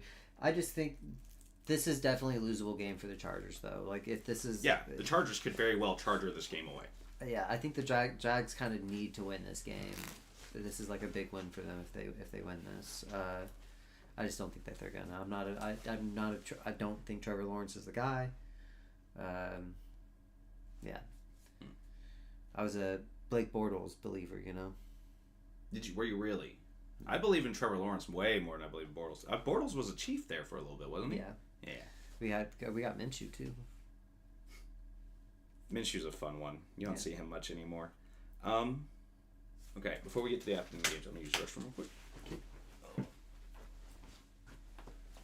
Okay, so give your take on the next game. Don't tell me how to live my life. Seahawks Rams is the afternoon game. Let's see. Let me go to. Is it 503 sports? 506. Week 11. Let's see. CBS early game. It looks like mostly everybody's getting Tampa Bay Buffalo.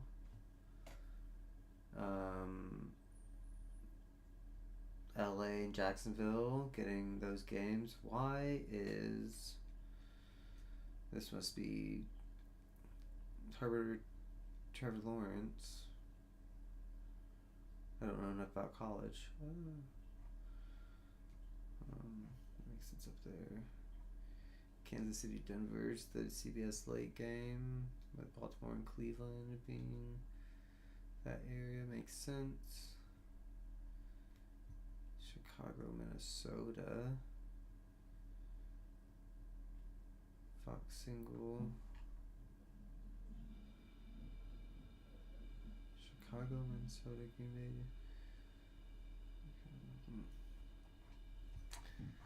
We're not getting to watch that game anyways.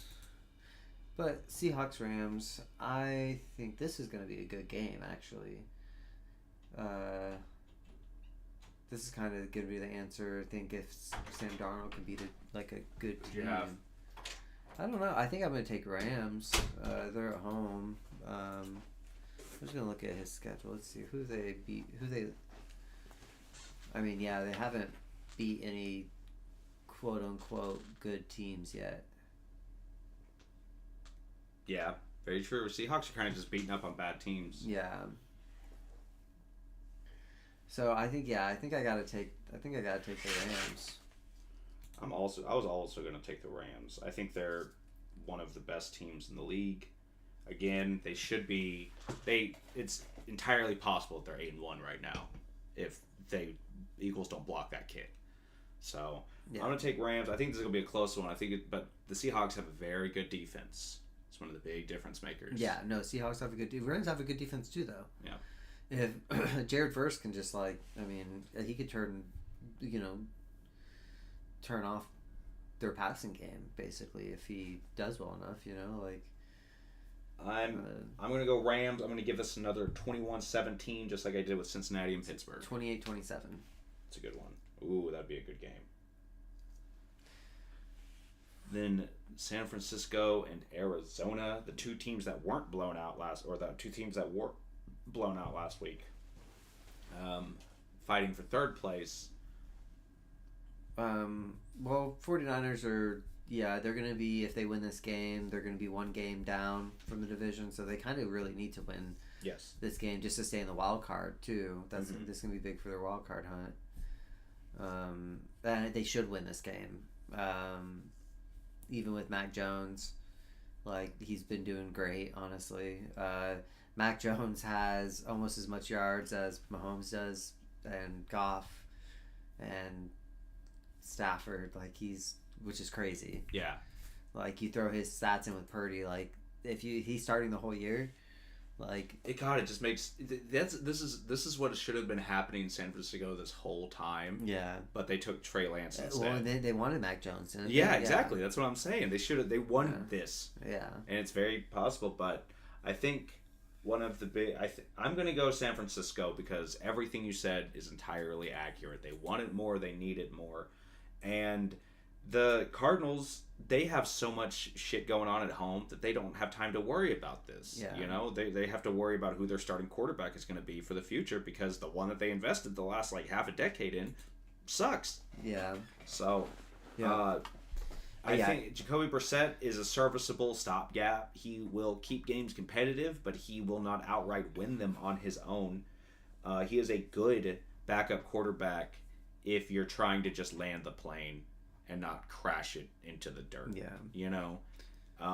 But he is not the guy. Hot take. What? Oh, what I'm saying, Jacoby Brissett is not the No, I'm just saying my hot take. Oh, your Mac Jones would be MVP favorite right now if he started the whole year, even at 6-4. Yeah, I think so too. That 2,700 yards, 2,800 yards already. He's well leading the league in passing. Mm-hmm. And then in touchdowns, you have to. I mean, he's already at 13. Mahomes is at 17. Stafford's at 25. He'd probably be around 25 with 300 more yards than him. Probably more ints, but I think Mac Jones elevates his wide receivers. Yeah, I think he takes people like Kendrick Bourne. I think the system elevates Yeah. I think the system elevates the offense. Do you think that works against your Mac Jones MVP theory? No, because it doesn't matter. If he had the stats, like if he's throwing for that much, if he ends the season, if you extrapolate, right, like, and say that he, continues to gain 300 yards over the rest of it, so he's finishing with over, almost 5,000 yards, probably close to 50 TDs.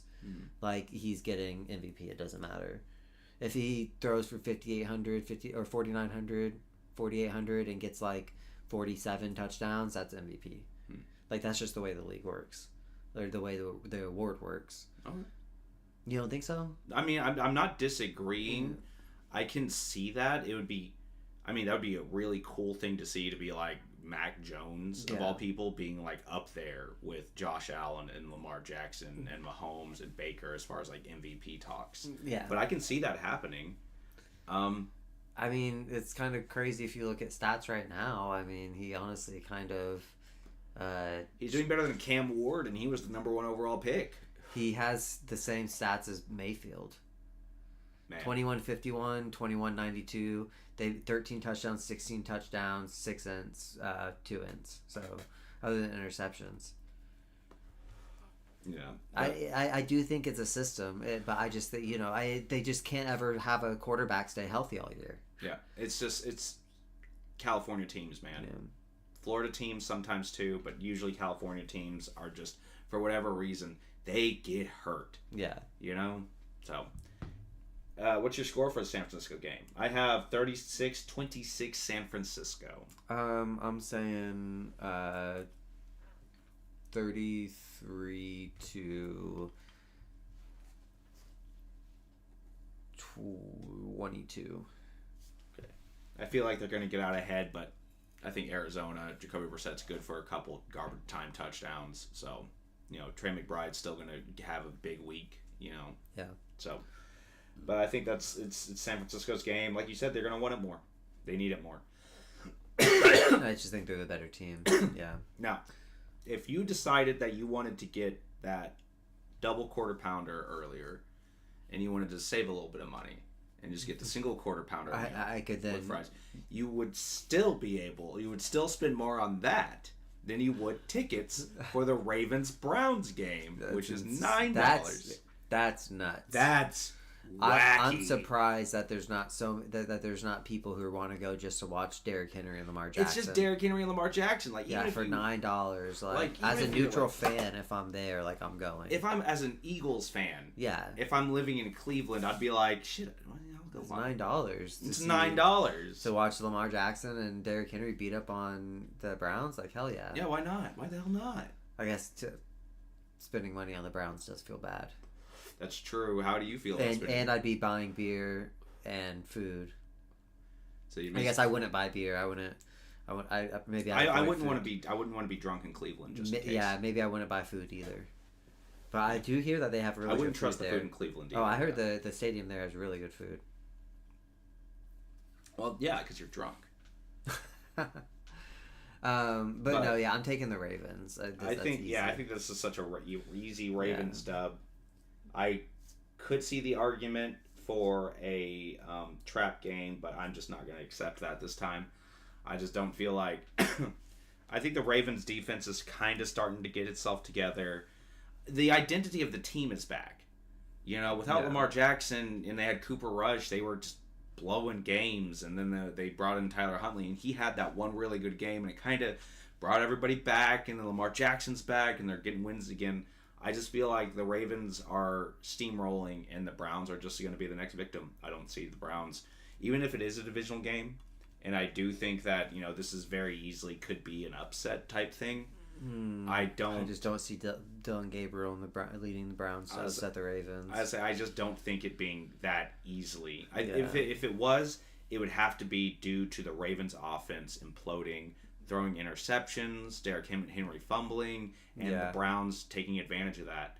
Or it'd be completely out of the control of both of them, and it'd be a special teams thing. Yeah, maybe. Yeah.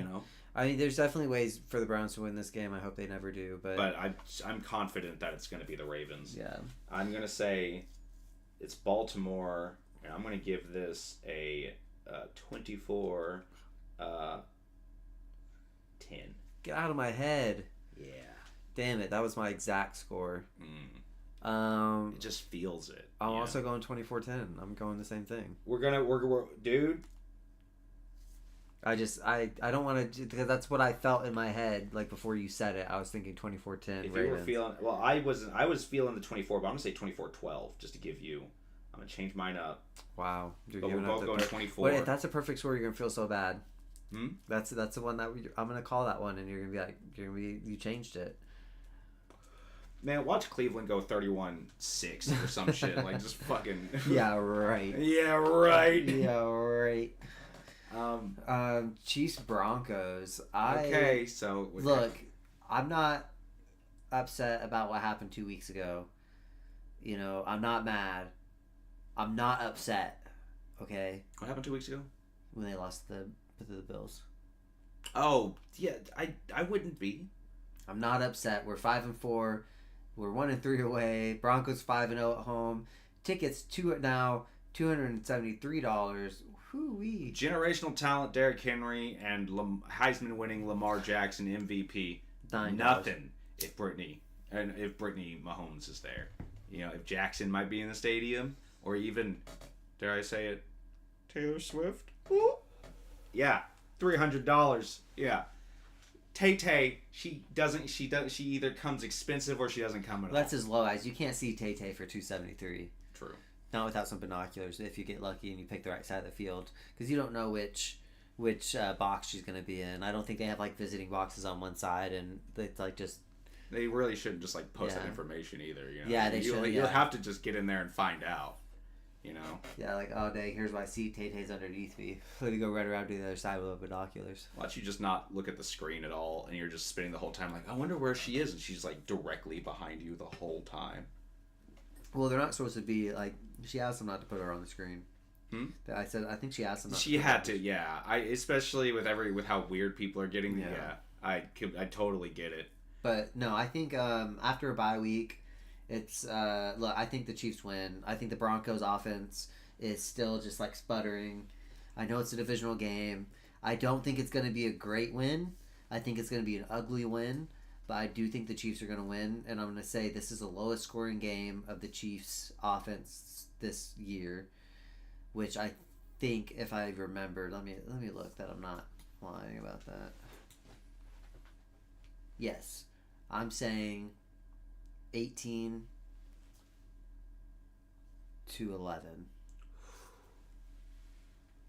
Man,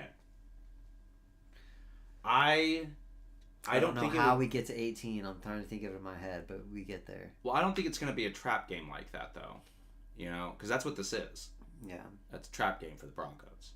The Chiefs are bad, and even though they're the favorites, I feel like the Broncos are very good. They haven't lost a game yet, and I think the Chiefs, at home, and the Chiefs are 1-3 away. You know, I think at Arrowhead, without the safety of Arrowhead, the Chiefs are going to underperform. And the Broncos defense is just going to overwhelm the Chiefs. It's going to be a classic battle between Sean Payton and Andy Reid, going way back to the 2000s. So I think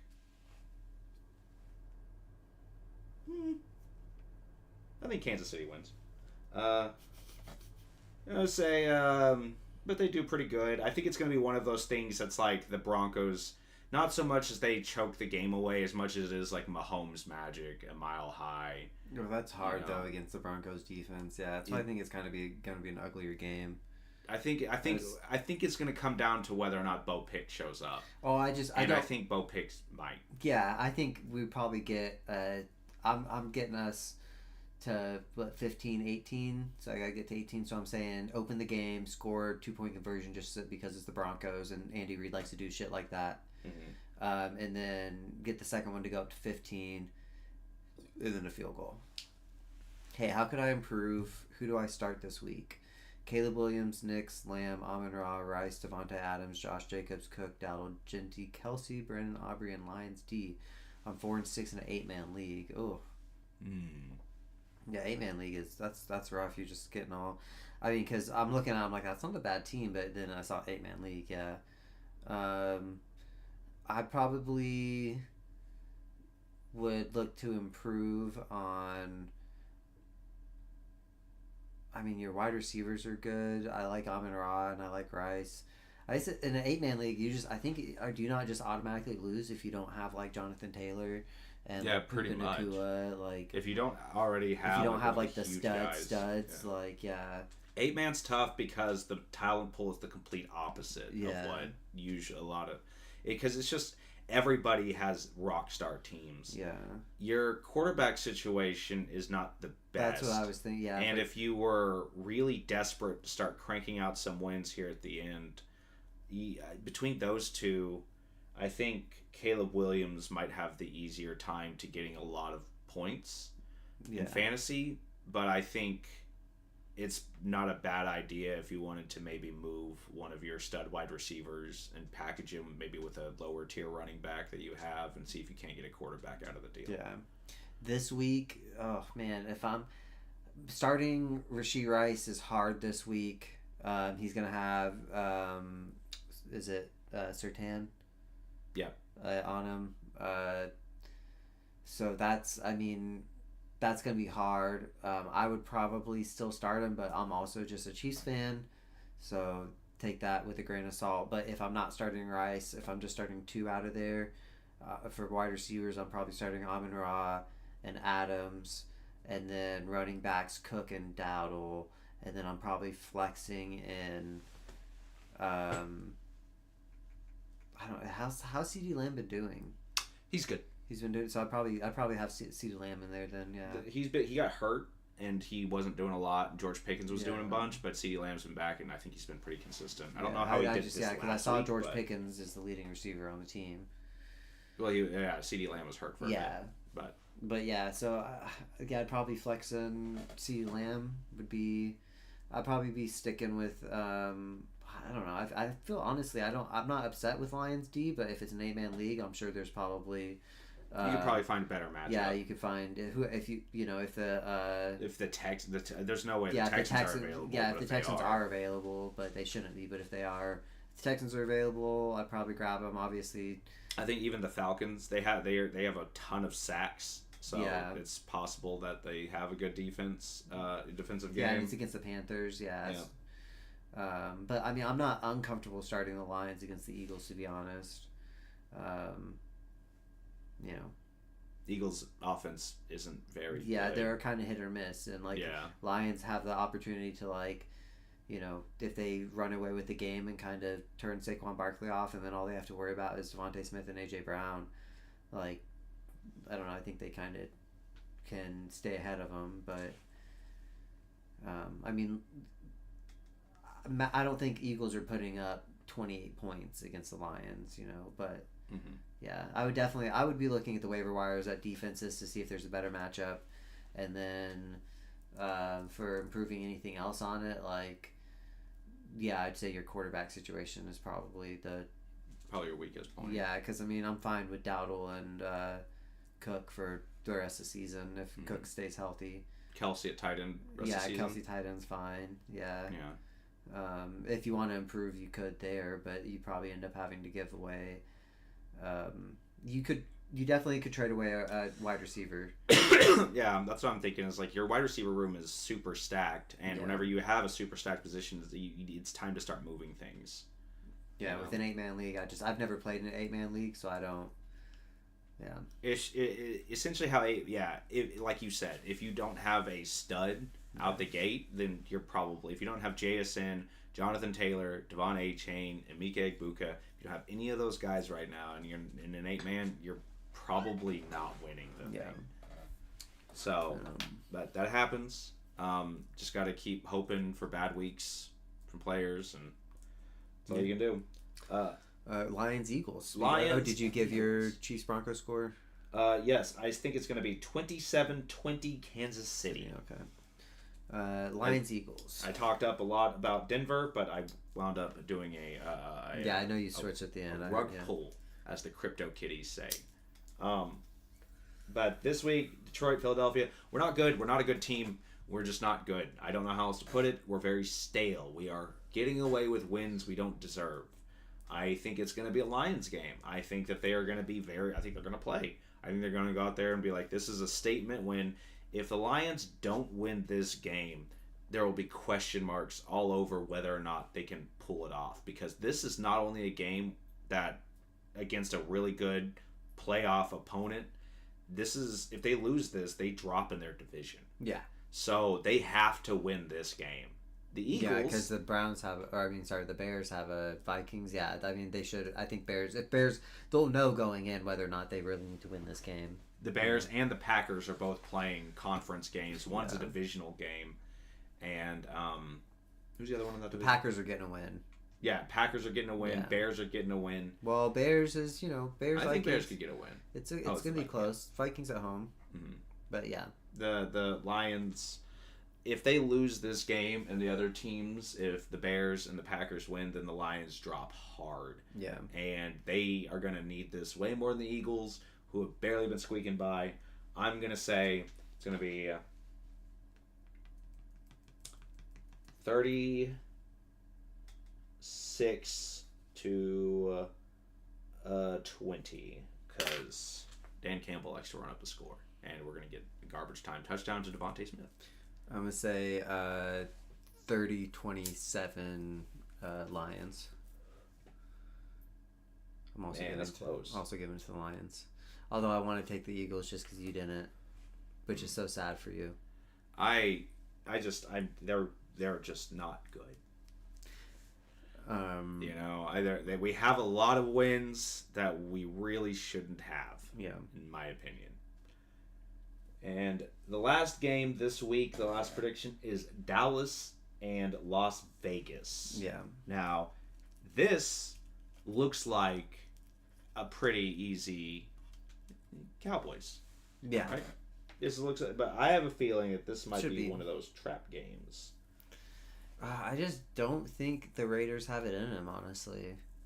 I mean, I'm a hater, I'm not, I don't, it's not that I don't dislike anyone talent-wise on the Raiders, but I think, they just got rid of Jacoby Meyer. I think that made their team worse. Mm-hmm.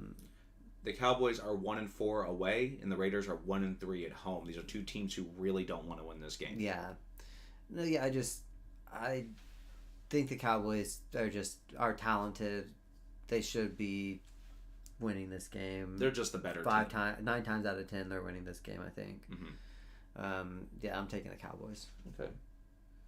The Raiders are just bad. I know, when you look at their, they only have one more win, but, The record, yeah, it's a lot of Dallas allowing a ton of points. Yeah. And I just don't think that the Raiders are really I don't know, they just don't seem like they're really in a good spot. I'm going to say 30-24 Dallas. I think that Dallas is going to get pretty far ahead. The Raiders are going to get maybe a couple Brock Bowers touchdowns, maybe an Ashton Genty breakout, but it's not going to be... The final score, 30-24, is going to be way more deceiving than it seems about how this game went. What do you think? It's going to be a blowout? I think it's just going to be not so much a blowout as much as it is the Cowboys just sort of constantly being in control. Yeah. They scored because we kind of let them, or it was very early on in the game. I feel like the Cowboys are going to start just kind of be piling on points as the game goes on. Yeah. And then the Raiders are going to look up at the score and be like, oh, when did that happen? I agree. Yeah. Yeah. What do you have? Oh, did I not say score? No. Oh, I'm going to say Cowboys, say 24-13. All right. Nostrahighmus. That is this week. Predictions. Maybe I won't be 1 point off of 2 games this time. If there's only one that I'm not super confident in, is the Kansas City one. Oh yeah. But I just feel like it's perfectly. Kansas City's fine. You know, they just have a lot of losses racked up, but they're a good team. You know, there's no reason they have to lose this game. You know, so. But Denver is really good. That's the only thing. That's the only one that I'm like, I don't know. Like, they've had like one quarter in the Giants game, and then the next game after that where their offense was good. Like since then, like they cannot get together on offense. Mm-hmm. So it's really just going to be, honestly, I think it's going to come down to if we can get some defensive touchdowns, or if the just the offense can manage to score once or twice. I think that's all they'll need to do. Mm-hmm. I think if we put 14 points, if we score 2 touchdowns, I think the rest of it can be, how many field goals after that. Like, I think it's over, Mm-hmm. But I just, well, I don't believe in them. The Colts and the Saints are on bye this week. Yeah. So, guess next is... Oh my gosh. We move on to our fantasy. Got blown out. Ooh, what happened? Oh, Brian Thomas Jr. But that's not all happened. I got blown out by 60 points. Who's over there? Jackson Dart got him 26. Oh yeah. Brees Hall got him 19. Josh Jacobs got him a bit. He just all of his players did well. Yeah. I mean, 129 is not a crazy he didn't have Jonathan score. Taylor, but all of his guys did well. Yeah, 142 is the highest. Yeah. I'm sure that's JT. Let's see. Yep. 49.6 in this league. Go back. Joe Burrow's starting this week. Yeah. On that team. Yeah, this guy's not paying attention. Not even paying attention. This is his starting. He started Terry McLaurin. Gosh. 3-7. Man, this guy is paying attention. Well, no, this is he's not. George Pickens, yeah. Yeah. But yeah, got blown out. Yay. J.K. Dobbins didn't really do anything. D.K. Metcalf didn't really do anything. Or Gatson didn't really do anything. Yeah. Kamara should have been in over Dobbins, and I guess Andrews over Gatson. I still would have lost. Yeah, I don't think there's anything you could have done. No, I was losing no matter what. He's just the better team. Yeah. You just got Mod. Got me. All right, let's see. Let's put in Rice, I guess, and then he's on bye, so I think you should put in Joey Sly over Jake Elliott and then drop Jake Elliott. How dare you? And get a running back. Or is this one of the ones where the running backs are really picked over? There's not really much in anything. Yeah, Charbonnet still. Charbonnet, that's a good pickup, I think. Yeah. Or Hunt, Charbonnet or Hunt, probably. I'd rather get Charbonnet, but I know that you're a homer and really want Kareem Hunt. Yeah, I do. Oh, and this is your team, so I really can't say. And it's again, Charbonnet's playing the Rams versus Kareem playing Denver. So it's like the number 1 run defense or the number 5th run defense. It's true. Oh, Cincinnati is the worst run defense. They're 32nd. So whoever asked over under on the 78 yards from well, that's what he said. He said he looked back and immediately saw that he put I think he said like over that 127. He said he put 127 up against him last time. Yeah. Kareem Hunt for sure. Do you want to keep the Rams defense? They're playing Seattle. That could be a high-scoring game. If they have their number 1 defense, though. I mean, I have to pick up someone else. I can drop the Colts defense, though. Let's see.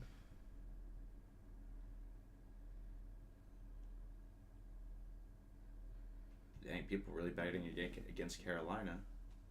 Cardinal. Yeah. That's Falcons. Maybe. Did he get like 7 sacks this week? Yeah. Falcons, they'll get a bunch of sacks, but then they'll allow a bunch of points. So yeah. No, I'll do it. I believe. No Colts. Yeah. hold on to that Rams defense. I might live my life. I'll drop who I want to drop. Oh yeah, that's right. It's your team. If you want to make bad plays, that's your call. I can't say anything. Thank you. Let's see. Going to this, I'm not projected to win. Yeah, my team's kind of. What's your bench? Not better than his either. Oh well, you also still have Brian Thomas in there, which I don't know if you're really wanting. Yeah, but I don't. I guess I have to look at the. I want him over. Oh, and you're wanting to put Kareem Hunt in over J.K. Dobbins too. Yeah, I don't think that's not making a difference. Let's see, projected 0. He's not. Oh, he is projected 0 right now. That's funny. Yeah, I don't know about Brian Thomas Jr. because I just don't know who I would. I don't really. I guess it's my flex, so I could put Kyle Pitts Sr. in against Carolina. Actually, yeah. That's crazy. I'll do that. It's the senior. This is the. She's gonna have a good week. Still. Yeah, 113 to 128. I'm not worried about projected. Yeah. Projected. All right. I won. Yeah. Nice. 6-4, 4th in the league. Wow, Sam Darnold did awful. But I had Jahmyr Gibbs. Yeah, 38 points, JSN. 20 points from JSN, 23 from Ibuka, 15 from Jason Myers. Click on Bucky Irving for me. Click on trade. Oh, they're saying he's... Go over on my side and click on AJ Brown. And press continue. Send that. Alright, anyway, where were we? Oh yeah, looking at my team from last week. Yeah, so, let's see, what do you want to do? I'm going to take out AJ Brown, put in Nico Collins. And running back's fine. Quarterback, Jackson Dart. Well, you don't want Jackson Dart anymore. No, put in Baker. Put in Baker. Oh, yeah, right? Baker, yeah. And then let's go look at defenses.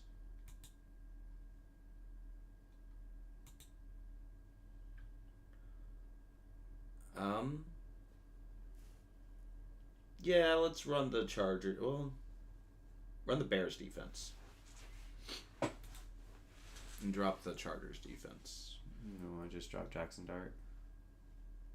Yeah, actually drop Jackson Dart. Or you have Jags and Rams. Yeah, drop Jaguars. I have a plan for Jackson Dart. Okay.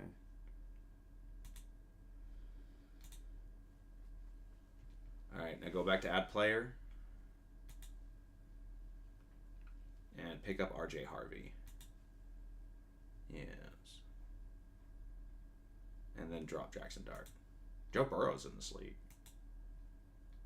If I really wanted to get cool with it. But I think these guys are better right now. I don't think I'm going to have RJ Harvey because J.K. Dobbins is not playing. But I think Breece Hall and Jahmyr Gibbs are the obvious answer for that.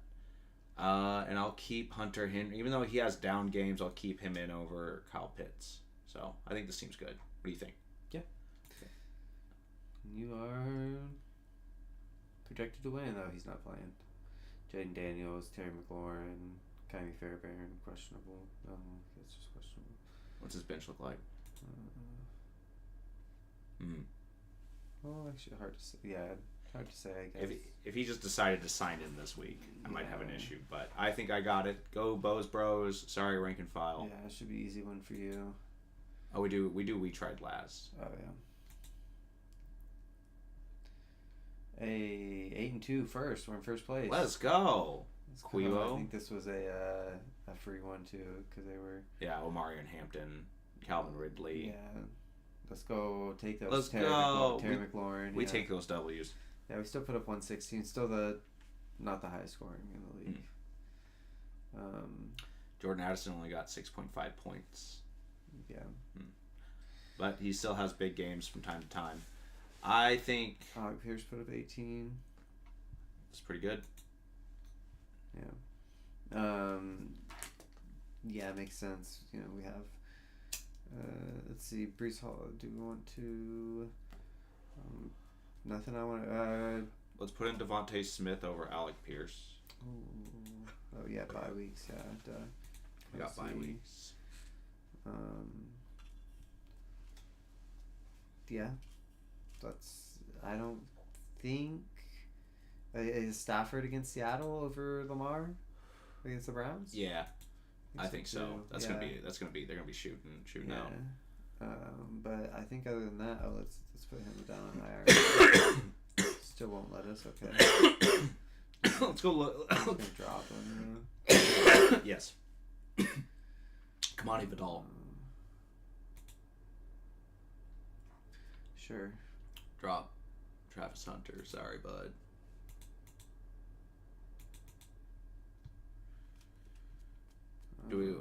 I think we should still do Jalen Warren because Cincinnati's really bad. Yeah. Do we want to do Devontae Smith in for Jordan Addison and then Vidal in? Versus Chicago. I don't know. I kind of like the matchup now, but I guess if you want to. No, it's fine. I've been making a lot of decisions. I'm going to leave this one up to you. I don't know. I feel like, I guess, who do you think's going to be more likely to be bigger game script is going to be Addison with Chicago. Probably Chicago has the 30th ranked defense against the pass. I think it's very likely that the Chargers get ahead and start handing it off a bunch. Yeah, but I also think it's just as likely that Chicago gets ahead, and so Vikings are going to be passing the whole game. That's my point. Yeah, is that they're going to be passing, and if the Chargers get ahead against Jacksonville, yeah, they're going to be handing off to Vidal. So that's like, if Chicago gets ahead, that's good for Addison. If Chargers get ahead, that's good for Vidal. Well, it's a PPR worst case scenario is Jacksonville gets ahead and they don't pass at all, or they don't hand off at all to Vidal. Yeah. The other one is if Minnesota gets ahead and they just don't use Addison, which I think that's least likely. I think so too. Actually, I'm fine with. I'll leave Addison in. Okay.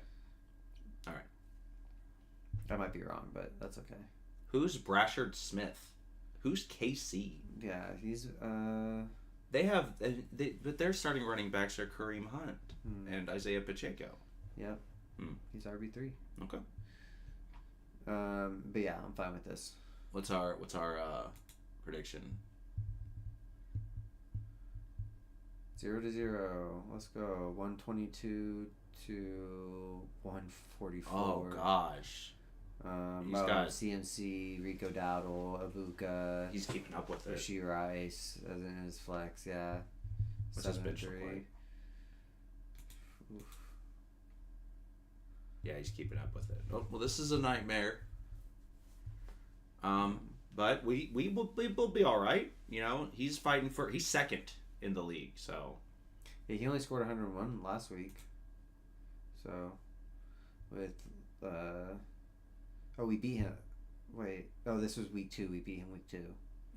We smoked him week 2.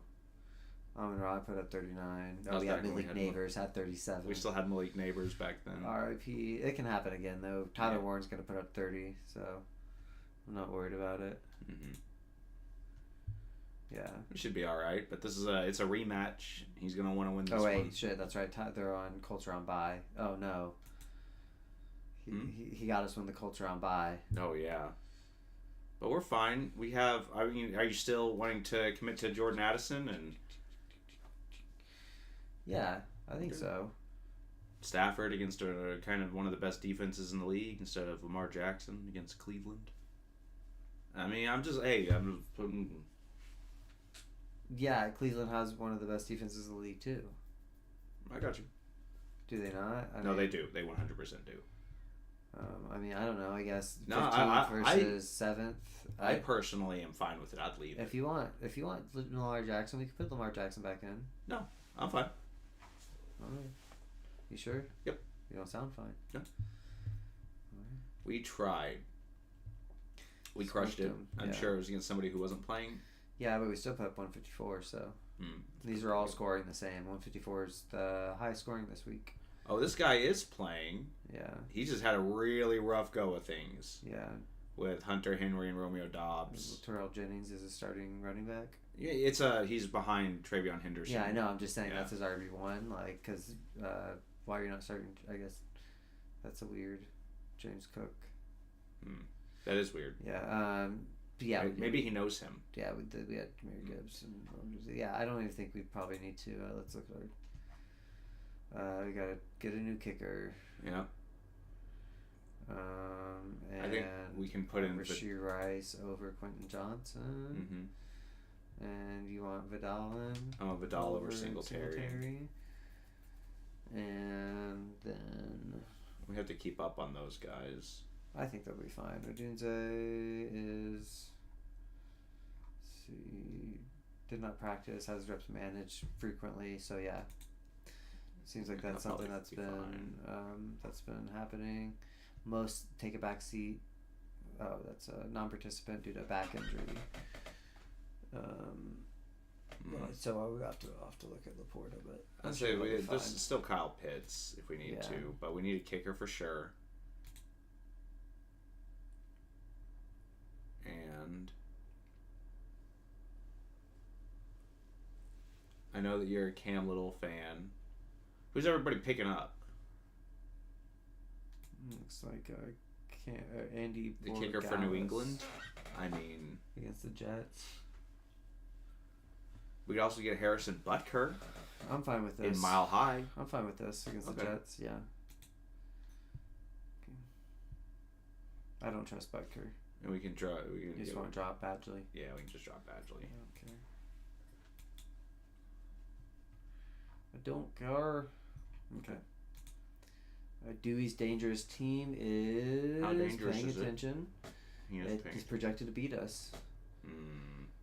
But that's purely from Vidal and the difference between JSN and Ibuka projected. Okay. Oh, a lot from Laporta and Odunze too over Bowers and Drake London. Oh man, and Drake London's been killing it these last few weeks. Yeah. This is a tough game. If we can win this one, we'll be looking good. But I have a feeling we might get mollywopped this game. Kind of looks. Yeah, we've been on average. Other than we had a 56 week 6. Yeah, that was a bad week. Yes, it was. Yeah, we've been kind of 50-50, I guess. We've been trending upwards though here towards the end. That's good. He's trending down. Well, because he scored 208 into 112, and we scored 104 to 154. You're right. Yeah, I mean it's easy to trend down from 208. All right. And then our favorite, let's see. Our friend, worst team ever. How'd he do last week? Oh yeah, we gotta go last week first. We'll just go to his 8.6. He tried, still can't get it. Who did it to him? Jackson Haas. He's got to stop starting Jackson Haas. Yeah, it gotta be. Why are you not starting Durham Smith? He thinks. What I assume is that Haas is funnier, like Haas. Yeah. Whereas Smythe, it's pretty Maybe funny. Maybe he knows Jackson Haas in real life. He might know Jackson Haas. Yeah, and he's like, I just can't not start him. I like that he's. I think. I like what he's got going on here, but I do think Jackson Haas is the biggest thing that's working. He could have got negative points. He could have got negative points. Yeah. I'm not mad at you, worst team ever. I feel like there's a lot of room. He didn't accept the Saquon Barkley trade. Not potential, huh? He didn't accept the Saquon Barkley trade. He didn't. Did he decline it officially, or did he just never respond to it? I assume I don't know. I assume it just expired. Yeah, I don't know how to check that. Yeah, it would pop up with like trade something. Yeah. Over here by waiver order. Yeah. Well. But yeah. I hope. Well, how's he looking this week? You just click on either of those two. There we go. We can find him from here. Yeah. 0.8 projected because he is still starting. No, he's putting in Durham Smith now. There we go. Jalen Royals, shout out. There we go. Watch Jalen Royals get fucking put up he's gonna get a touchdown. His first NFL touchdown on his first NFL catch. 1 for 1, 3 yards and a touchdown. I'm more worried about Scott Matlock doing that thing again where he just gets a whole bunch of how did he get points last time? I have no idea. But yeah, this is such a funny team. Yeah. Oh wait, he's starting Colts. Oh, because they're on bye. Mm-hmm. Yeah, nice. Smart. Nice. And Yeah, but you can't abuse it and just go all guys who are injured and all guys are on bye. You know, you have to mix in people. That is true. Could Do you think he's going to change his defense then and try and get a negative again? Man, he could get a negative. Mm-hmm. I hope he does it. I hope he manages to get a negative. I hope so, man. He could have done it last week. He man. could have. You were this close to greatness. Worst team ever. You gotta let Jackson Dawes, was that the name? It's your Jackson Haas. Jackson Haas, yeah. You just gotta let it go. He did. He dropped him. He did let it go. Oh, yeah, my goodness. let him go. Wow, lost his job. Mm. Scored too much. That is so sad. The worst team I have ever seen. Well done. Yep. All right. Well, pretty good stream. Yeah. No one watching right now, but thanks for everyone Thanks watching. for everybody who did. If anyone is watching, You tune in later. At a later time. Yeah. Have a good night. Next time, Wednesdays at 3:30 to 4 area somewhere Central. All right. Bye.